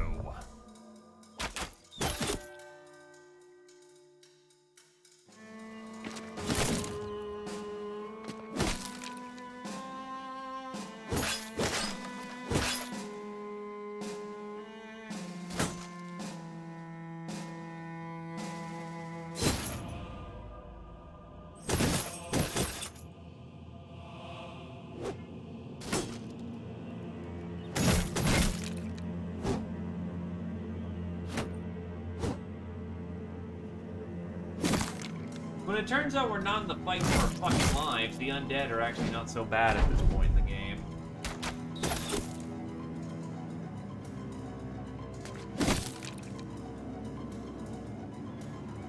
Punchy Brother died a very long time ago, I think.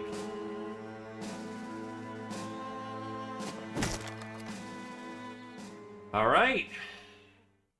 Money, books, and goodies.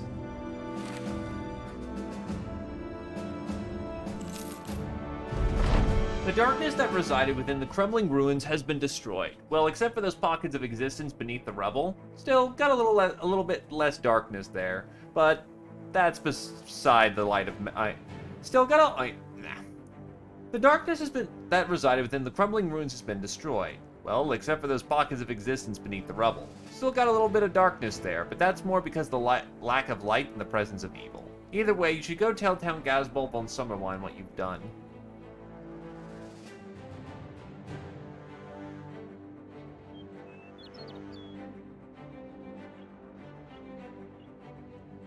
Punch Bro turned into a dead bro. You find Count Gasbulb von Summerwine standing over a freshly covered grave. A few sextons sit nearby, sharing a goatskin water flask. The nobleman shrugs. The body stayed in the earth, so not only have you destroyed the source of the evil cell sword, but quite possible you've outright driven it from some of these lands. By the gods, I hope so. Your pay's with the treasurer. He'll have your crowns for you as promised.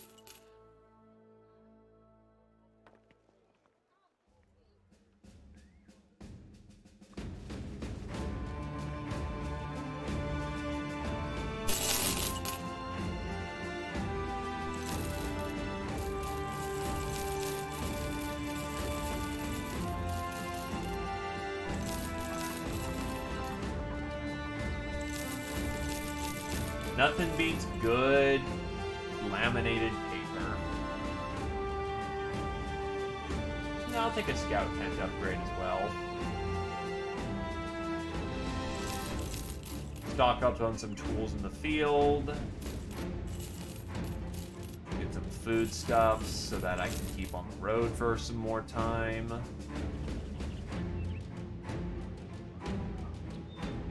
The Reaver. That's the first I've seen of that axe. Damn good looking axe. Actually, I think that axe does as much as a... No, actually, that's, I think, a minimum roll to axe for damage. Jesus, that's embarrassing.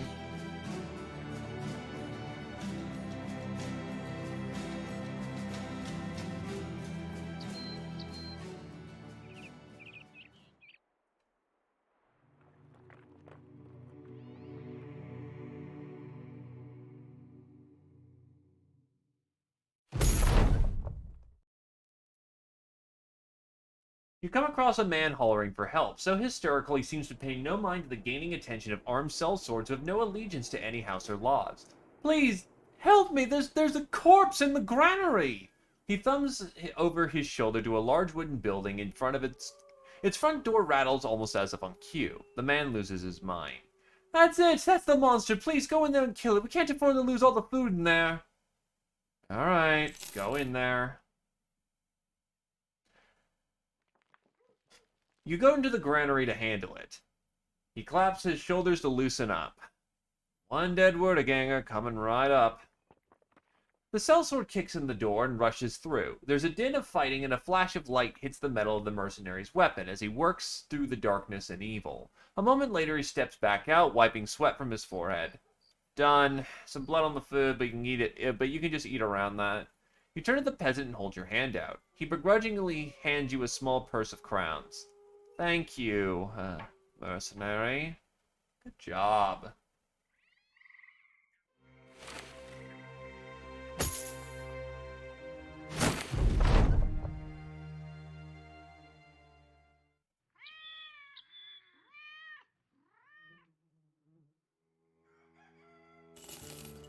That's not a bad killer on the run.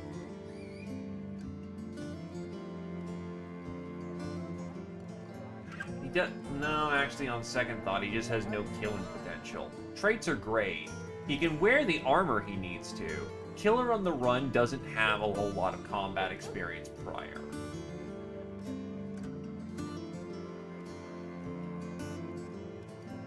You find Duke Dan von Summerwine studying a crop of books scattered around his desk. He's shaking his head, every twist of his neck seemingly turning another page. Upset, he hurriedly waves you in. Don't dally, sellsword, we've no time for that. I need you to go to Groenberg west of here. My birds tell me it's under assault. Or these damn dead come to life. That's really what they're saying of it. Are you interested in going? The pay will more than compensate your efforts.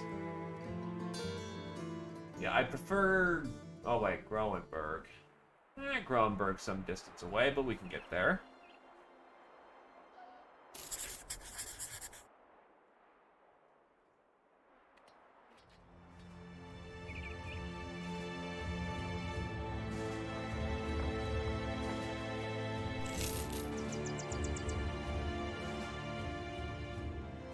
Hey, 5 years is a damn good long time. Nope. Fantastically defensive, but that aggressive hurts him a lot. Nope.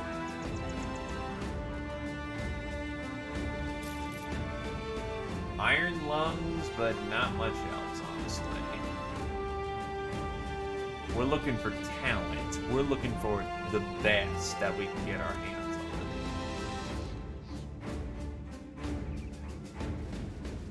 Oh, damn. Full harness of plate armor. For only 7 grand? Hell yeah. I could just put that on someone for like... Oh, hey, Heighten leveled up. But who wants it on the 2 slot? Your plate is honestly really good.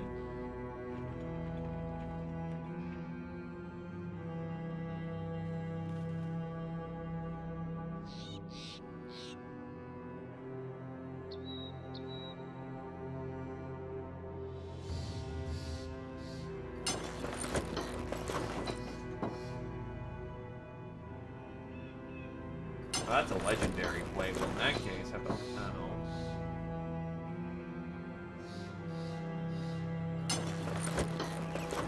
That's too heavy of a plate for him.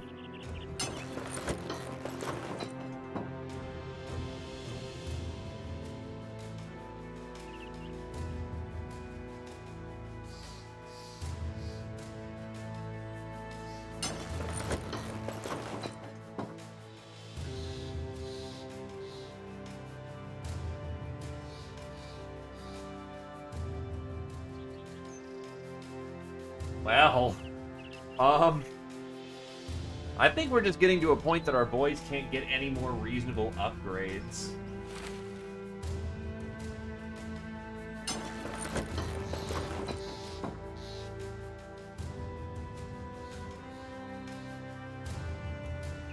Oh.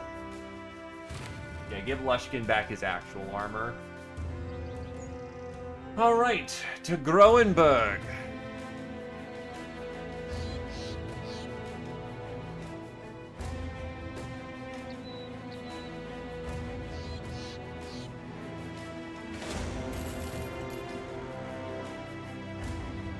Nomads, I highly recommend you do not fuck with me right now. The front gates of Groenberg lurch slightly ajar and slowly wheel open as the door handlers struggle to push the mechanisms forward. You enter the town to find a bunch of sextons digging a massive ditch right off the path. They're dumping bodies in and preparing fires to burn the corpses. The defense lieutenant walks over. Sometimes the dead comes back, but we learned ashes don't. Well, maybe they do, but they ain't no harm to nobody. You think they mentioned the horrid stench, but realize they probably got used to it ages ago.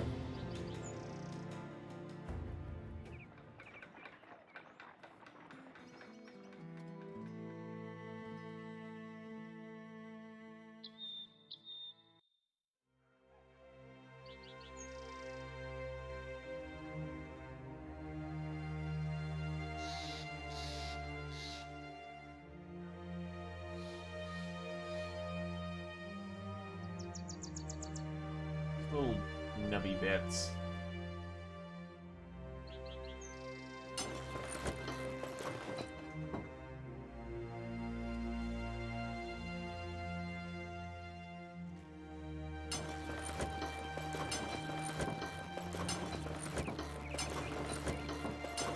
Oh, I actually can't put those on. Oh. I should probably just sell them. They're actually useless like that. Also, I forgot to give you your sash a long time ago, and now you have 137 resolve. The only way this gets higher if I was able to get him like a silk or noble's cloak.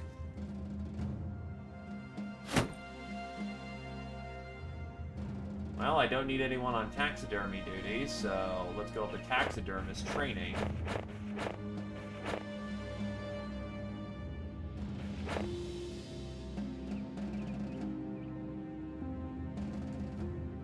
Look, Kitty just wants to be close, you know? You sit down next to the lieutenant. He breaks bread. Been awfully quiet since you got here. Taking a bite, you ask if he's suggesting you're a double agent for the dead. He laughs. Can't be too sure these days. Just then, a bell tower tolls and the guards rush the walls. Yelling and screaming erupt. The undead are attacking. The lieutenant throws his helmet on and helps you up. Time to prove your worth, sellsword.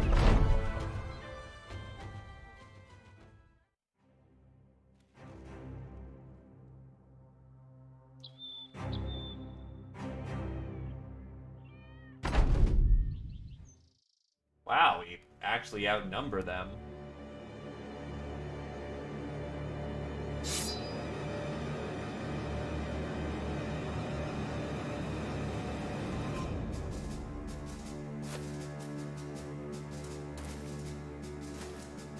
God damn it. They're gonna gunk up the lines.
Necro Savant's gonna murder the shit out of people.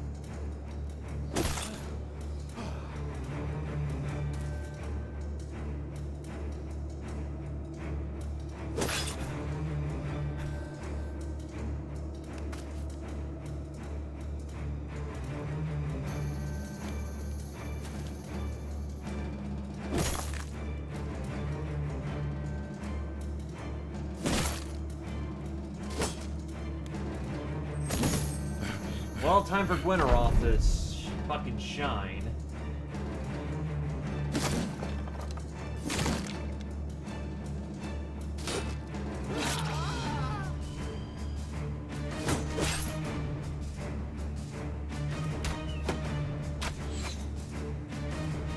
God, they're armed with such garbage.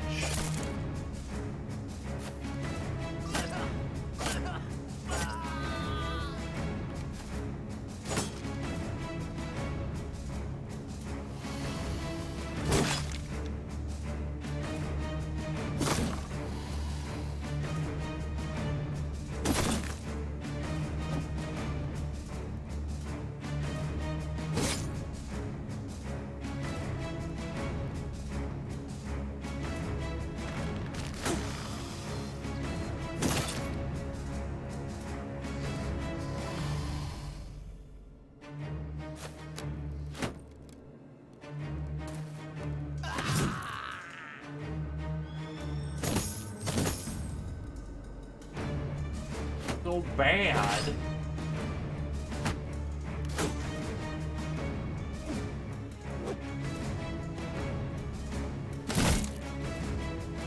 Actually was a very glancing hit for what he can normally put out for damage, so yikes. That or his armor's just thick.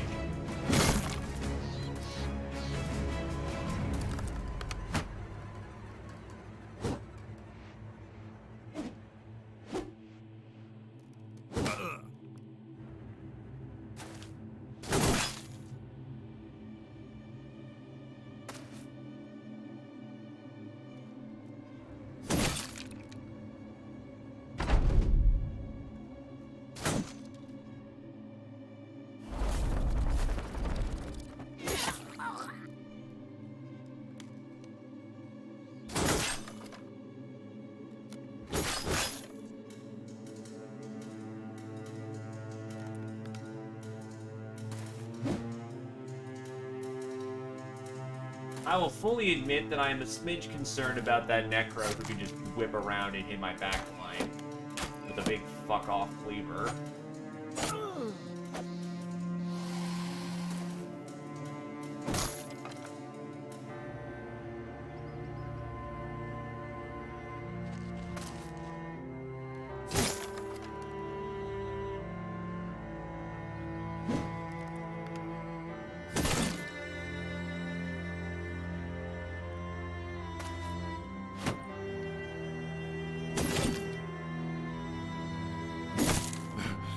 Right in the right position he needs to be in to prevent me from being any kind of help in preempting him.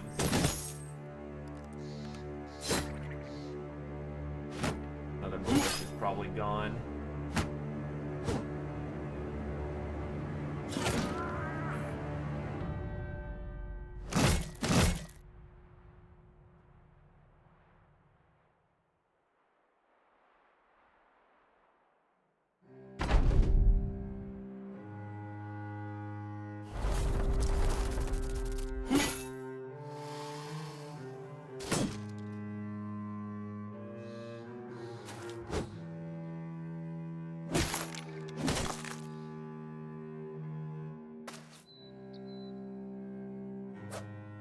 Right, daggers, so not so effective against the undead. Nothing to stab, really.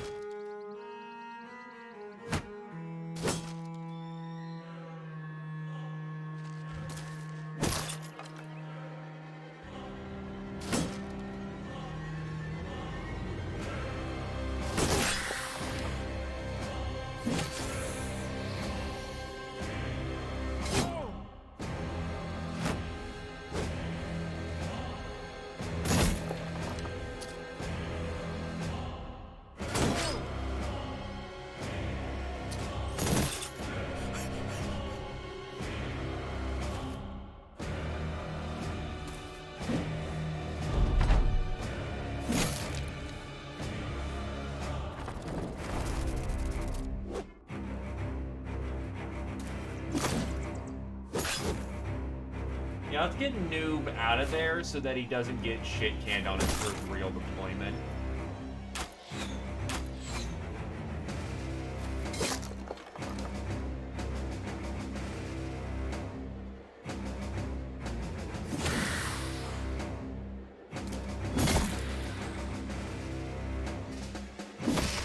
And he's gone.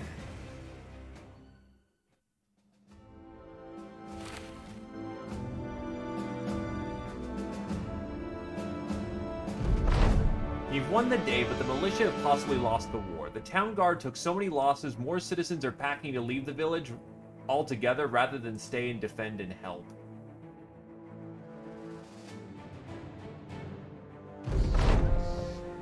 You watch as Templar of Purgatory scrubs the blades of his blades of pale flesh and socked clothing.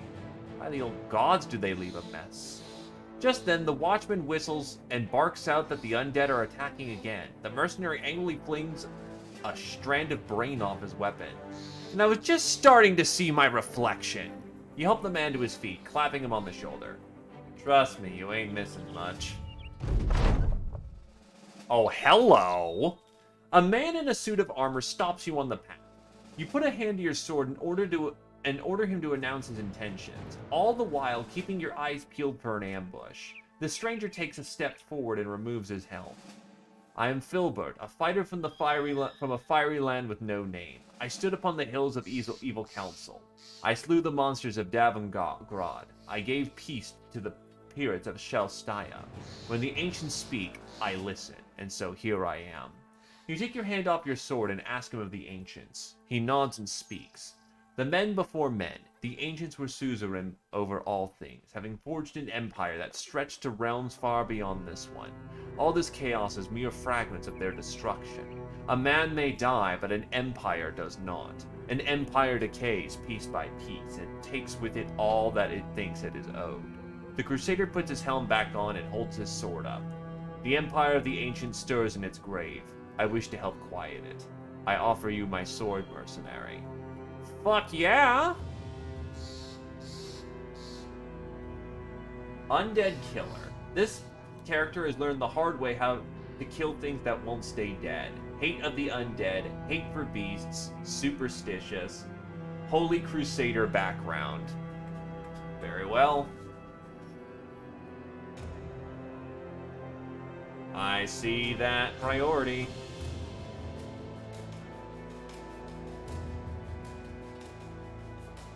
He's still got a long way to go before he, gets the distance, but he's off to a pretty damn good start.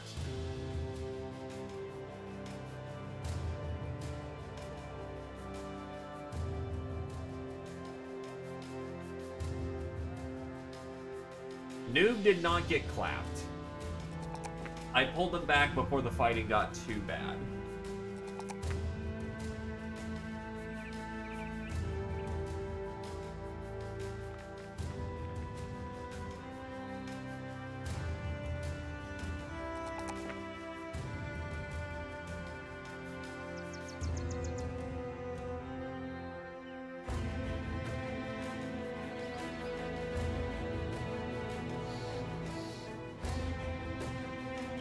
Probably the best way to go for this level. And then student.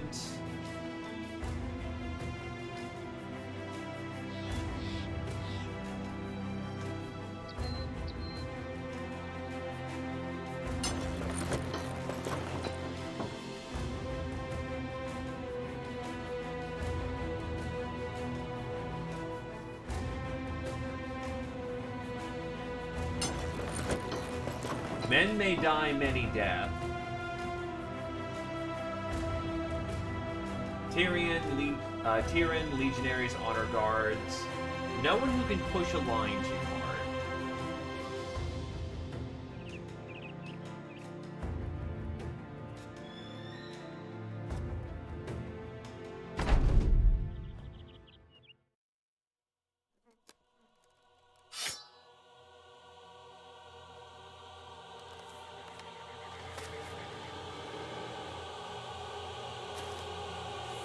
What is that cleaver? Well, it's a legendary cleaver, so it's something cool.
bottle.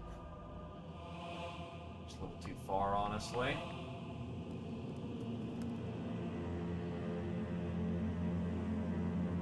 Two spaces further.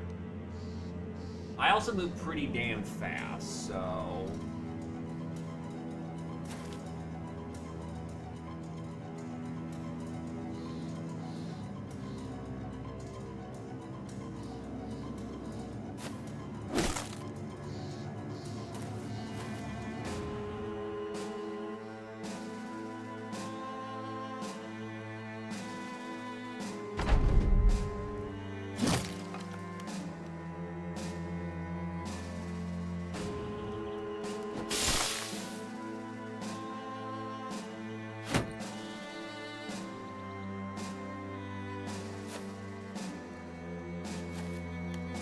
All I need is an arrow or two and we'll be fine.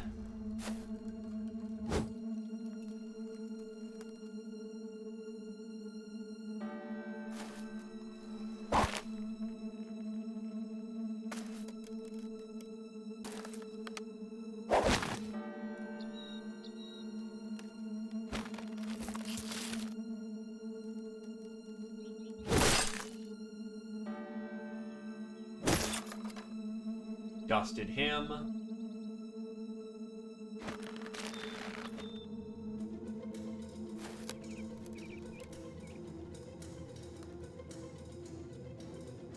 This is a bit dangerous, but...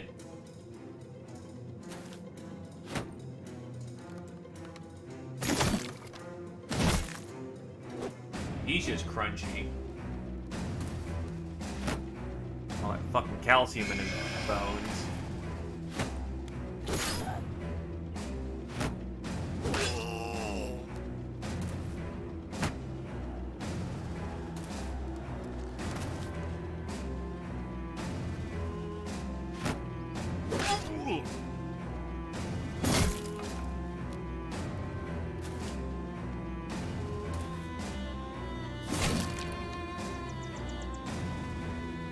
Grant's a good shot. We're gonna need another arrow into him.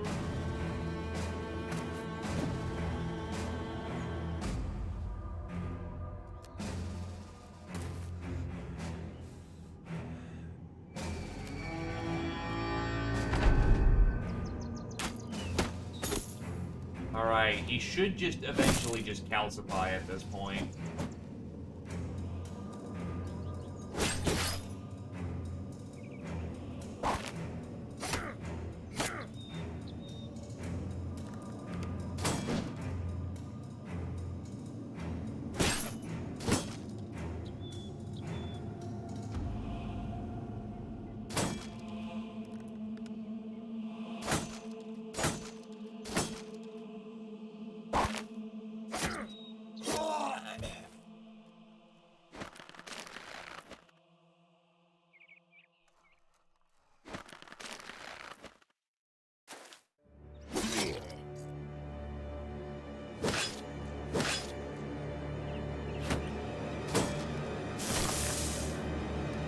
This is what I was a smidge concerned for. He's now in a pit with not a whole lot of help.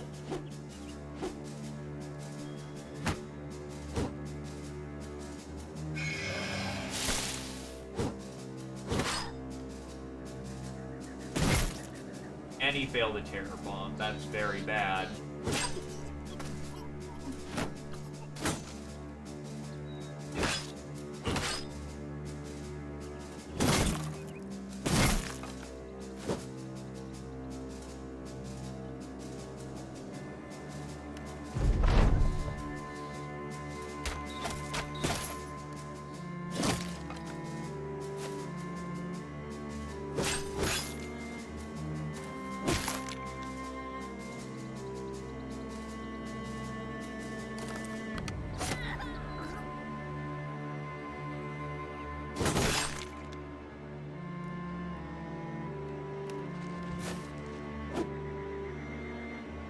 It's 90, boys. There we go. That keeps him safe.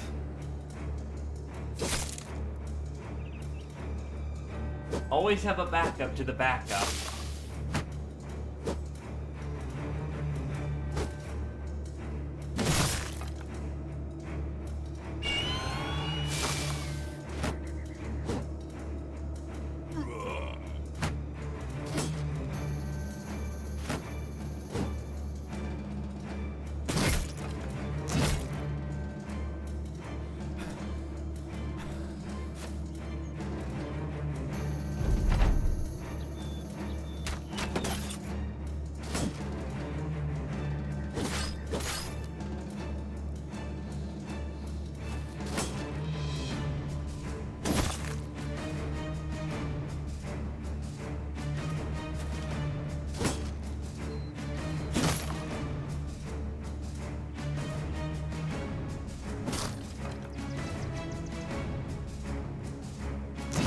And we're good. The Curio Cut Seeker, a massive cleaver that can cut through flesh and armor alike. This beast is in good condition, despite its old age. 83 to 105. Fuck, that's a good cleaver.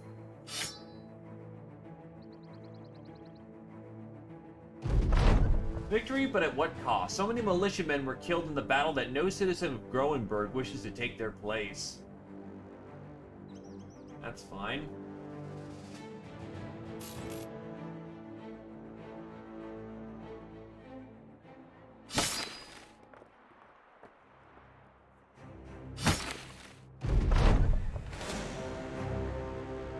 As the Crusade rests, cleanly sickly slough off their blades, another signal comes from the bell tower. They are attacking again.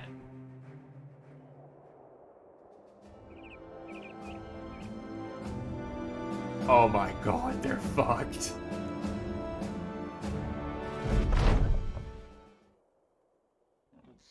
Interesting, we're actually entering the battle in a weird circumstance.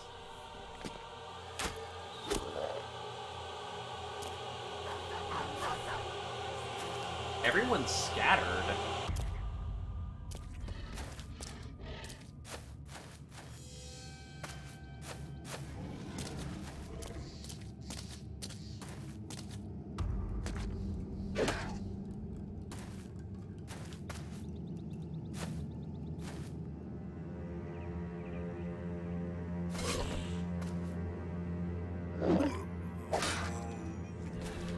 Fortunately, they're about to just summon up a whole lot of level 3s for no good reason.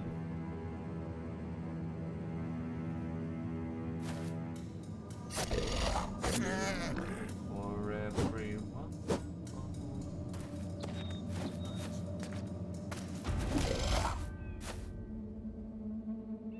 It's a beautiful sentiment.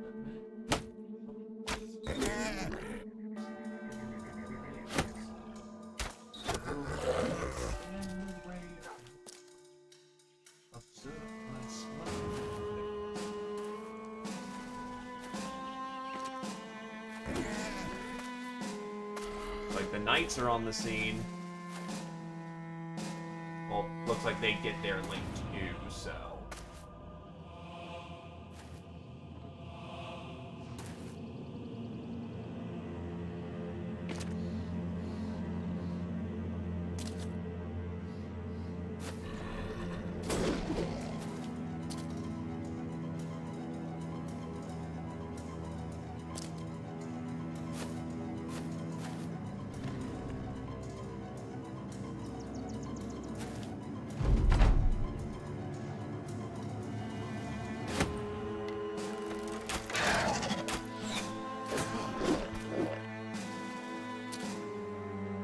We're gonna get there a little late.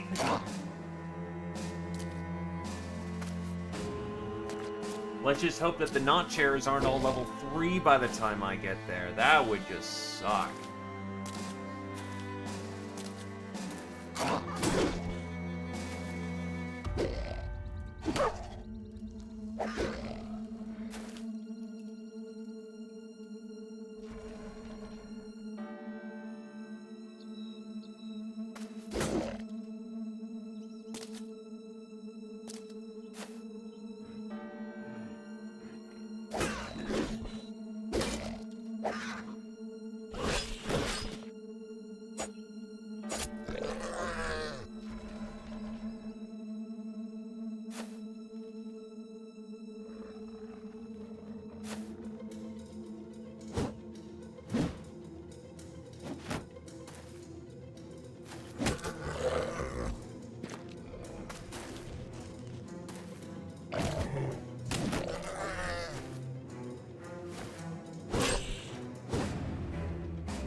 Yes, Gran. The two that I'm currently using are, or the three actually, I lied. Emo. E-I-M-O. I forget what the E stands for its inventory, its inventory manager. And I'd also recommend Stronghold because it's basically a Legends, part of Legends at this point that just hasn't been made official yet. God, they're just tearing them apart. Stronghold, is a bit of a late game thing. Also, one of the quests in it is very difficult, but if you manage it, you get unlimited waters of life. The water flask. You have to pay for it, but on the other hand, like, once you get late game Legends, you should be, like, sitting on a giant bucket of crowns, no biggie. Another one that I've been trying out, still needs some work on it, is Davcool Rising, which adds the Cult of Davcool as an entire enemy faction.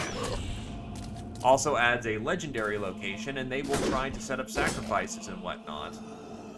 They still need to make a more Legends-focused variant, because it's more built for vanilla, but if you want to change a pace, it's actually not a bad mod at all.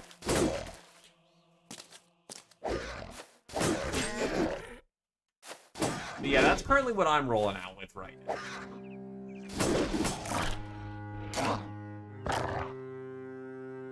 Not a problem. I know there's this gunpowder mod that was very, like, it was very OP, but on the other hand, it was a lot of fun from what I heard. Basically, if you wanted to be a Fusilier company.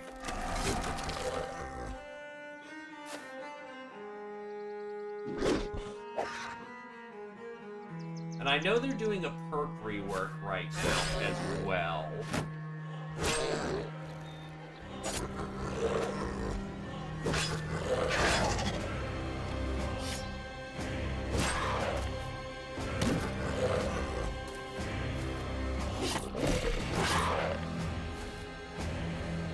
And gunpowder requires a certain setup to be good.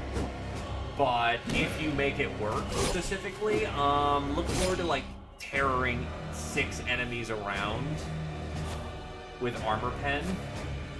That's not the knight. The knight is... he had a winged base. Yeah, base guns aren't great.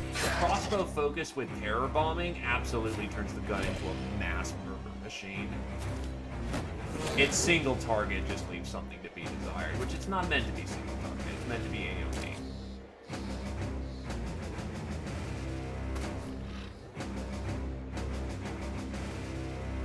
So there's a skill called Fearsome, and I call it terror bombing because every time you do HP damage to the enemy using Fearsome, just one, they have to roll a resolve check versus,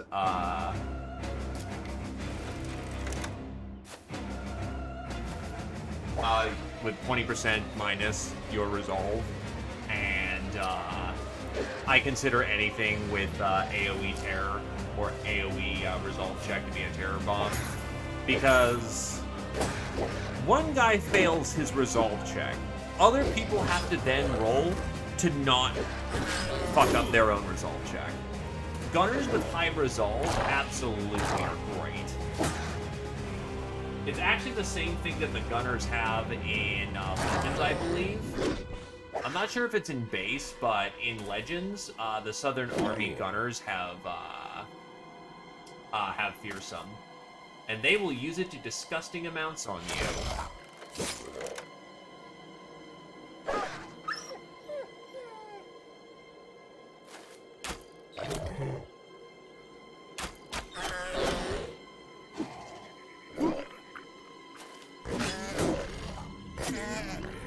Dude, that militia's just sticking it out.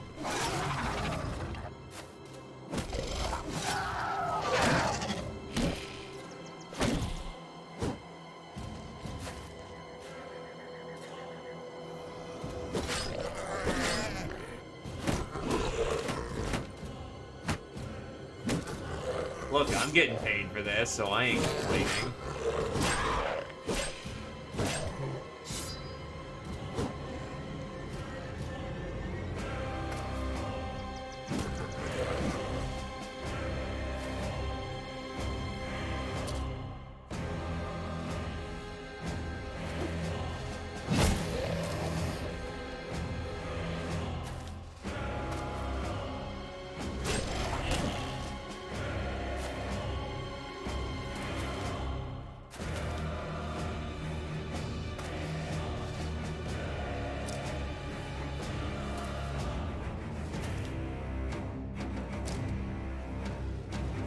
Look, if they're willing to do my job for me, I ain't gonna bitch.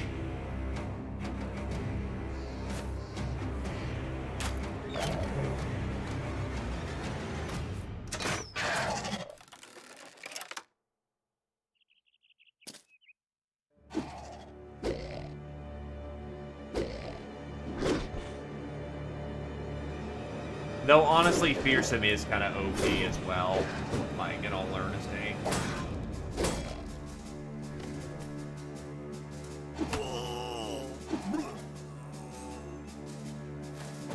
He's about to get some snick snack.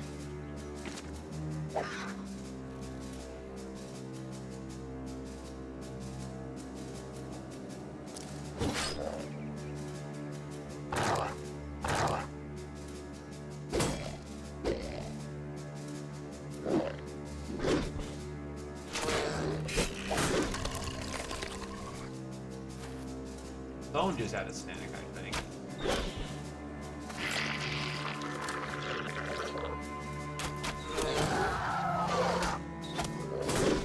Nice, that's damage.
Thanks, Reinforcement Army.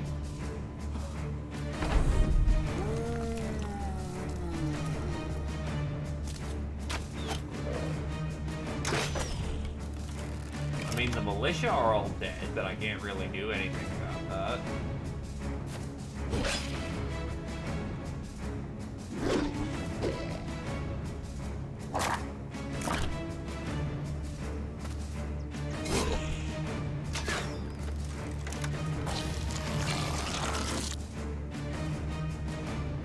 Oh, that little motherfucker. Well, our man's currently being devoured. We gotta go save his ass.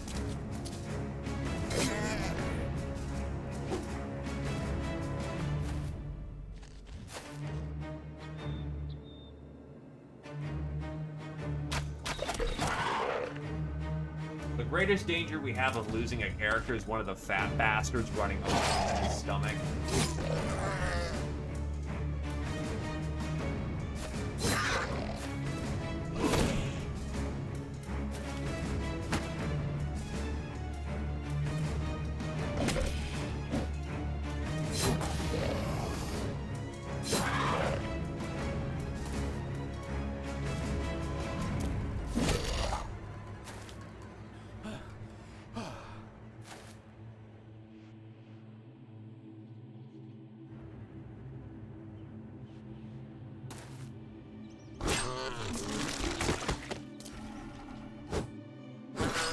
Honestly, some of the best gunners are witch hunters, just for that resolve and crossbow.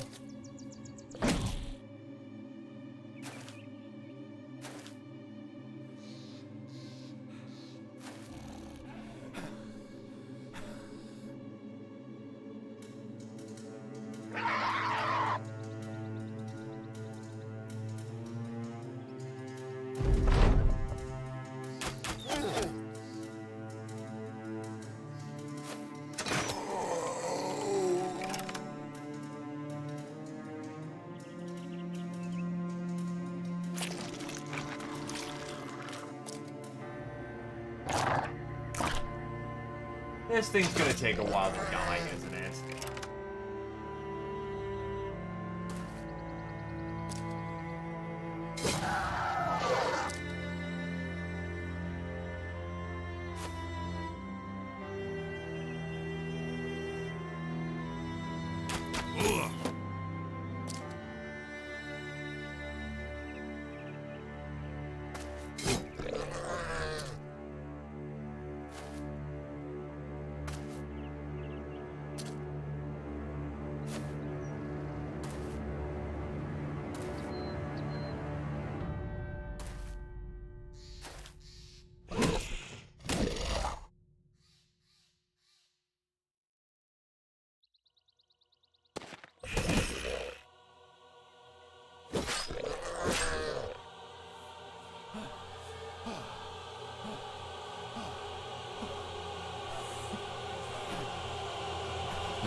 Yeah, the dog does live, actually. Well, actually, no. Nobles can have the dog, too.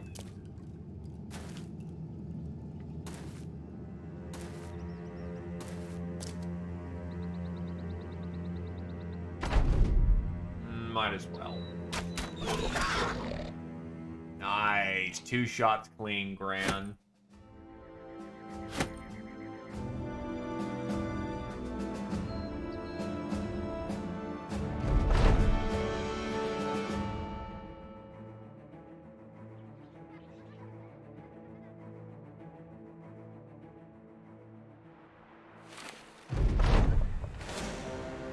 You meet the lieutenant of the guards along the walls. He's sharing a piece of bread with some of the militiamen and offers you a piece. You decline and ask what's on the horizon. The lieutenant points out in the field.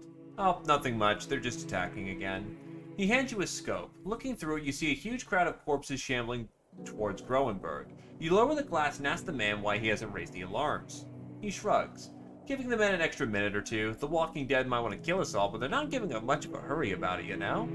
Understandable, you go ahead and have that bread on offer, and after another minute or two you go and prepare the Thracian Crusade for battle.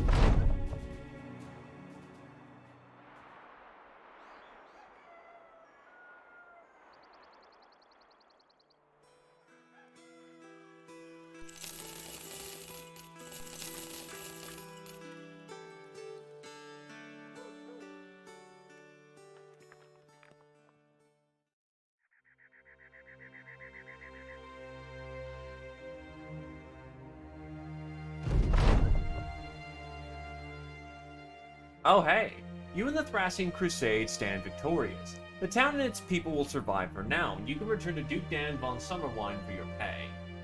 Wow, they really did just handle the job for me. Nice.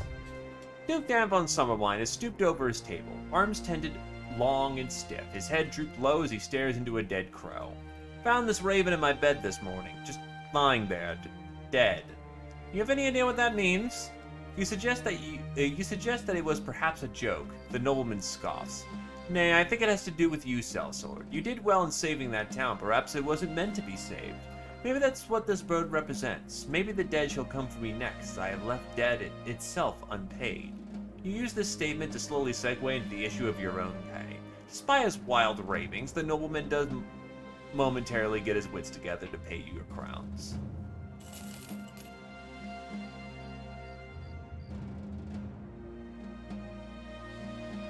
And back to town we go.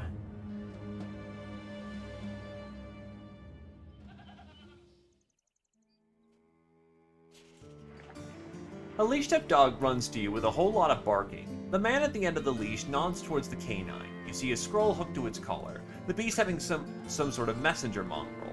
That or someone's having a bit of a laugh. Taking the note, you read that a local nobleman has requested your services. Maybe it's not a joke after all. The dog simply barks again and wags its tail, sitting dutifully and looking rather accomplished. No, thank you. I don't feel like doing, cultist work right now. I really don't. And that's a town glitch, so I gotta cycle it.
So what's in town? Well, there's the cult again.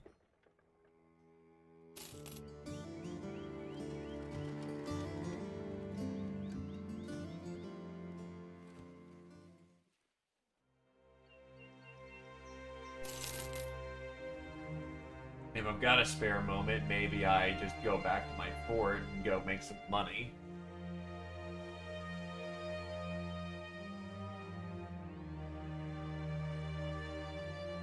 Yeah, honestly, I've got a spare moment. Let's go make some money.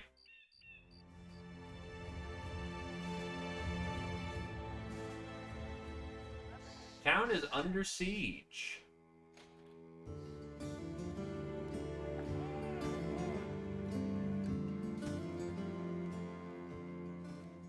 I have to head up north to Sonastrat to go deal with that. Fuck off, don't want to deal with cultists right now.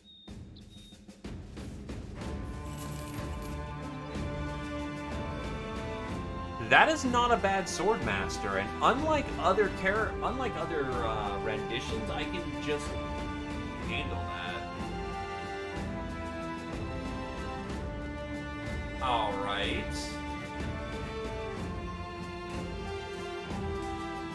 I'll hire the man.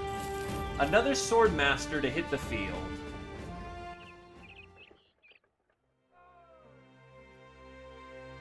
First of all, Geo reaches level 3.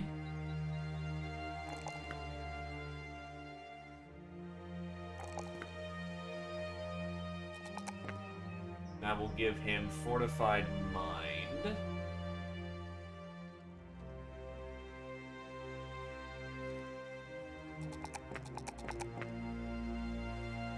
Noob reaches level 5 and can get Dagger Mastery. I was about to say, there's no Dagger Mastery on a fucking thief? No, there is.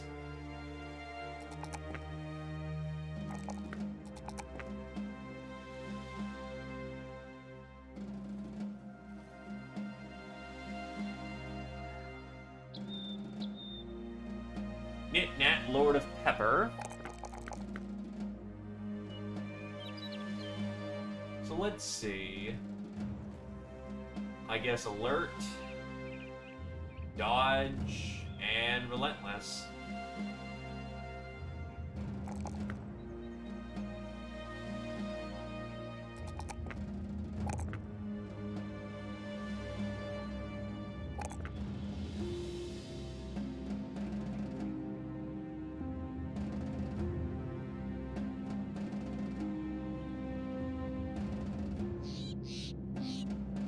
Well, I want to build him into a duelist. He doesn't need as much weight, so...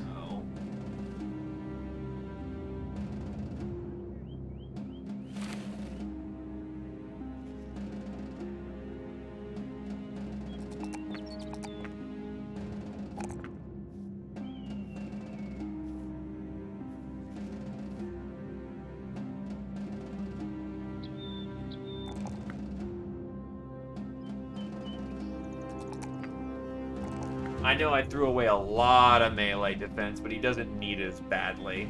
Other stats, he absolutely does.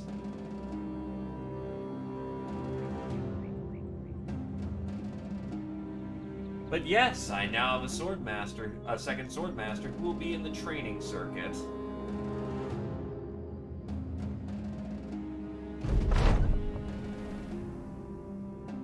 You walk out of your tent to see Grenadier and a noob regaling one another with stories. You're not sure what a poacher and a thief would have in common, but they seem to be having a good time. Laughing, Grenadier gives another story. One time I was out in this filthy nobleman's lands hunting this buck. Shooting the damn deer was the easy part. In the middle of the field dressing it, I hear hooves beating over the earth. So run a rope up a tree, tie a carcass to it, and haul that sucker up there. No more than a minute later, bada bada bada, there's a nobleman with a constable and a retinue of lawmen. A noob raises an eyebrow. That's a tight spot, sir. The poacher nods. Tighter than a cross-legged virgin it was. So this nobleman comes wandering just underneath me and sees all the blood. He starts barking that I come out and turn myself in. I had no intention of doing that, but unfortunately the goddamn buck starts slipping. I reach for it and I suppose the branch doesn't take no more and snap. Nobleman looks up just in time to get splattered by the belly of this deer. Meanwhile, I'm falling to certain death until the damn rope snags my foot and hangs me upside down before my makers. I give a bit of a wave. Hey fellas, don't mean to barge in like this. The thief laughs with a concerned face. Grenadier waves it off. Oh, they had a sense of humor about it, thank the old gods. I spent 6 short months in a dark pit. Nothing too bad, really. Right.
Alright, let's make camp here.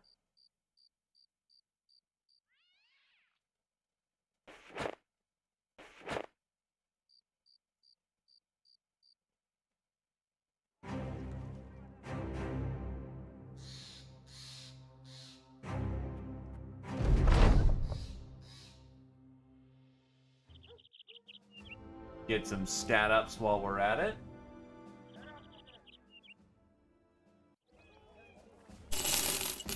Sell off the trash.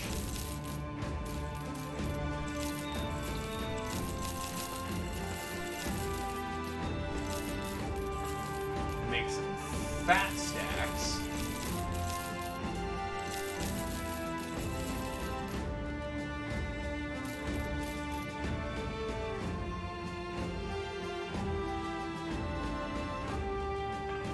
I actually have enough big quibblers at this point that I should probably get them all allocated.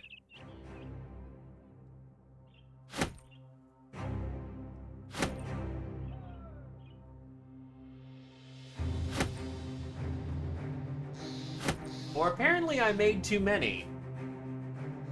Well, my boys ain't running out of arrows anytime soon. That is 24 shots a round.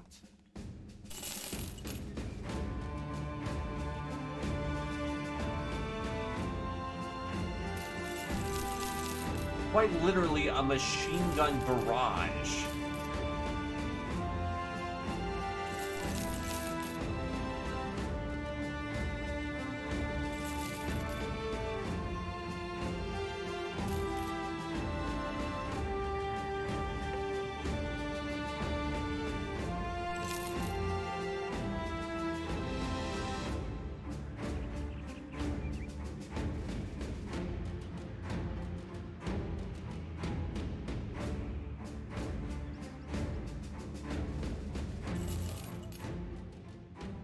Alright, let's go have us a fight. 7 snakes. Serpents, the alchemists like to call them, but if I wanted to draw a serpent, I'd just draw an alchemist. Yeah.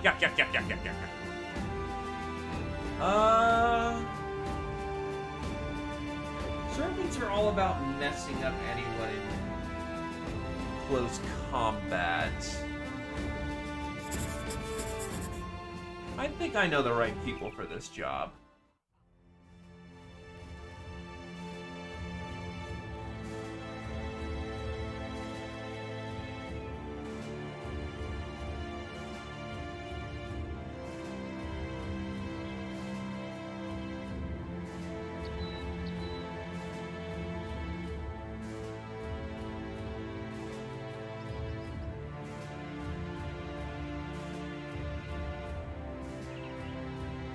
I need my people with AoE and survivability. Well, mild survivability. The gate rises. Nothing is heard save the rattle of chains, the creak of pulleys, the grunts of slaves at work. When the men of the thrashing Crusade step out of the arena's bowels, they can hear the crunch of sand underfoot until they come to stand in the center of the pit. A strange voice screams from the tops of the stadium, some lost language beyond your knowing. But the words echo just once before the crowd erupts with cheers and roaring. Now is the time your men shall prove themselves before the watchful eye of the commoner. Let's go.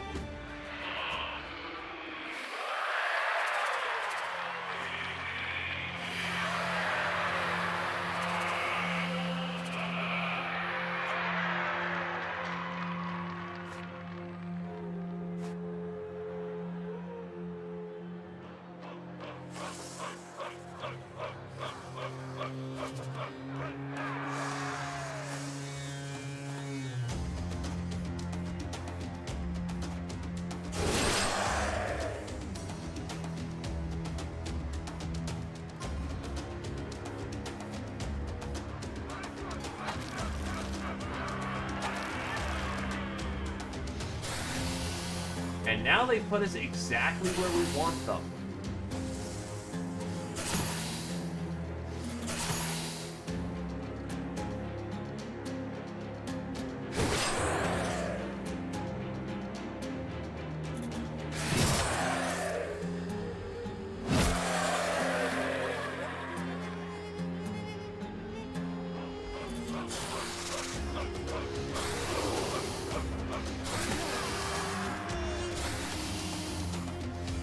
These are all heavily armored men who specialize in just wiping out skeletons.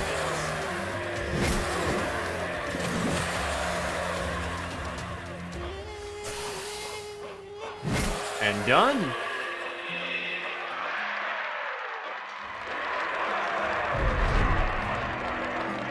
The arena master talks as if he doesn't even remember your face. Then again, he probably doesn't. Here's your pay. Please come again. The arena will be closed for the day, but you can return as early as tomorrow. Killed it.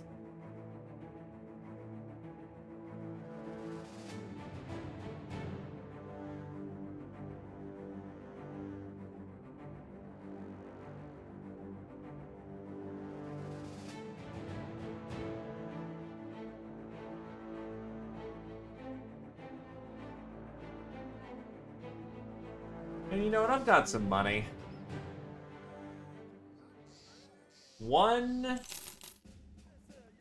2 water skins.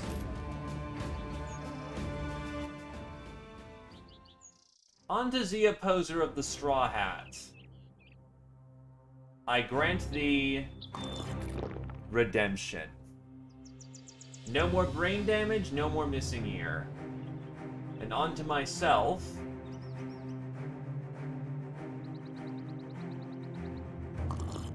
I am no longer an old man.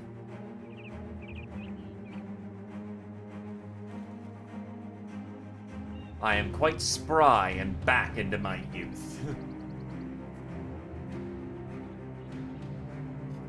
I really should get alert with my next perk, actually, for that extra niche. Again, balance. I need more perk points.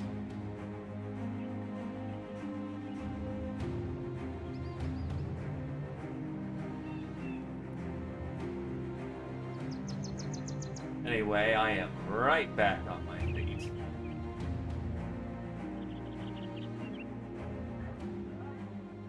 That only costed me 80,000 crowns. But, you know, small price to pay for, you know, restoring the vitality of my members.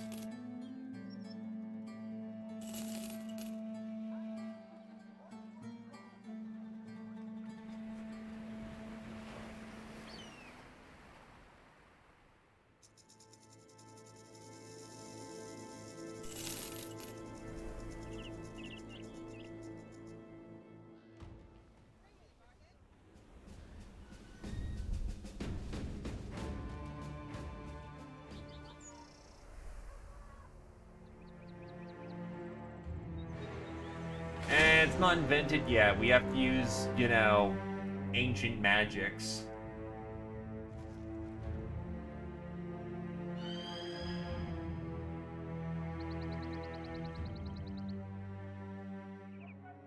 Dormy!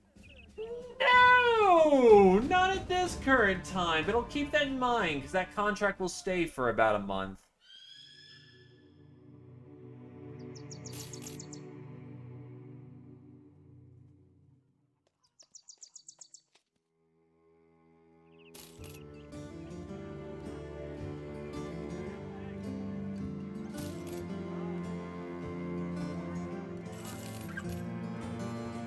It's not honestly bad, it's just not something I need.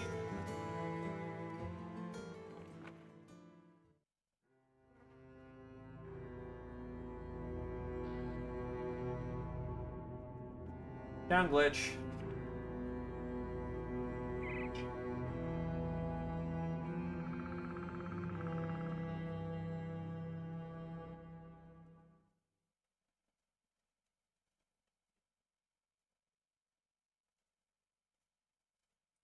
Just wanted to see if I was still in, and you're dead.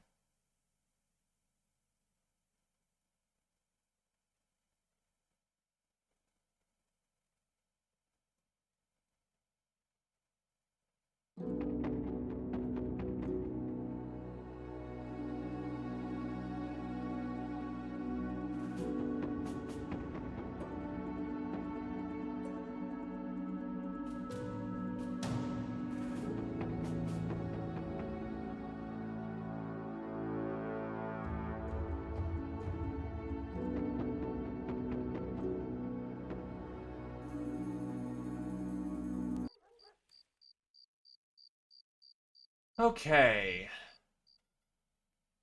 Well, greenskins aren't really relevant right now, so sorry about that.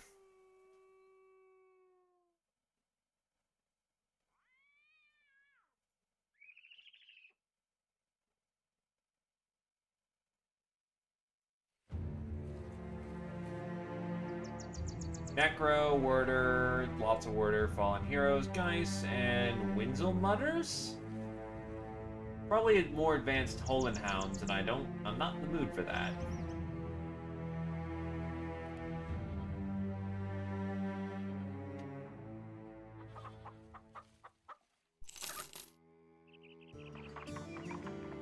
Really, no one here wants my services.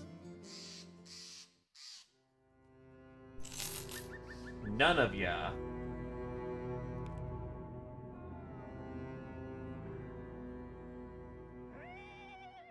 Hey, a shield maiden.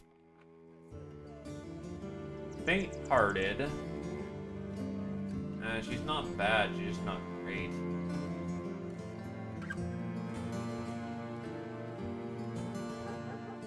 I know shield maidens are relatively rare.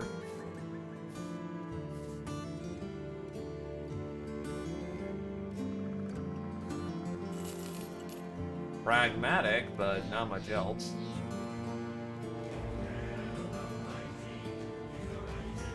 Well, hello there, Britcan.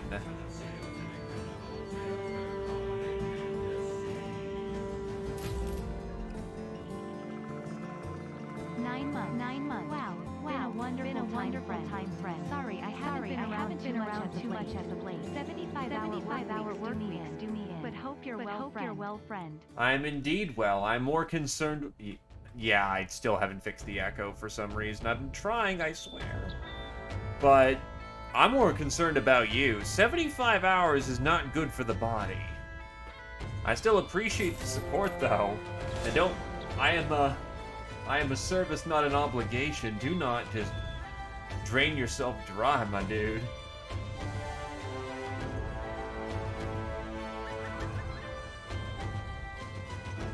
But seriously, though, thank you for 9 months. It has been indeed quite the time. And yeah, please, don't be dead. Don't drive yourself to death. Like, 75-hour work week. Holy shit.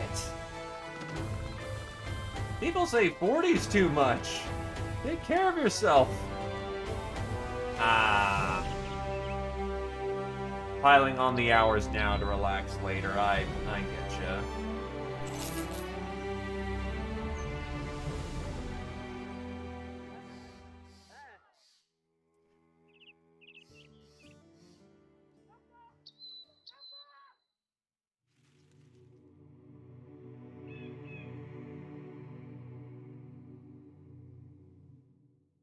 Yeah, there's a reason they've got you on contract.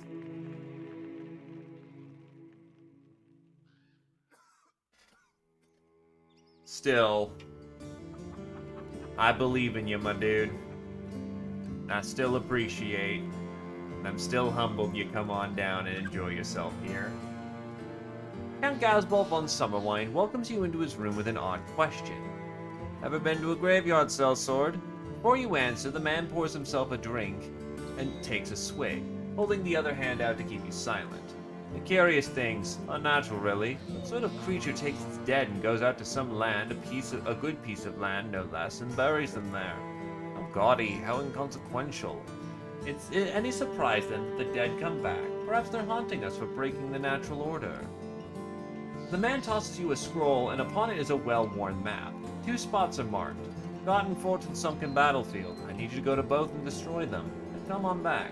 Simple enough for a man of your profession, right? 20,000 crowns to get the job done.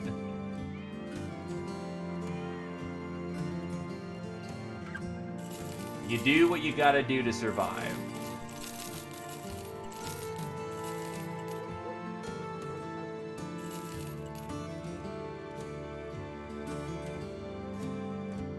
Ain't no shame in it. If anything, I applaud you for being able to put in the hours and keep a stiff upper lip.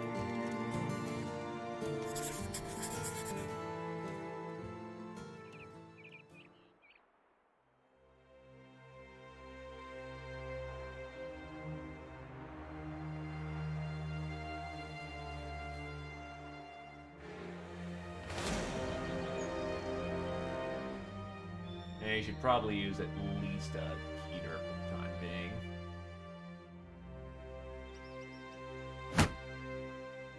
He's not supposed to get into close combat, so if he can avoid it, that's the best. An old man greets the company and states the Forgotten Fort is not far off. You ask what the hell he's still doing around here then? He shrugs. Being old, what else? True. If you enjoy what you do for a living, you don't work a day in your life. Also, as a frame of reference, I have an open sword master for anyone who wants to take the name.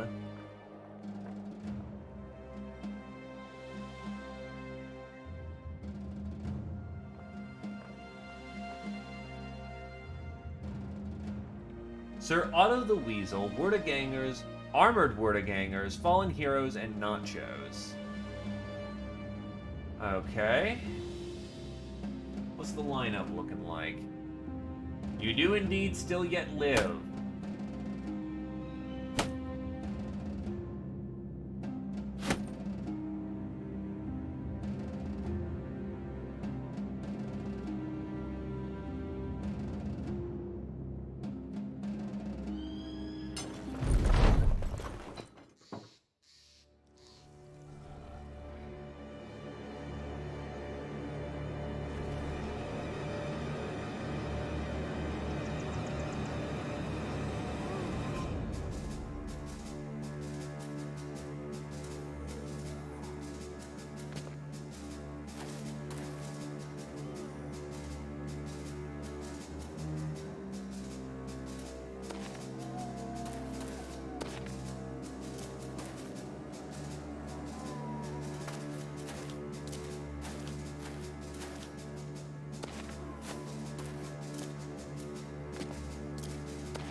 The good news is no necromancer, so all we gotta do is wait for them to get close and let the shooting begin. Yes, I know there's nachos. Nachos are gonna wait for the undead to die. Then we just pick them out as they come on through. But yes, you are still a starting character and you've gone the distance. Ah, damn it.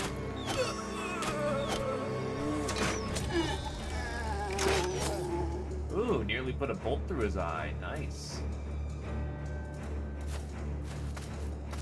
Oh, they're coming in from the north.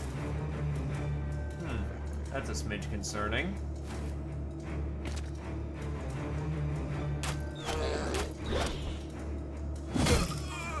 Oh yeah, that's right. Zeopozer went from having -10 initiative to 52. He actually can move again. I forgot that he had a good initiative score. Oh, it's good to have Zeopozer back in his regular state.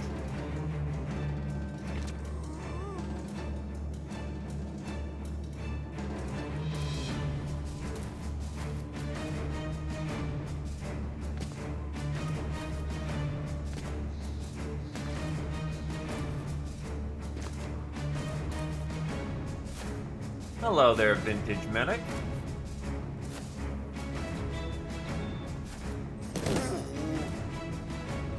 Almost brained him.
Understandable, and again, take care of yourself, my dude.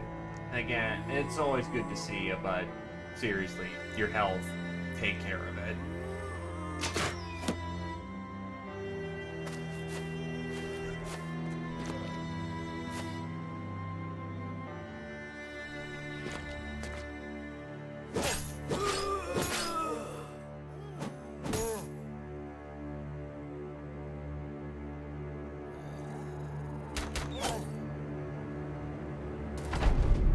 Wow, the nachos are falling back.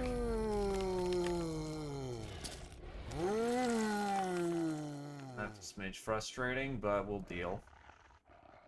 Fair enough.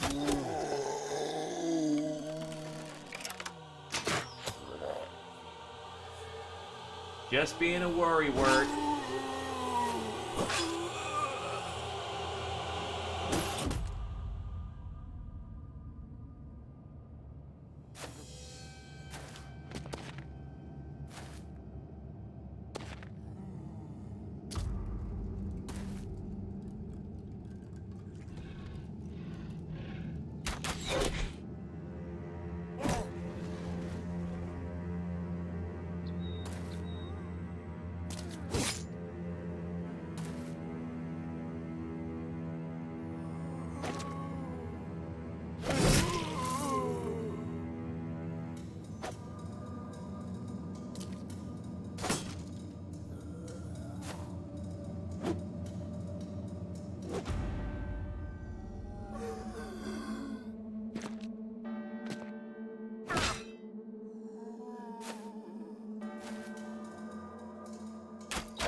That is a lot for my baby units to be dealing with.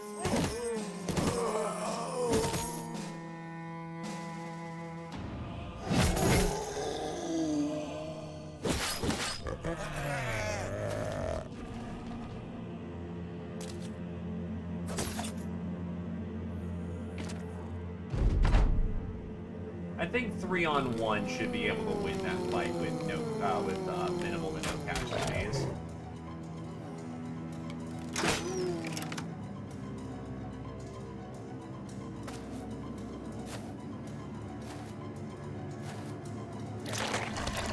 Here come the level 3s.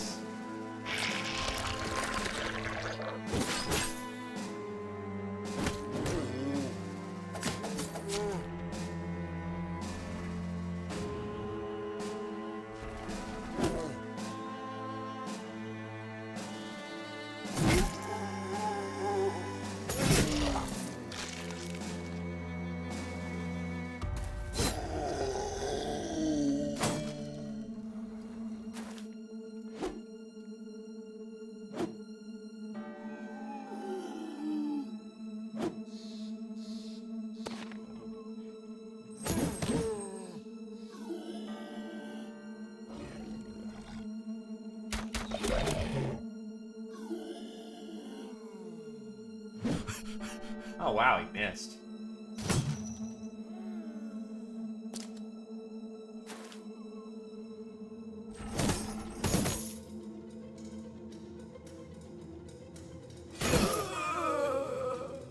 Right round, baby, like a record band. Right round, round, round.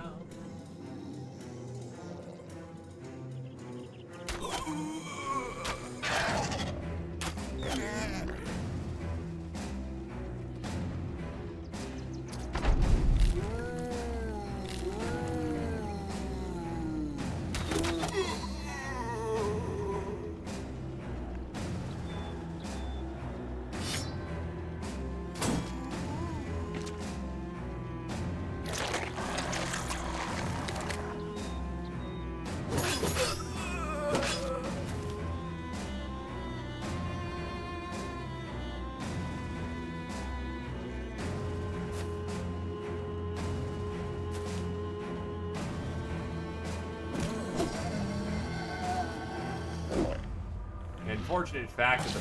Oh, that's bad.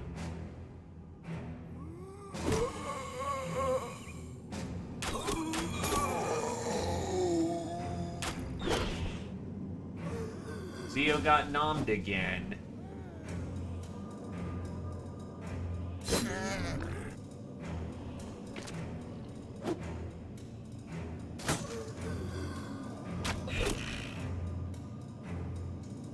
Oh wow, you actually ran out of ammunition.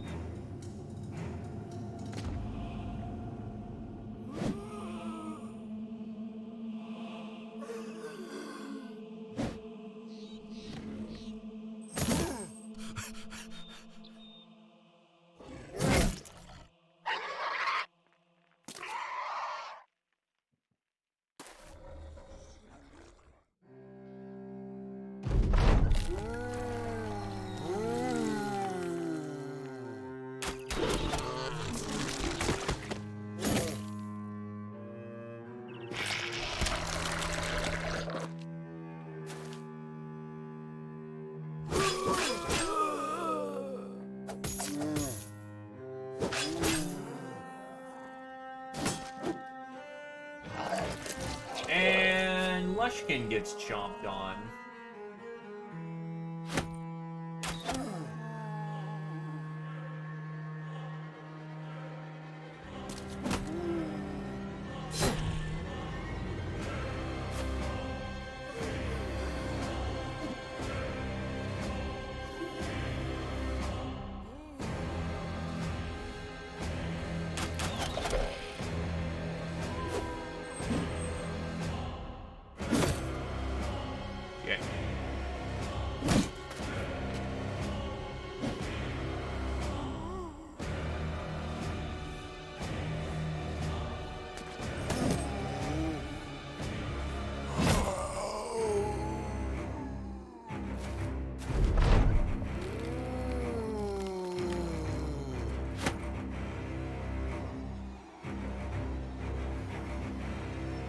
Why can't... Oh, because the champion's in his face.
Oh, thank God for the Unhold Splitter being the absolute titan of damage.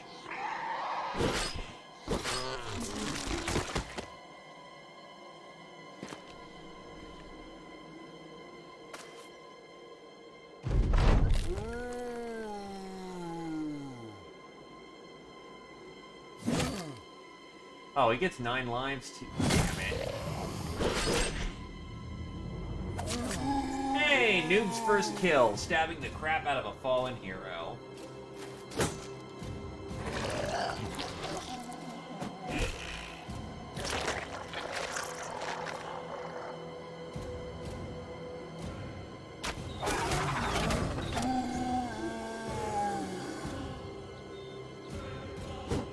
Oh, actually, that's right, I wanted a morale boost. Whoops! I'm used to not having to do that, so, oops.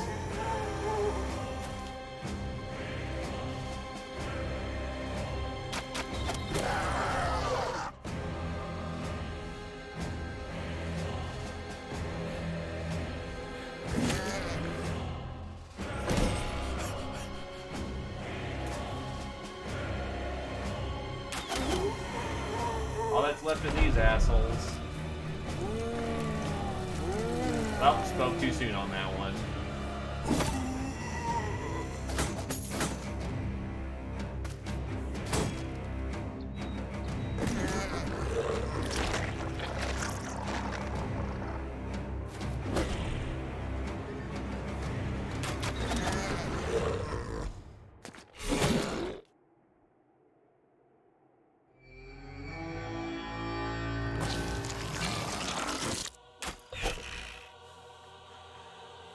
Holy shit, they just keep eating people.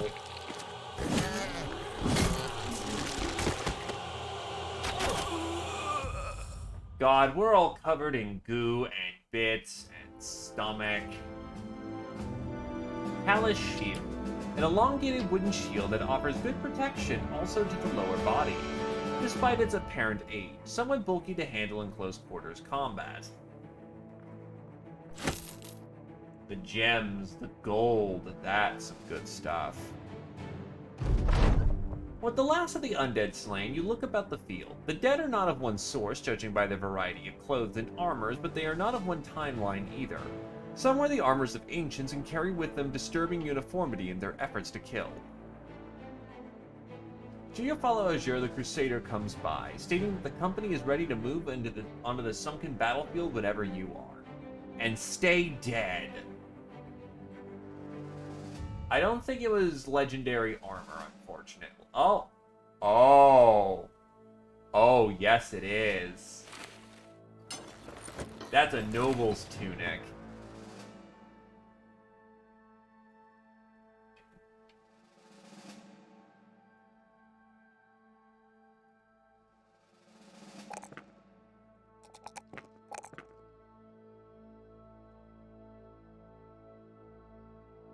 And now, Geo can wear a tier 2 coating.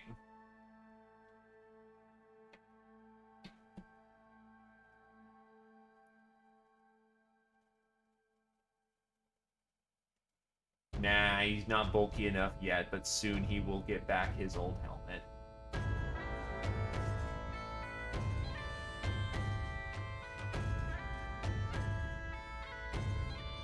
Needless to say, he can,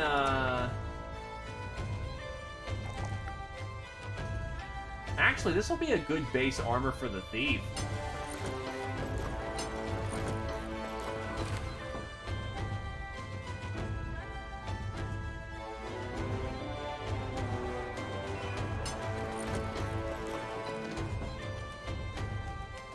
Still need a decent helmet, but...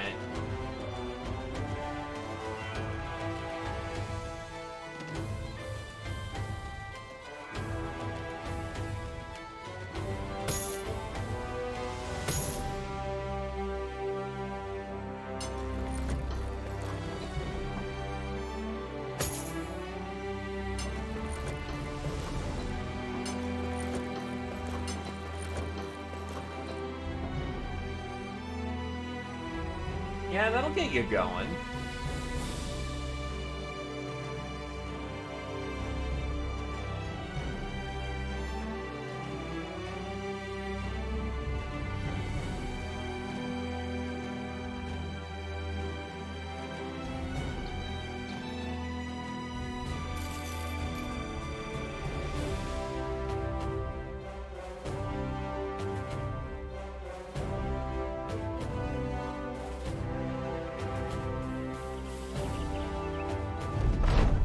You find a corpse tangled in a bush, its branch-strung hands repeatedly pedaling outward with a sort of deadly indifference. Bodo steps close, carefully keeping his distance, and puts a blade through its skull. He steps back, cleaning his weapon, and remarks that the company must be getting close what you came to destroy. Gladiators, Necrolord, Honor Guard, Holy Hounds. Let's go.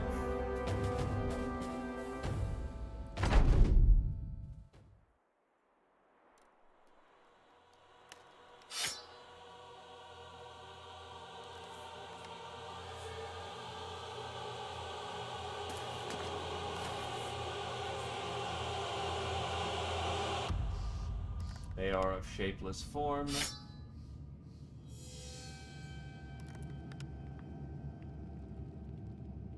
I mean, yeah, don't let yourself go hungry. I do that enough to myself already. Yuck, yuck, yuck, yuck,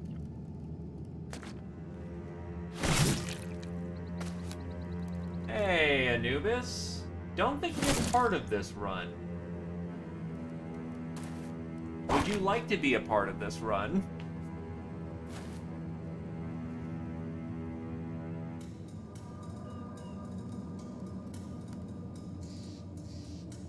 Well, I have a sword master who's sitting on standby.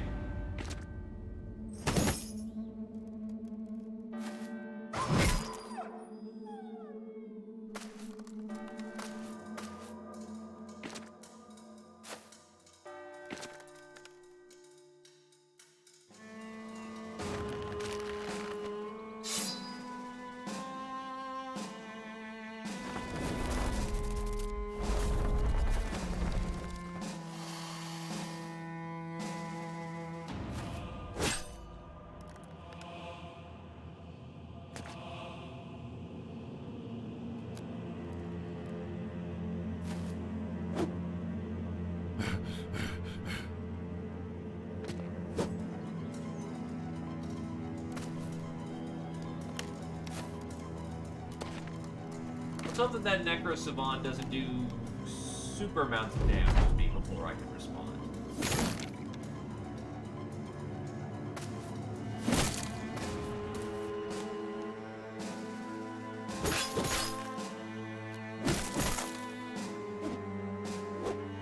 Oh, thank fuck.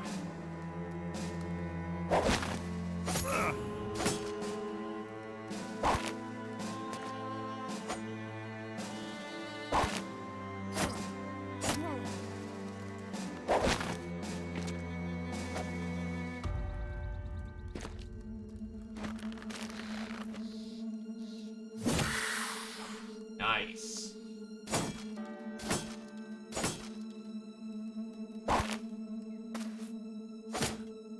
Holy shit, so many nets being used.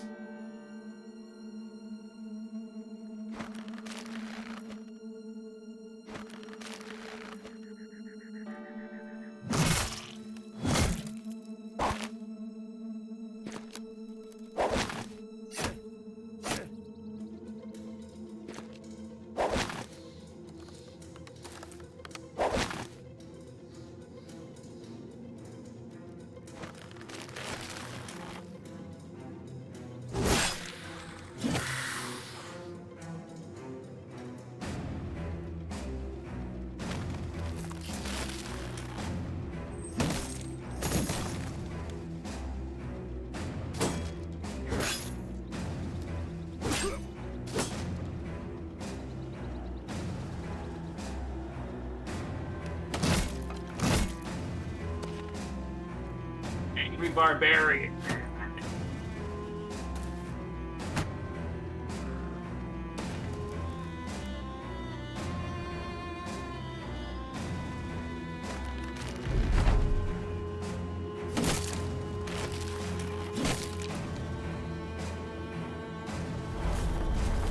Oh shit.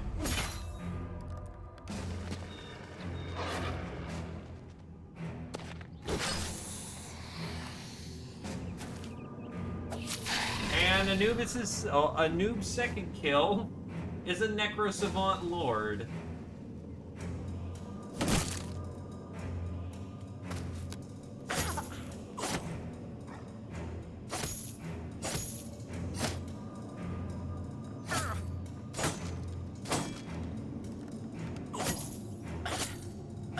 Now, to be fair, you're coming in and cleaning up kills, but...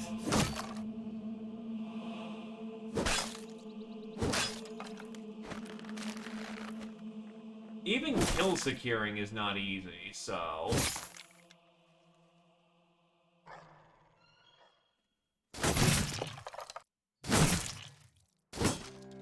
yeah, a kill is still a kill at the end of the day.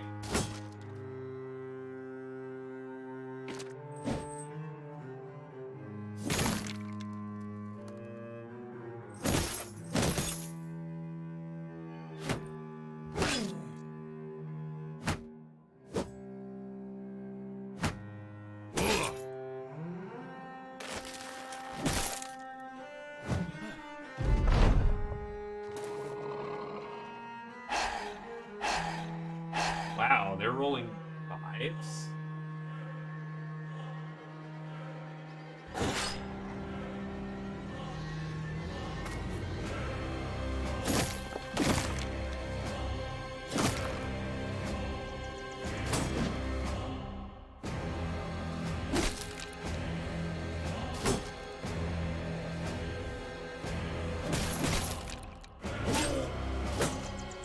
Oh god, Lushkin's without his helmet.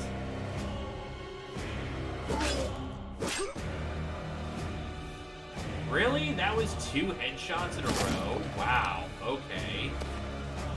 I'll keep that one in fucking mind.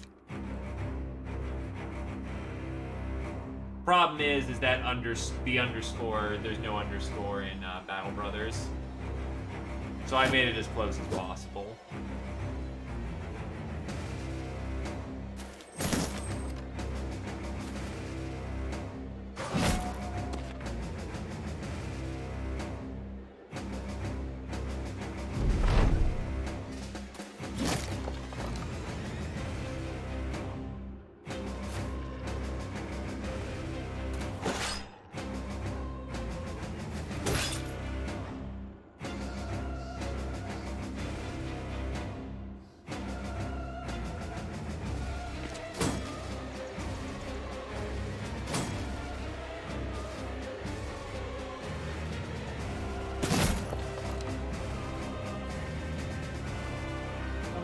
Puppy, you want a piece?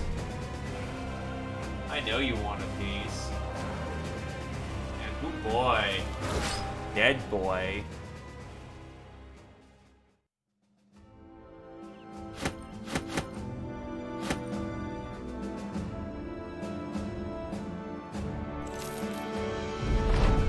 Sunken Battlefield and all its grim, cruel inhabitants have been put to the blade. It's strange seeing a battlefield littered with dead that range from the freshness of a Werdeganger's corpse to the dusty armor shell of an ancient. The corpses carry more diversity than an antique shop. Once the company is the fill of its loot, you should get on back to Count Gasbolg von Summerwine for your pay.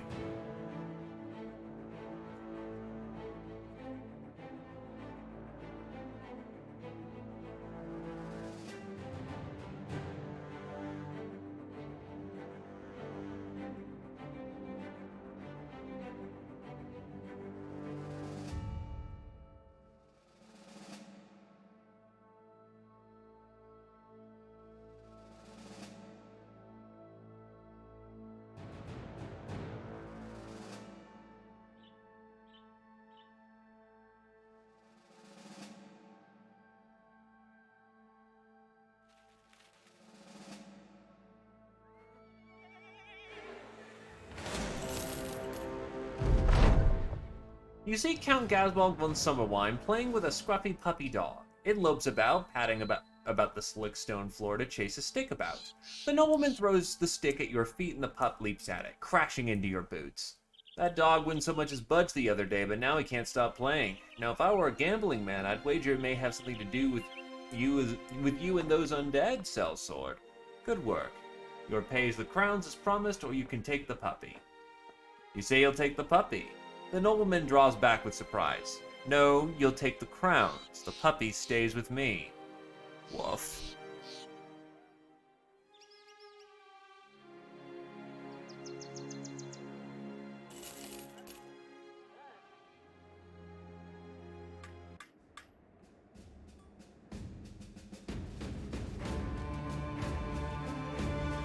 Don't make offers you ain't willing to fulfill.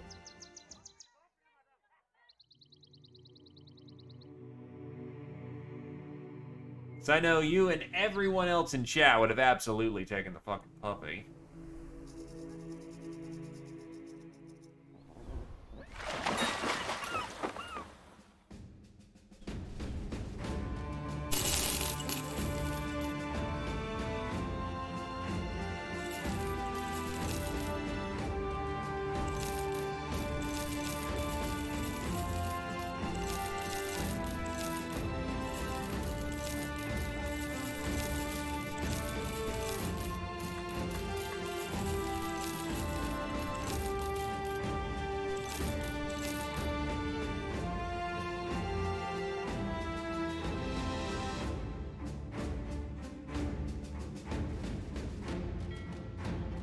A lightweight bill helm. And more golden scales. I think I'll take another bill helm, because that will help me build out the thief or the...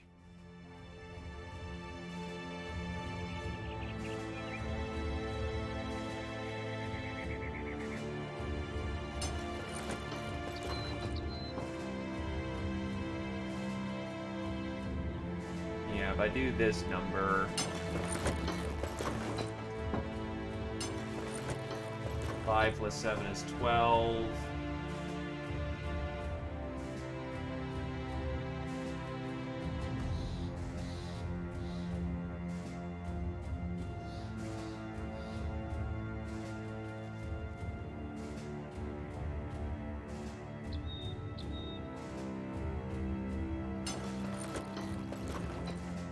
That's 22, which is a substantial amount over. They should have a cloth cap available, right?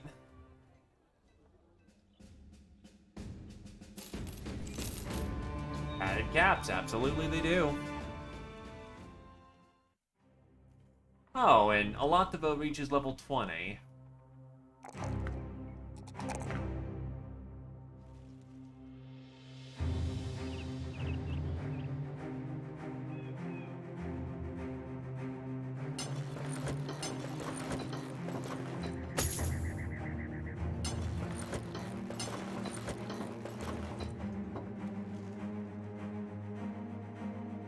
A noob is now armed with a duckbill.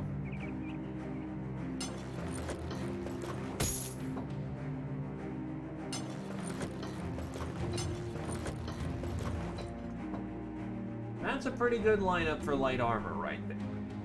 Can't actually argue with a 186 and a 160 head. Which means you definitely need a lot more fat. You need a lot... You probably Colossus to help you out. When the time comes, you're gonna need some water of life.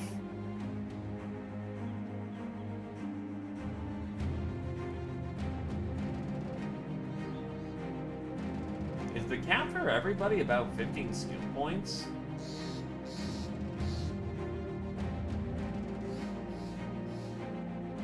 Yeah, I guess the cap for everybody for training is about 15 skill points.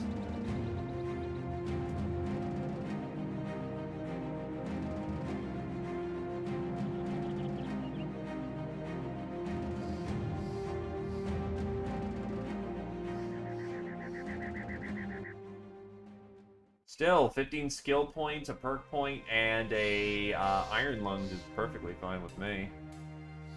Anyway, an arena fight. 7 serpents again. I guess time for 7 men to go. Oh, not 7 men. 7 individuals to get in there. Just go fight fucking snakes.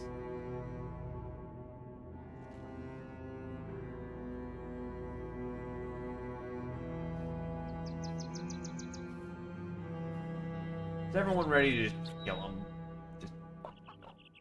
The Thracian Crusade's business is rarely done before the eyes of those who prefer themselves distantly separated from such violence. But in the arena, the commoner greedily awaits death and suffering, and it growls with bloodlust as your men enter the pits, and roars as the sellsword draws their weapon and ready for battle.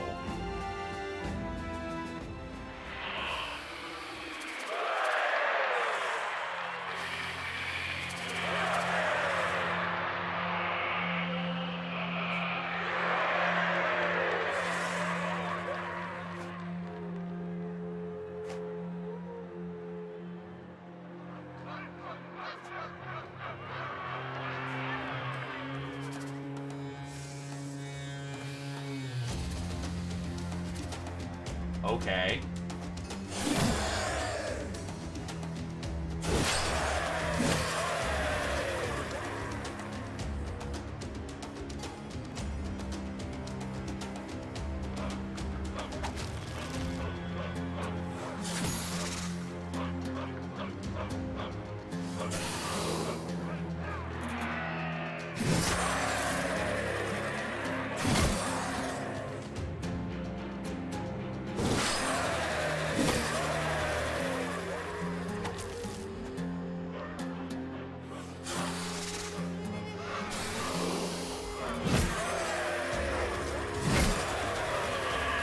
They're gone, and Zia Poser actually gets a level as well.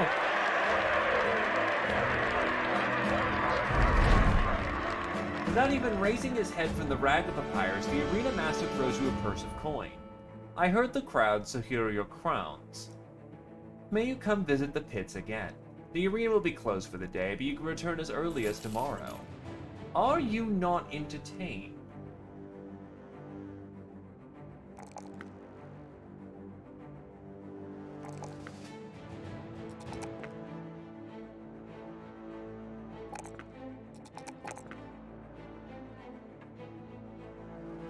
Oh yeah, I should probably ask Anubis. You have your choice of one-handed sword, two-handed sword, polearm, cleaver, dagger, or mace. I'd recommend, honestly, either a sword or a cleaver. Because you have the build to you have what it takes to go duelist. Which requires you to be one-handed. But, up to you, good sir.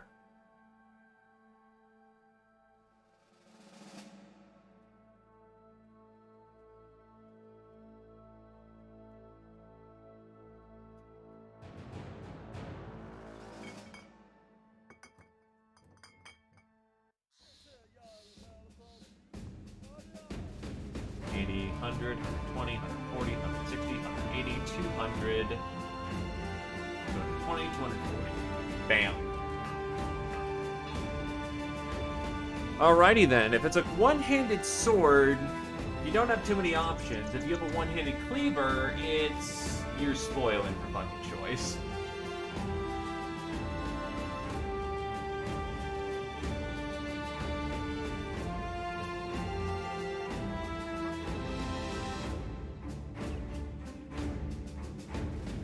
Alrighty then, you get the Cruel Slicer.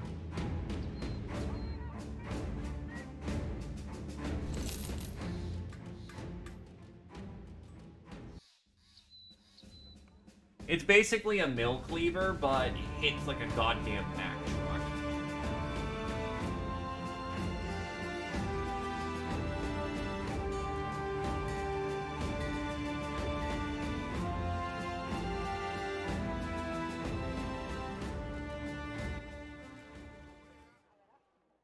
Yeah, that sword does 40-50, this thing does 40-60.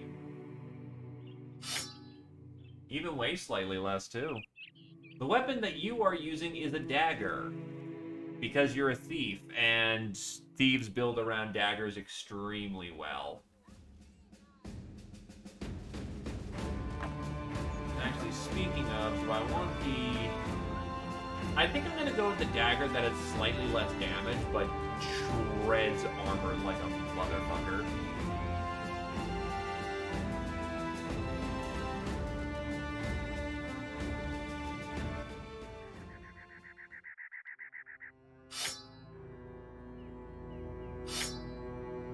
We want to keep the rondel around.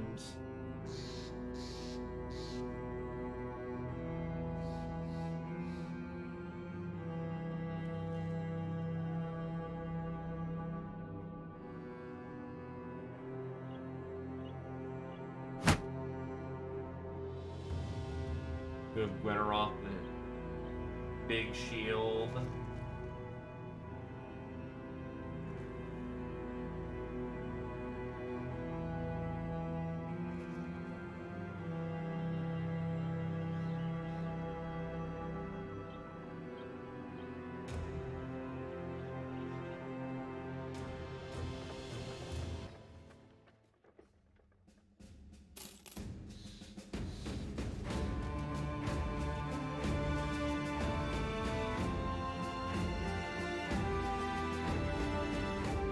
Yeah, you know what? I could probably do for scale coat as well. Priced as high hell, but I can afford that.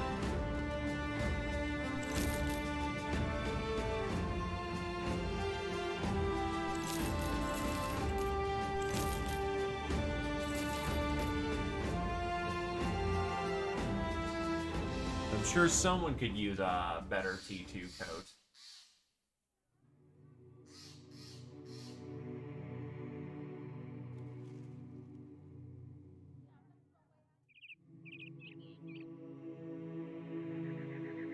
Or a layer 2 coat.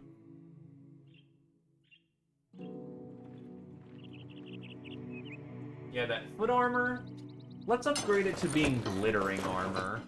Though he looks so good in the leather laminar, he's been wearing it for so long. Nah, he needs it. And it makes him look tougher. The scale armor, a scale armor made of small interlocking metal scales. The style and craftsmanship hint at the armor coming from a faraway region.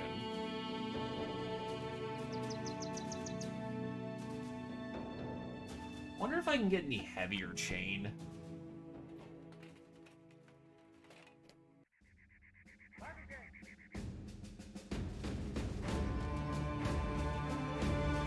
Yeah, honestly, I've got the heaviest chain I can think of.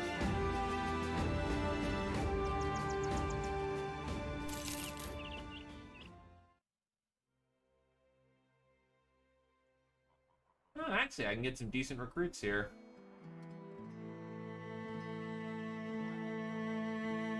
Hey, I can make incendiary bombs. 2, 3, 4, 5, 6, 7. I was able to save on materials, the teeth material twice. And so now I just have 7 fire bombs to throw around, because fuck everybody in that general direction.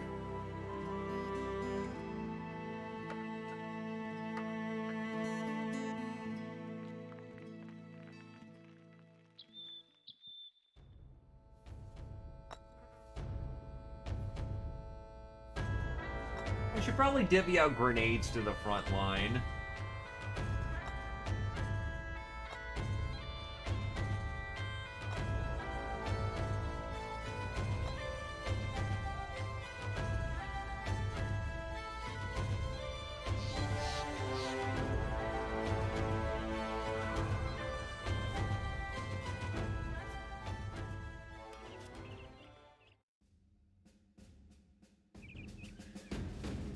Sir Conrad's Pipe.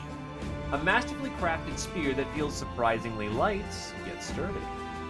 Just a golden spear with a twist on it. Razanon. God, still no cool southern backgrounds, just generic. That sucks, really.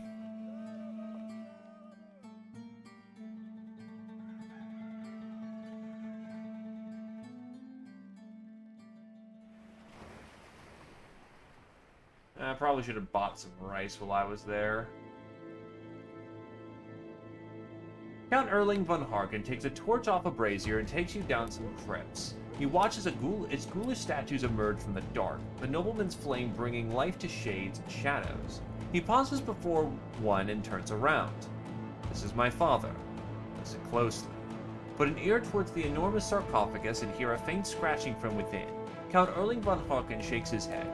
My scribes have deciphered the location of a supposed great artifact. It lies northwest from here in a place called the Fortress of the Sunken King. It may or may not contain the power needed to end this madness. Of course, such power never exists quietly in this world. We expect many others, man or otherwise, to be around the artifact. Go there, sellsword. Bring it back to me, and you will be rewarded. He waves the torch back to the coffin, which emits a muted growl. For our sake and theirs. Oh boy, how much of a walk is that?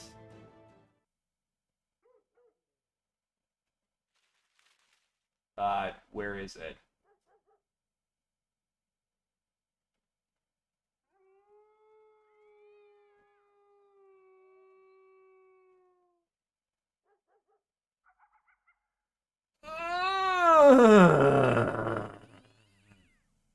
Okay. I've made this mistake once already.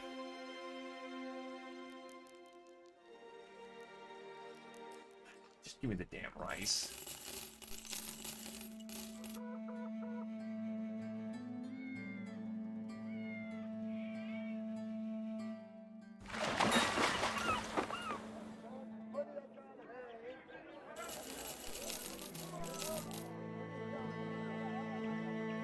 God, that was a mistake. Why did I do it a second time? We know how this shit ends.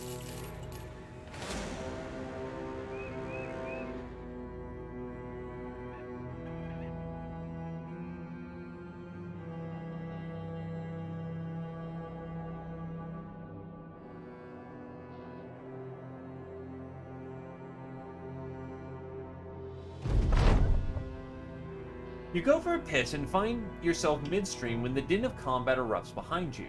Pinching it off, you fix your drawers and head back for the encampment. There you find the whole company engaged in battle, not with any particular foe, but itself. Sellswords are clamoring over equipment in the campfire, and each other to swing fists and spin elbows and wrestle one another around or tackle each other to the ground. Anyone who falls gets their ass kicked, literally, until someone else comes along to distract the ones doing the kicking. Then the one who had fallen jumps to their feet and throws themselves back into the fray. The old fracas eases as the men slowly realize you're there, and they shape up and line up, though a swift reorganization would be a suitable resolution to their churlish behavior. Shaking your head, you ask what sparked it. The men shrug. Not a one can remember. You do a roll call to make sure nobody's dead. You then tell them to all shake hands, keeping an eye on them as they do so. No bad blood to sniff out. Seems like this was just a bit of a fun tussle and wrestle, that's all.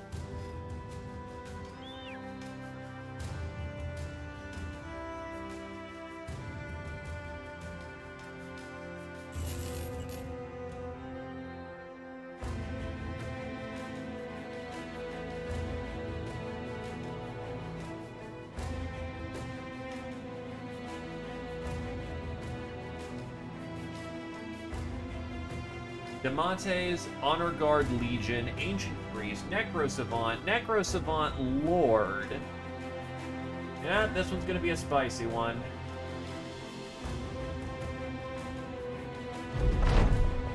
As you step into a room, expecting to find the relic, all you see is an empty pedestal with a note there. It reads, "Aha! Yes, I wrote that.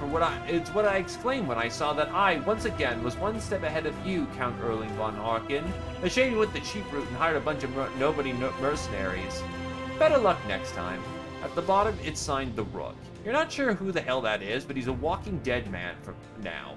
A scattering of footprints give a hint as to where his arse went. Huh. The Urban Command? I'm trying to remember what that was. Oh, well, first of all, there's Black Monolith.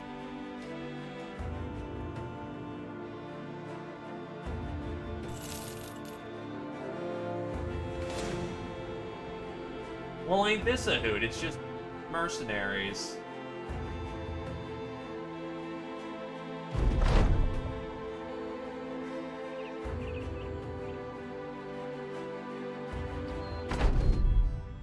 I don't think that was ever a command we had.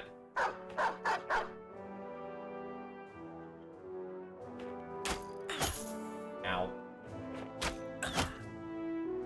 That's 3 shooters. Oof. I don't think we're using the same bot from before, so Urban may be dead, but you can give it a try. Oh god, yes, okay, now I remember. Now I remember.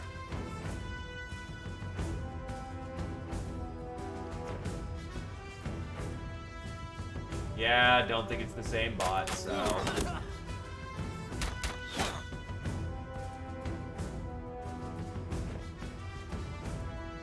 Oh shit, my line's messed up.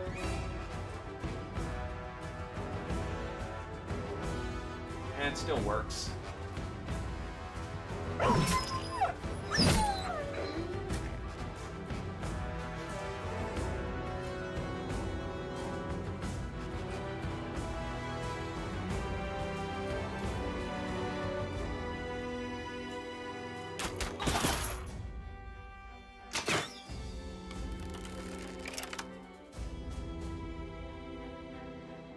Hold her steady, boys.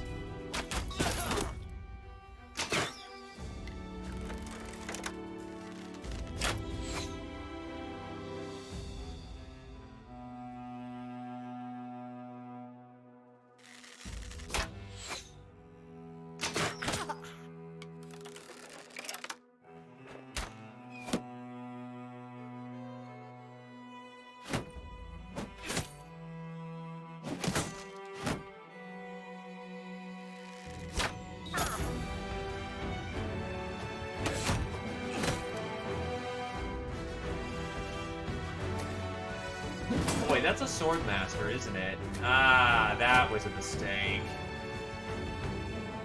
We do not want him getting close.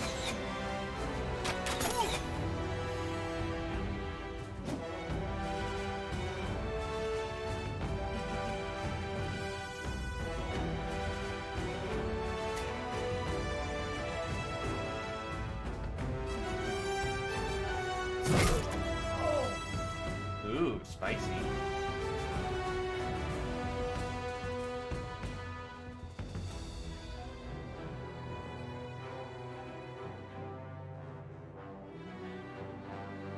Hold her steady for now.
Well, we're formally engaged on the line now, so... Not much use my shooters are at this particular time.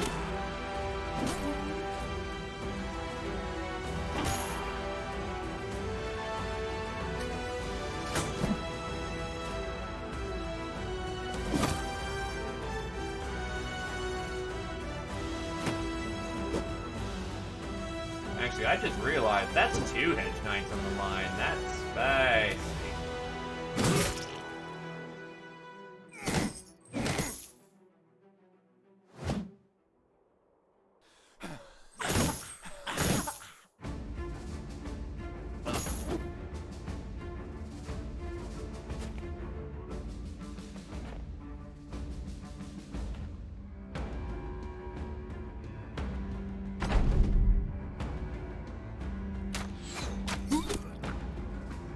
Good stuff. Swordmaster's down. Oh. This guy is the Rook. So it's both the name of the company and the guy.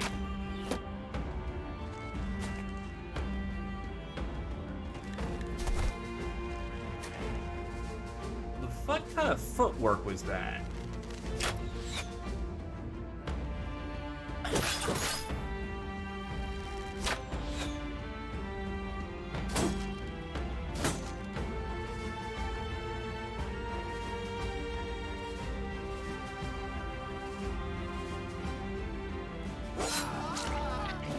And kill number 3 for noob is a guide through the heart.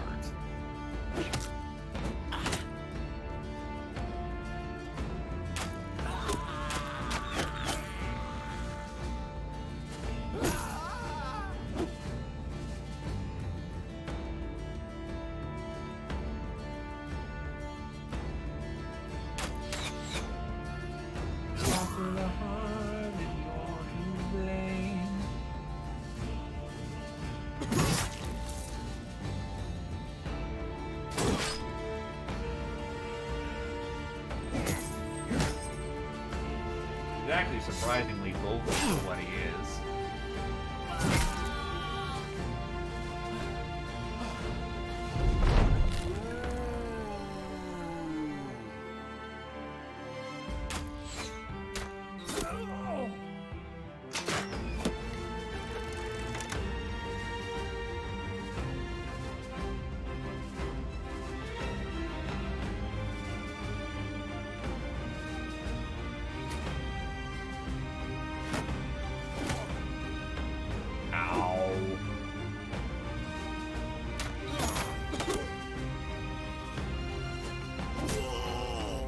And there goes his collarbone.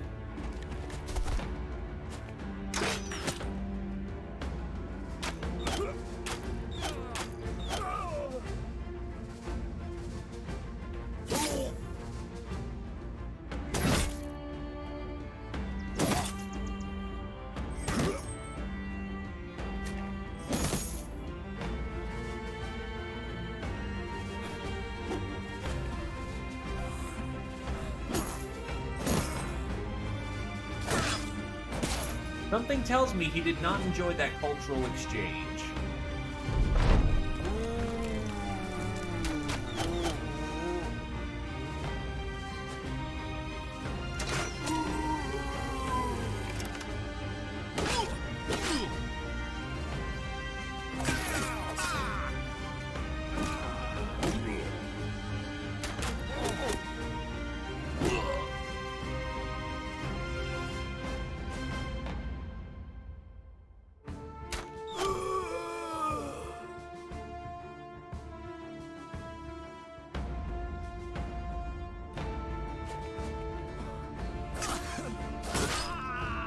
He's gone. Thanks for the stuff.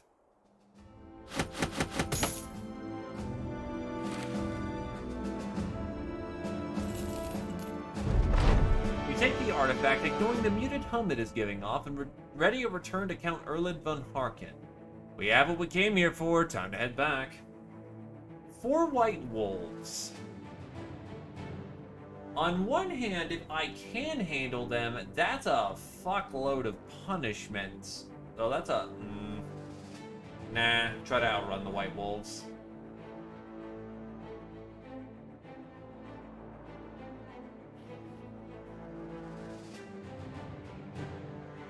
It's a very good way of putting yourself into the dead book.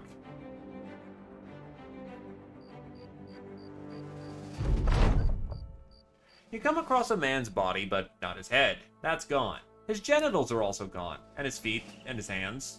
Javelins stick out of what's left. Someone or something have turned what remains into gruesome target practice. Taking a look at the weapon, Lushkin plays the smart, nods, and turns to look at you. Orcs, we're in their lands now, and they don't take too kindly to trespassers.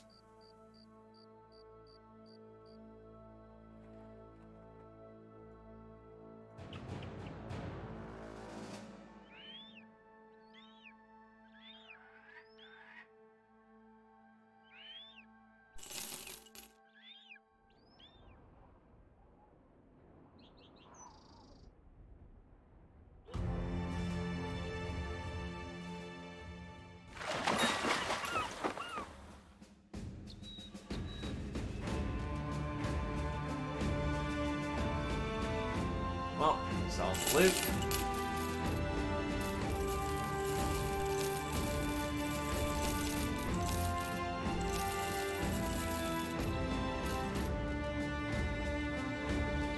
Go over to Razanan, and we head up to Gripplefest.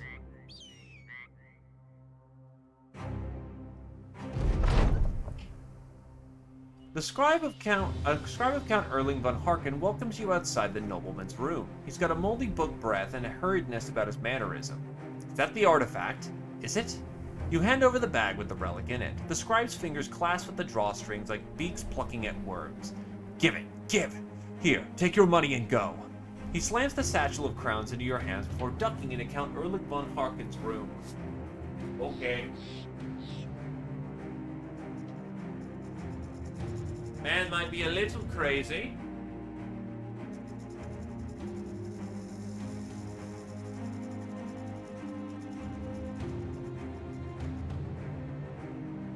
Only a little crazy.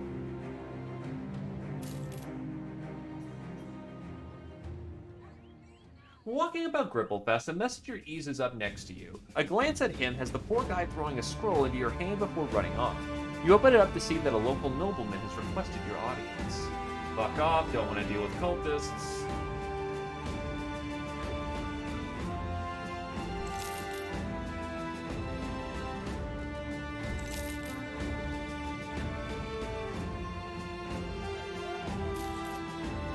He's brave. Give him that one.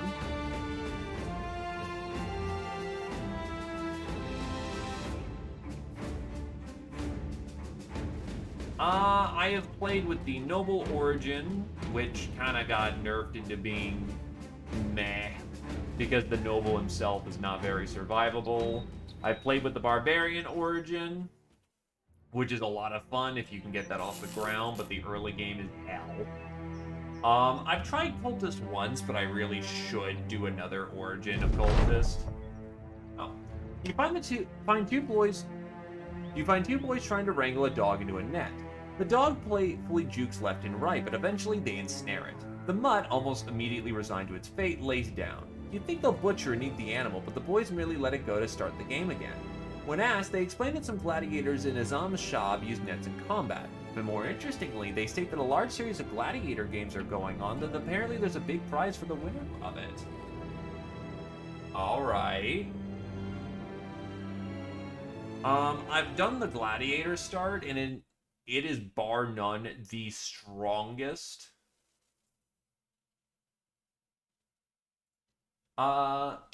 Because, fucking the Viper in that... The Viper in that, Origin alone just fucking ruins everything with a polearm. 3 attacks around is ridiculous. He has to kill with every hit, but, no, actually, he doesn't have to kill with every hit, because the first hit, because of his AP economy and the polearm's 5 AP, he can swing twice, essentially in the same round, and then berserk into the third one. Which is bonkers how much AP economy he has.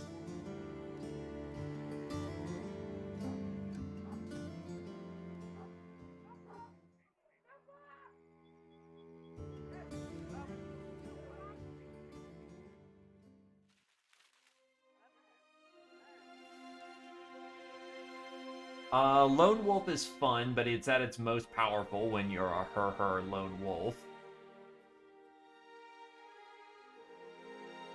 You walk into Grubenfest and a man beckons you into his garden. He's tending the plants and using a steady hand to clip the vegetables or fruit or whatever it is. You're not a gardener. How you doing, Sellsword? If you're wondering, Duke Haldor von Summerwine has been talking of you. Suppose he's been wanting to see you too if you're interested in some more business. Here, catch. He turns and tosses a tomato at you. Nice catch. You take a bite and nod back. Doesn't taste half bad. Down to business.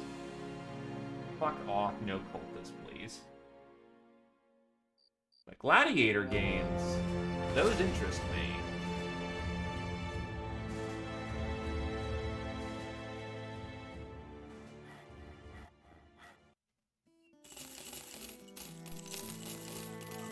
Even the wine's not badly priced. Take everything that they're willing to offer. You eventually find Duke Adolf Summer Wine out in his stables. He's putting a saddle on a horse and soon realizes you're keeping your distance. Scared always sell sword. Shrugging, you tell them you've never cared for the beasts. The nobleman shrugs in return and mounts, swinging his legs over the cantle. Suit yourself. My birds have told me of Groenberg's troubles, those troubles being a great horde of undead knocking on its doors, and I don't think they're delivering milk to the townspeople. If you go there and help protect the village, there will be a stout satchel of pay waiting here for your return. 10k crowns to go protect Groenberg again. I can do that. Come on, boys.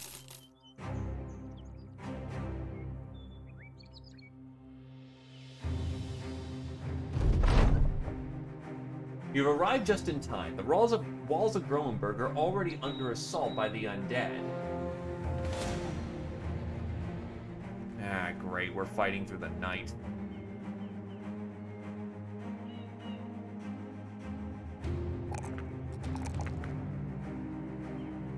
Full arms out, boys.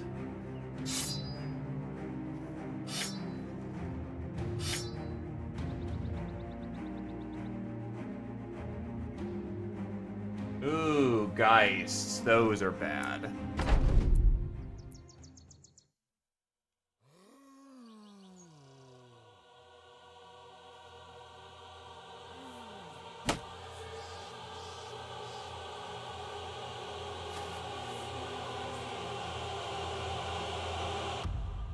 This will actually want some arrow power for, if only to hopefully stray shot into them. Or push in. Needless to say, the Bannerman's really gonna need to do his work here.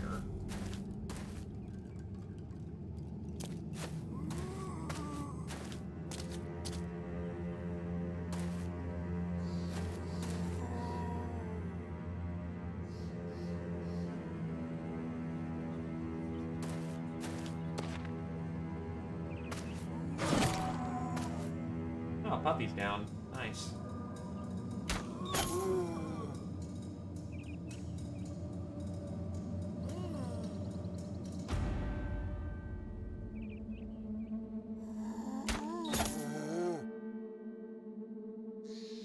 Well, actually, no Ancient Dead. I absolutely can just rip in these guys to death.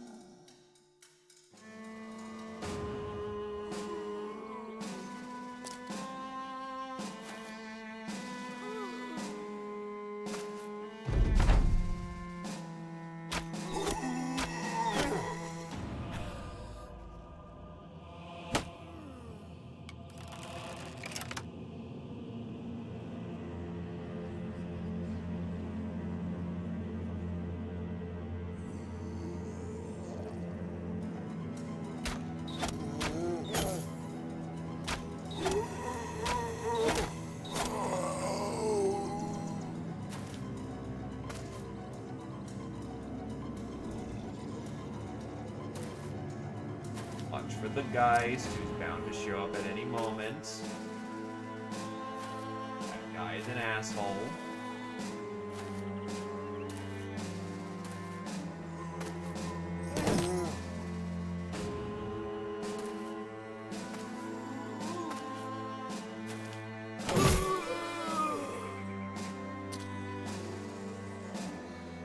Oh god, there's 5 of them.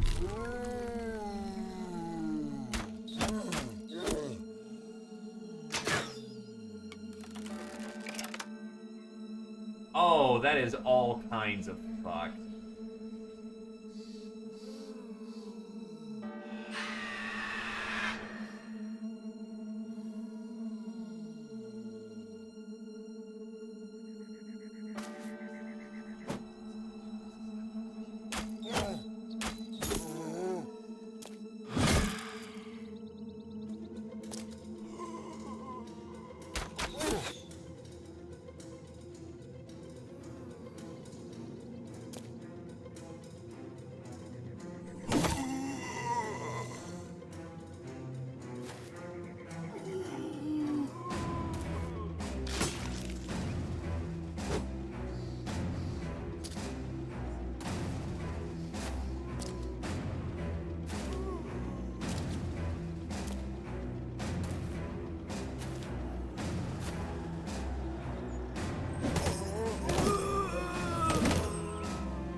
With a Geist, you're hoping the scatter kills them with range.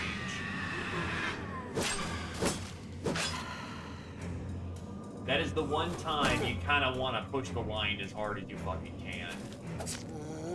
Because if you let Geists into your line, you've already lost. They are the masters of terror holding. Everyone loses their shit over them. Even if you're a resolved god, that gives you a chance of resisting, not you will resist. And the odds aren't in your favor, because they can rapid fire that shit.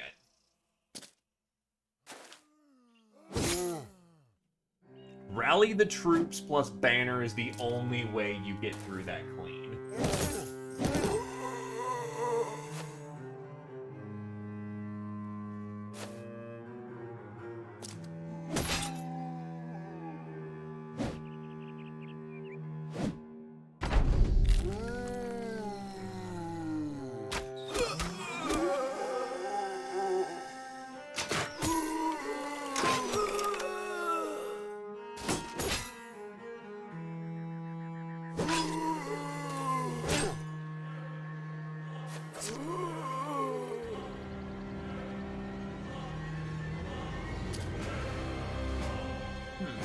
That's not good.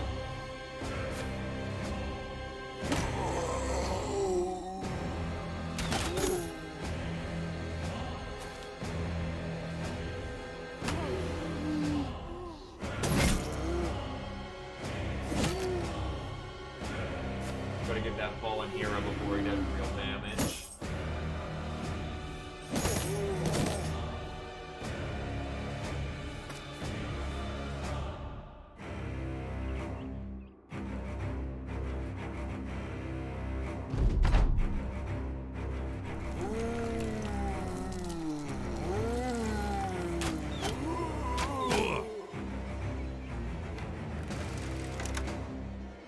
Anubis' first kill is a fallen hero.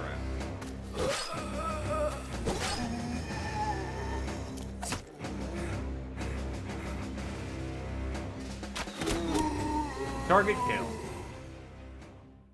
Alright, scoop up the pile, and then we hurry up and wait.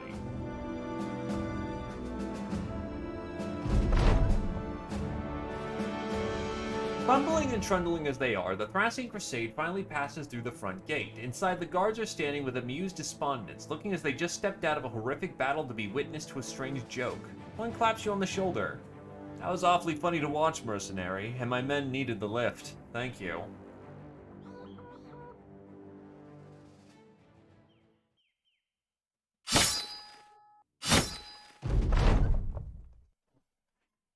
Oof. Pessimism. Ever the downer, Anubis the Blue mopes around, wallowing in victory as good as any pissy pessimist could. He throws a dismissive hand out. We have tasted victory, and what of it? Our victory was their defeat, so it may very well be that one day someone else's victory is going to come at our expense. Don't you see? Let us not put the cart in front of the horse, lest the shadows of morrow sneak up upon us while we bask in this supposedly glorious fight. A few of the sellswords tell him to stop being such a prick, but his blunt realism tempers the zeal of others. The worst part about pessimists is that they're usually right.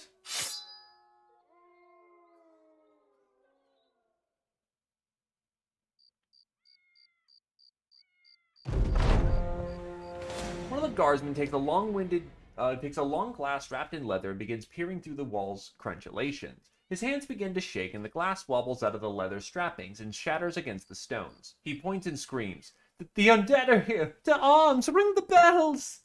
You look over the walls, but you don't need a spyglass to see the wave of pale coming your way. You tell the guardsmen to calm down and rush to get the Thracian Crusade prepared for battle.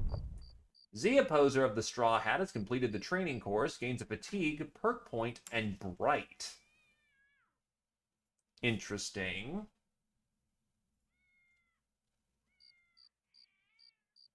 That just means he has far more experience to play with. So, perk point. Well, this one's kind of simple, isn't it? He could really do for having forceful swing. do slightly more damage with AoE. It's not like he isn't doing it all the damn time. Forceful Swing. Use the power of your hips and core to imbue more force into your swings. AoE skills do 10% more damage. Anubis levels up.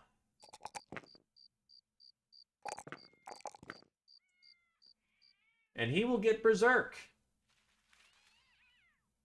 Geo levels up, and actually, Geo, are you still around?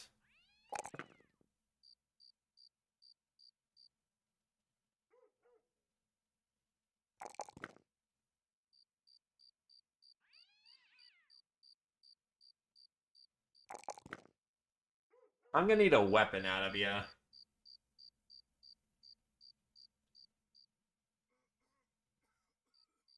And then Anubis the Blue.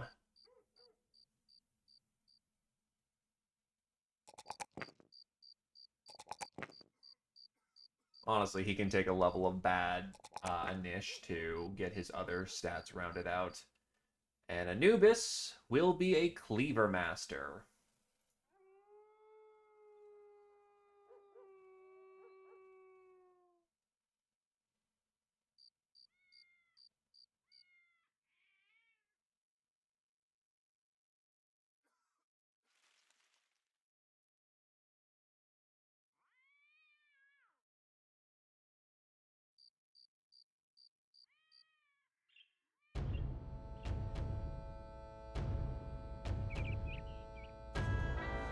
Necro Savant Lord. Nice. That's spicy.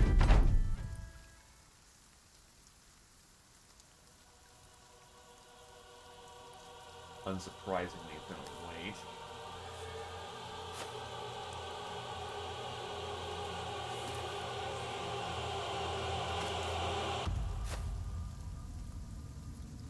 Why is the militia so stupid? Why do they charge to their death?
That's probably not good.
Well, I guess the militia will all sacrifice themselves on the goddamn Necro and keep him busy.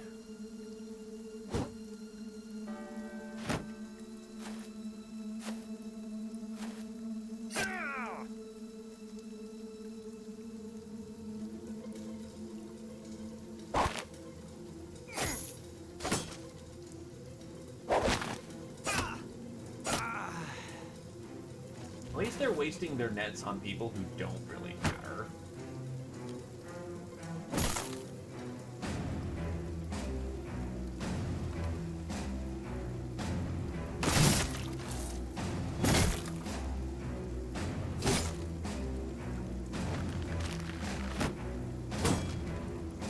I'd like to be a nurse.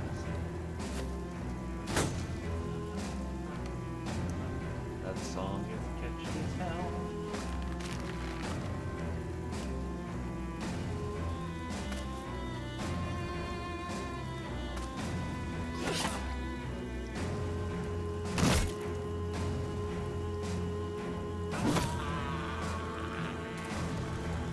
Okay, you've come to die too.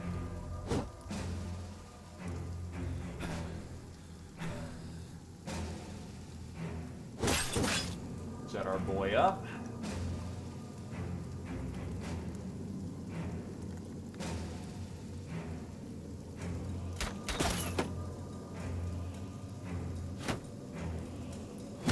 Knock him down.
Probably should have rotated. Ooh, yeah, that's not good.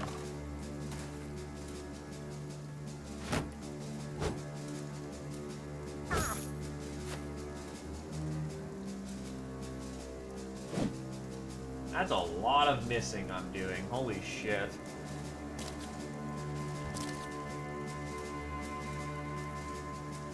Well, here's the test.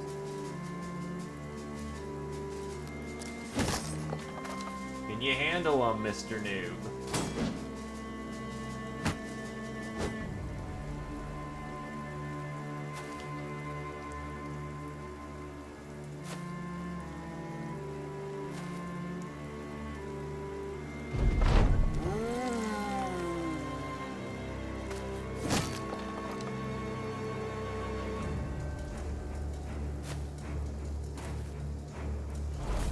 Oh, he's teleporting. That's a block so far.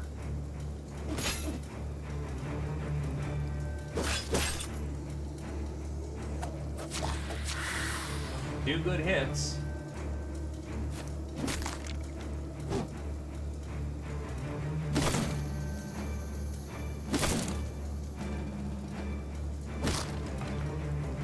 Had to clear the way for others.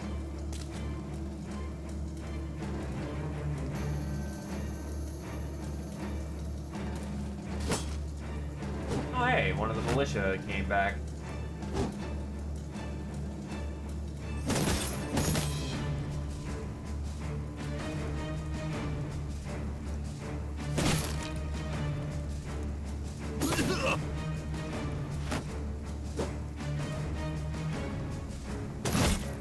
Bonk.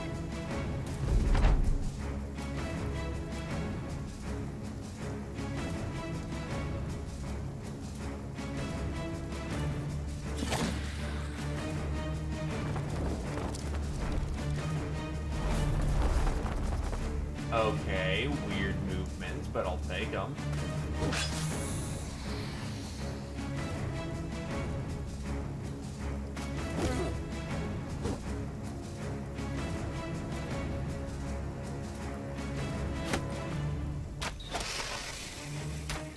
No more Necrosavant.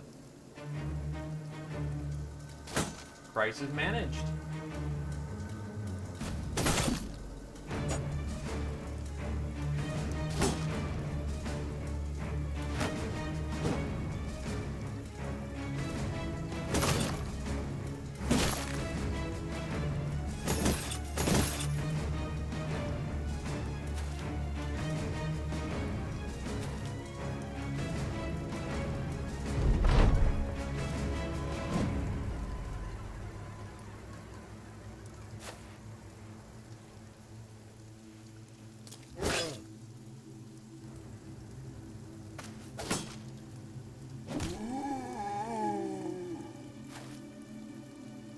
look, even a member of the militia survived this time.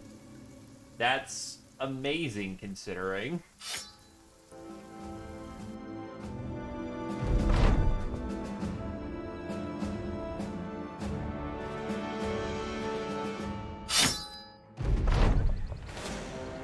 You climb Groenberg's walls and find the lieutenant of the guard. He sighs. They're attacking. Again. You stare off towards the horizon, and indeed there's another wave on its way. The lieutenant goes to collect his men for another fight, and you do the same.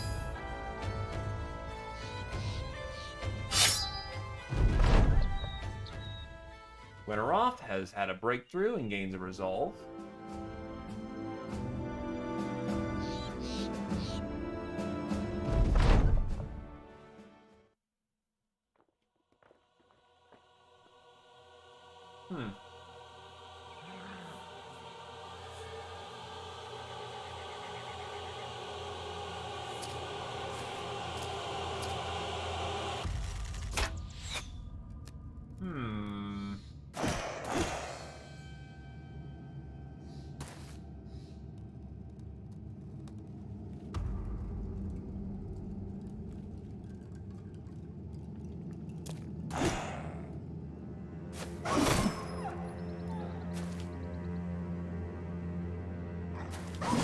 Fighting up a hill or around a hill?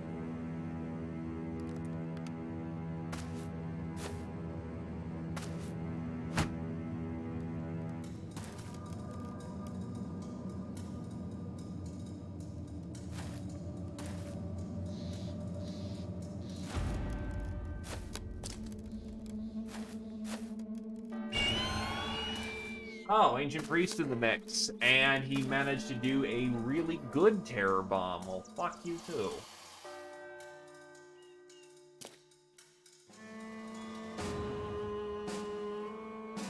And there's another Necro Savant, because of course there's another one.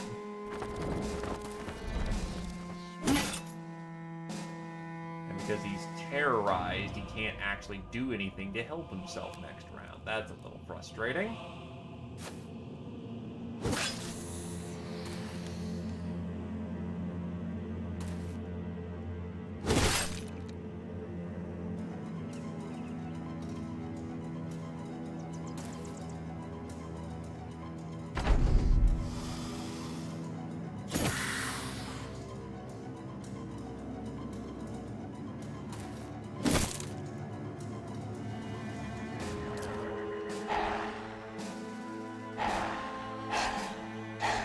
Hello there, Mr. Necro.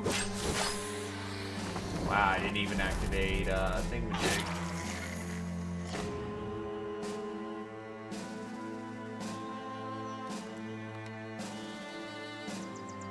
9 lives, that was it. Didn't even get the 9 lives in. Don't want to shoot at the fucking neck. Wow. Oh, wait, but it still counts as my loot. Okay, yeah, I'll take it.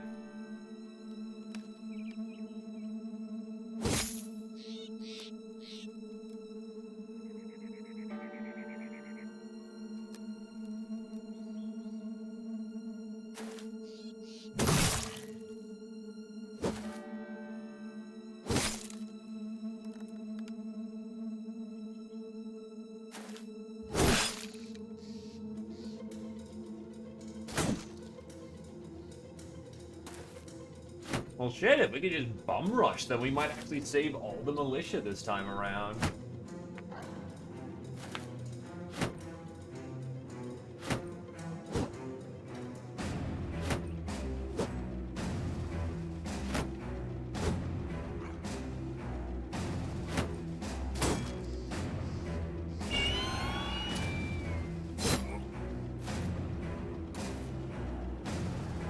One and two and here we go.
Ah, well, we knew a cancer bomb was happening soon.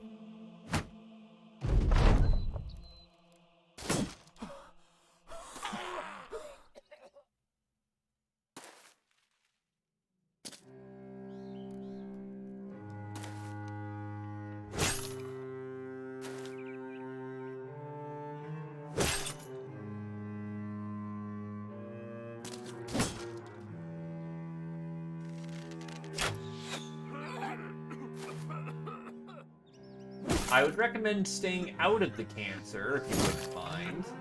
I'm trying to actually save your lives for once.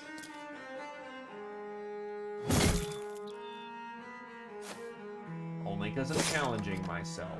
Only because I'm challenging myself. I'm not a good person.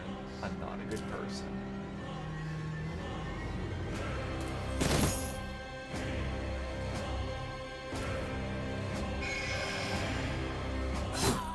Damn it.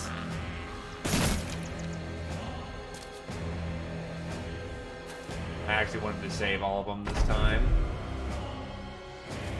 Maybe get some kind of bonus out of it.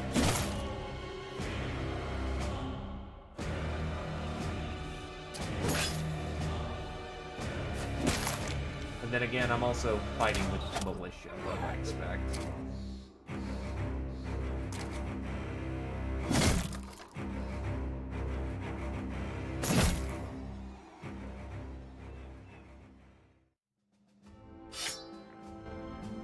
Alright, job done. What a victory! Not only have the undead been beaten back, but so impressively is your success that the many citizens of Groenberg have joined the militia for the battles to come.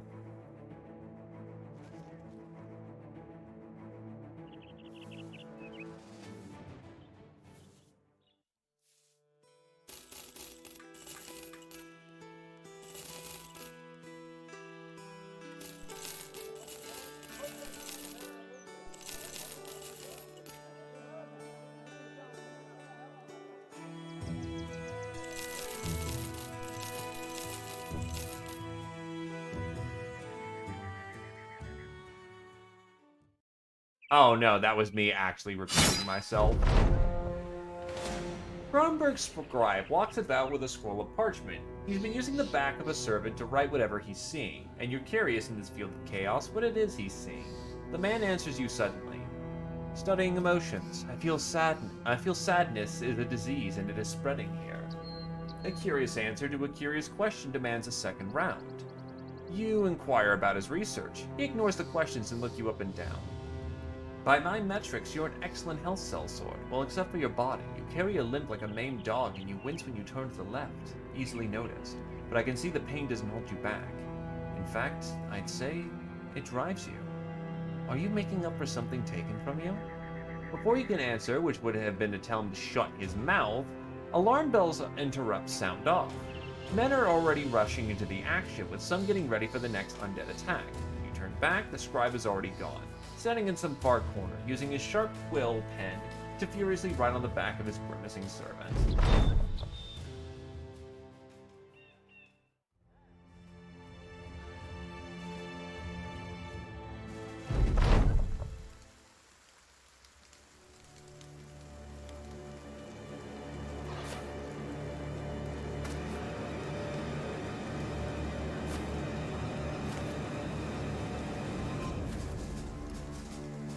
You fucks. I was performing a mantra.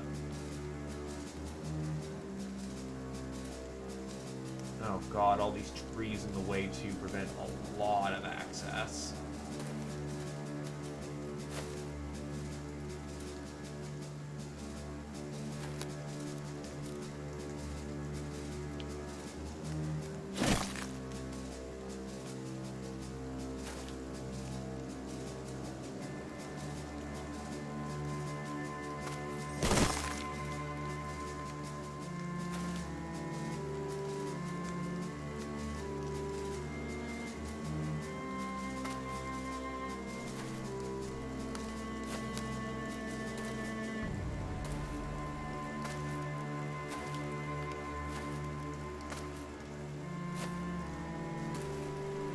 I will say this is not the best battleground I've ever fought on, but we can make this work.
That's a rude place to materialize.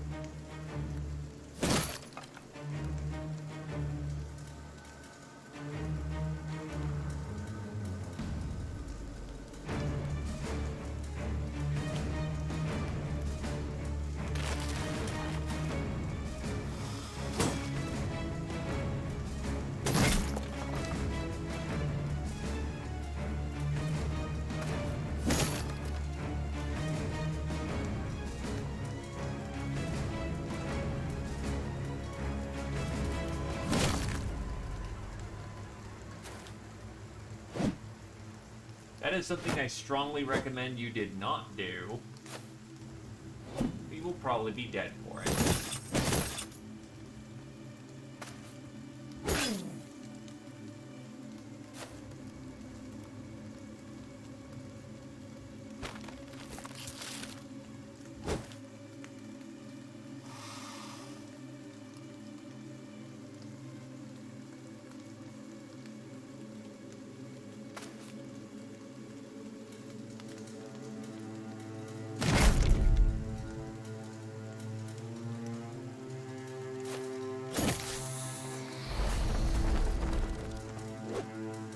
Ah, he's having a 1v1. Not a bad position to be in.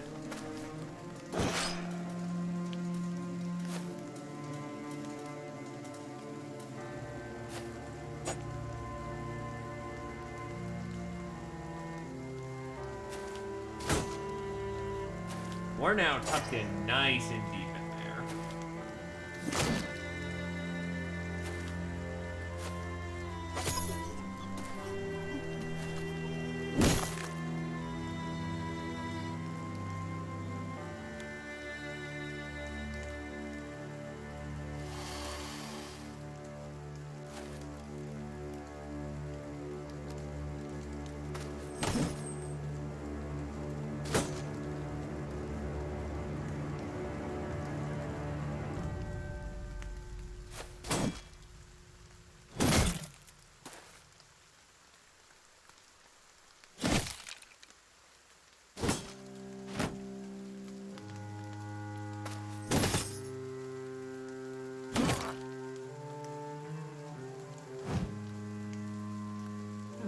You avoid death this round. That won't last, though.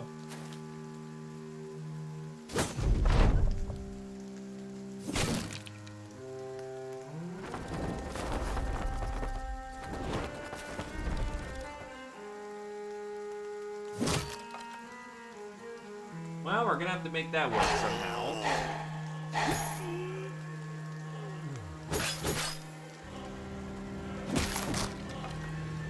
Also, most of the militia is dead again.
holy shit, he might actually live by the nature of the Necrosavant absolutely eating getting surrounded.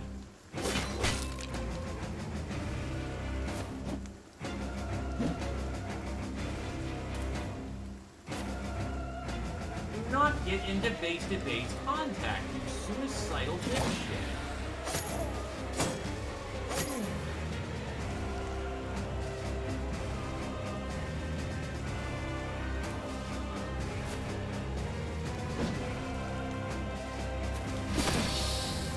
Necrosavant dead.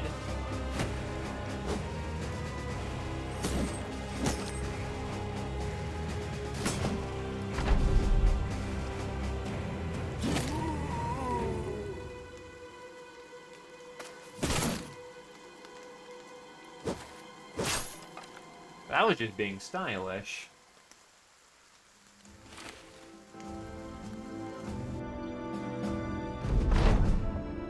A dead man is at your feet, and beside him an undead corpse. It's the strangest of sights, for they are equally put out of this world. But there is yet life in the man. The breath of a recent memory. You saw him swinging to the very end, a noble way for a fighter to go. This corpse, though, what of it? You'll remember it tearing a man's throat out with its bare teeth. Maybe the corpse had a time beyond that moment, a time when it had a family, a time when it was but a kind man doing good in this world. But a throat-ripping monstrosity is all that it is now, all that it will be remembered as. The relentless attacks on Groenberg have finally ceased, and so you hurry to collect the company and prepare a return to Duke Adolf von Sommerwein in Crachthal. A good payday is better than another moment of looking at this shit.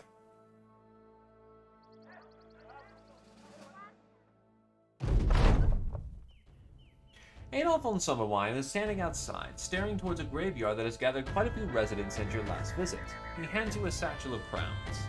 You did well, mercenary. Word of your doings has spread across the land. One success won't save us all, but it puts us on the right path.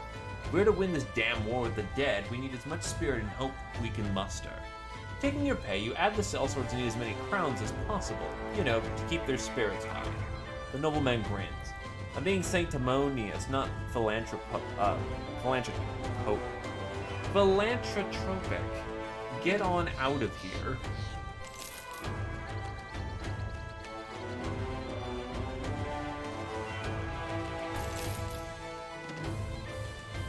Now I am running up to the very end. We get a boost.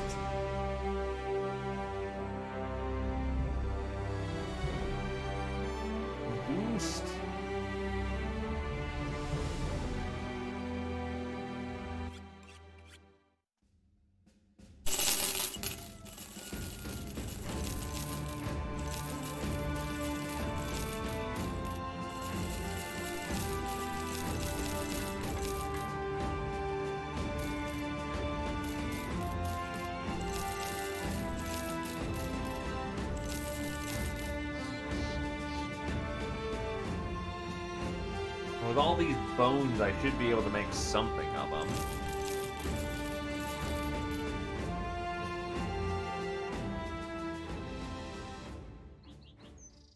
So that's twice that Groenberg has been saved from itself.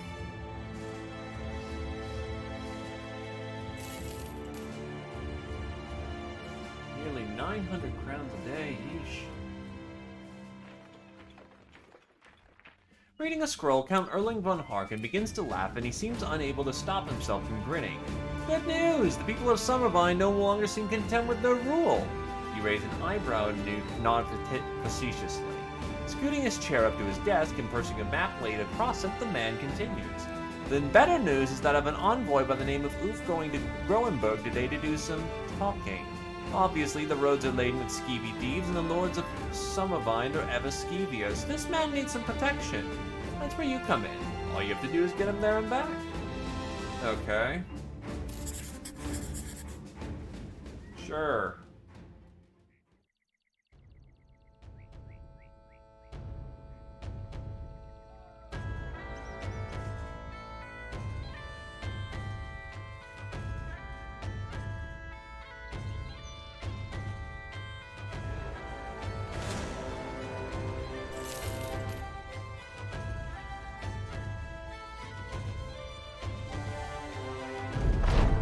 The envoy dips into a council building in Groenberg. You got him there safely, now it's just time for him to do the rest. For a time, you listen to the talk, leaning against one of the windows and soaking it in.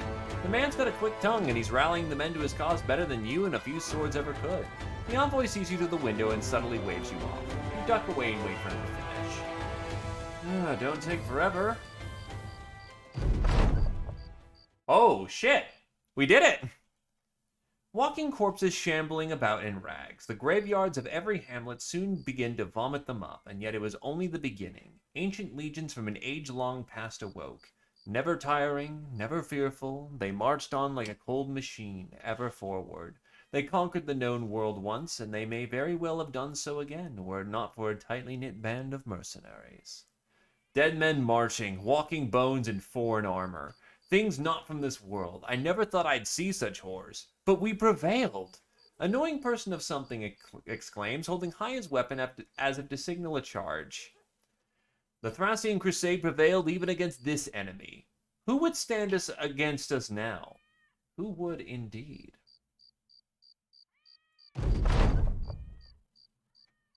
You take a nap.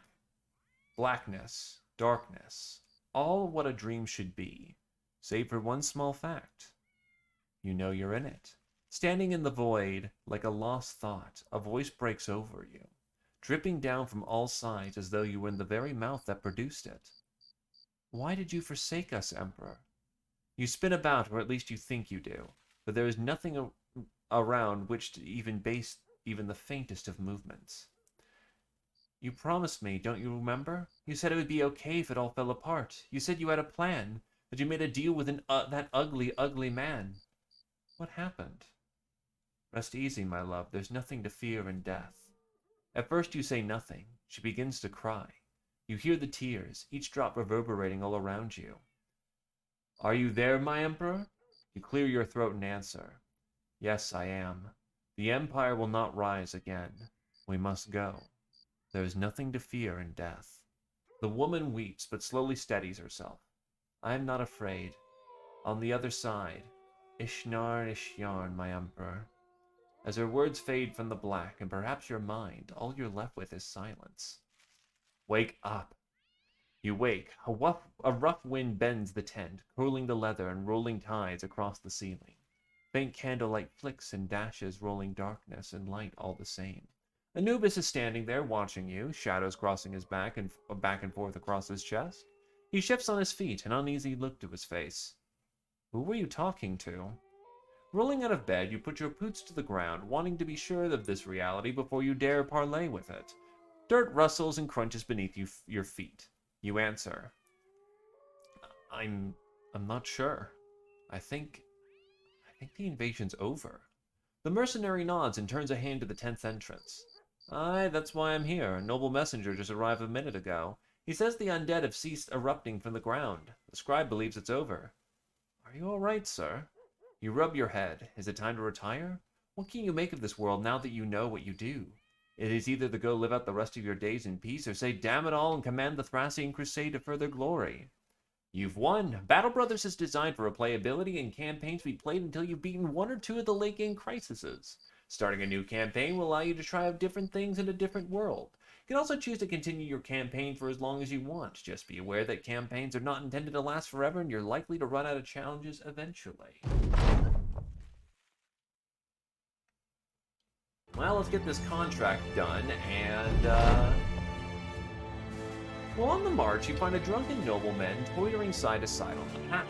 Mussy is the name of his hair, leaves and grass, and what looks like bird shit swept up in it like someone stirred the ingredients to a prank.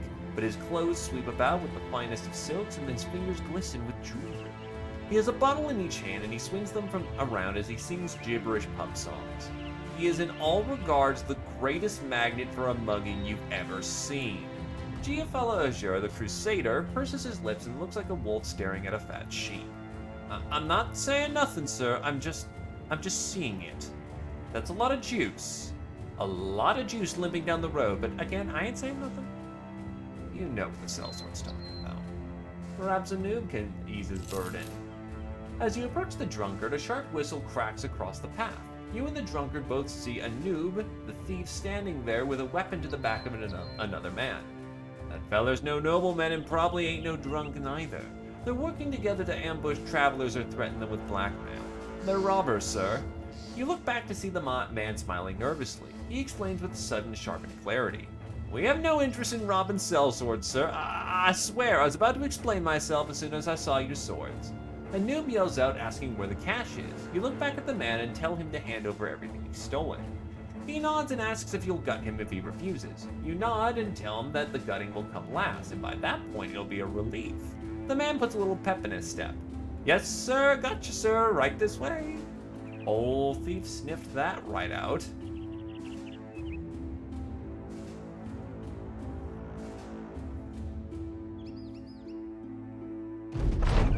When the envoy returns, he says it was a good talk and you need to get him back to Count Erling von Harken as soon as possible.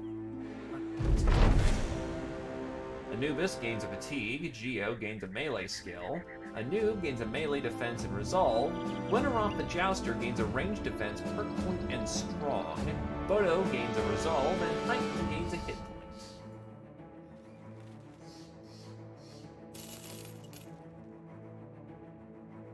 Anyway, a perk point for Joust means...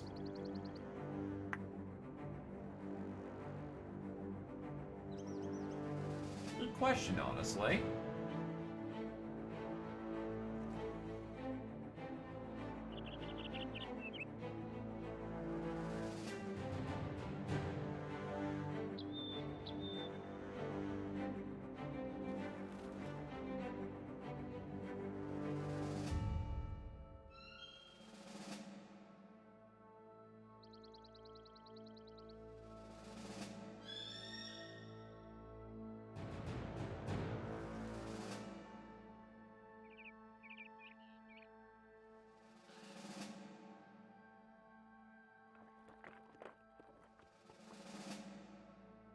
Probably recover, honestly, so that he can keep it up. The backgrounds are Z Opposer was a starting Beast Hunter. This is the Beast Hunter origin.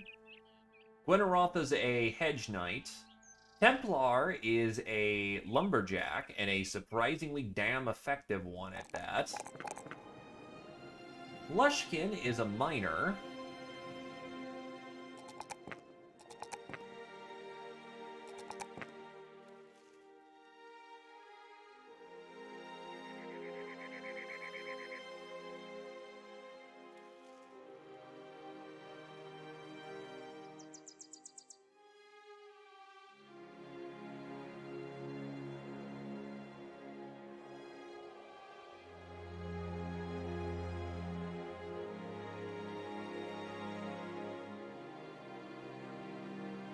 Get rotation into the line.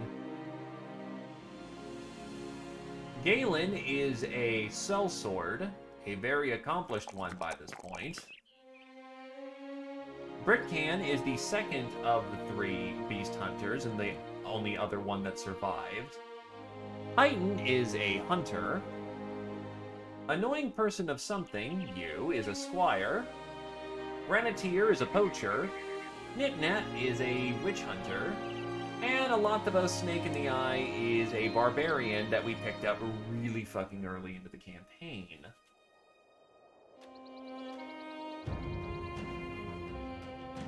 Quite a well balance of units, honestly.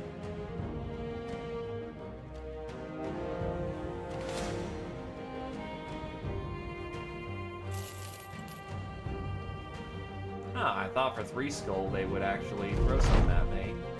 Count Erling von Harken welcomes you with open arms. You kept off safe.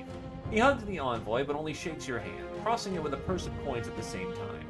I knew I could trust you, mercenary. Now, please. He gestures towards the door. You depart, leaving the 2 men to talk.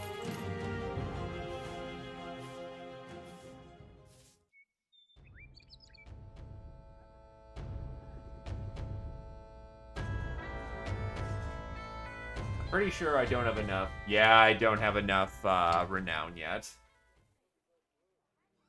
Still got a way to go. Yeah. When you took over the Thracian Crusade, it was a mere handful of men scrambling to survive. Now it's more akin to a boisterous business adventure. But staying the business of killing was never your goal in life. With enough money, you retired away and left the company in charge of annoying person of something, one of your most trusted men. Unfortunately, your successors didn't have quite the knack for keeping the men safe. Last you heard, they took contract after contract, forever seeking more and more crowns with no regard to their safety. This aggressive pursuit of coin eventually led to the company's destruction in the battle between noble houses. Despite the Thracian Crusade's reputation, a noble baron had no problem using it as bait to draw out a much larger force. Thankfully, a few men did manage to retire just before this battle. While the Thracian Crusade continued on with great success, Hyton the Hunter eventually saw fit to leave it all behind. He returned to the forest and fields, hunting deer and small game. He rarely showed the grim reality of hunting humans, but you'd have to imagine he'd rather just stop doing it. As far as you know, he's doing well for himself these days. He purchased a bit of land and helps guide nobles on pricing hunting trips. Winterup the Hedge Knight eventually left the company. He traveled the lands, returning to his favorite pastime of jousting, which was really a cover for his real favorite pastime of lancing men off of horses in a shower of spent splinters and glory. At some point, he was offered to throw a match against a pitiful and gangly prince to earn the nobleman some prestige. Instead, the Hedge Knight drove his lance through the man's skull. Furious, the lord of the land ordered the Hedge Knight killed. They say over 100 soldiers took to his home and only half returned alive. But that's just business for mercenaries. Some make it, some don't. No company lives forever, and fewer yet will still see so much as a mention in the history books. You plan to live out comfortably the rest of your days, and those who survived their time in cell sorting do the same. Yeah, we're not done yet. We still got the abandoned locations and some renown to go bag. But we're close. We are very close to ending the 15th. And then I can take a break for a while from the Battle Brothers. But it's been a hell of a ride. In either case, I'm gonna throw some love forward, and yeah. Thank you for coming on down, lads.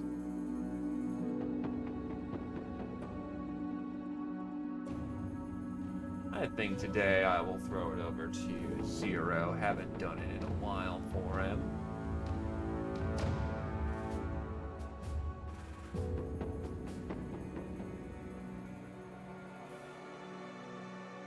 Thanks for coming on down. Hope everyone had a good time and have yourselves a good evening. Up, boy.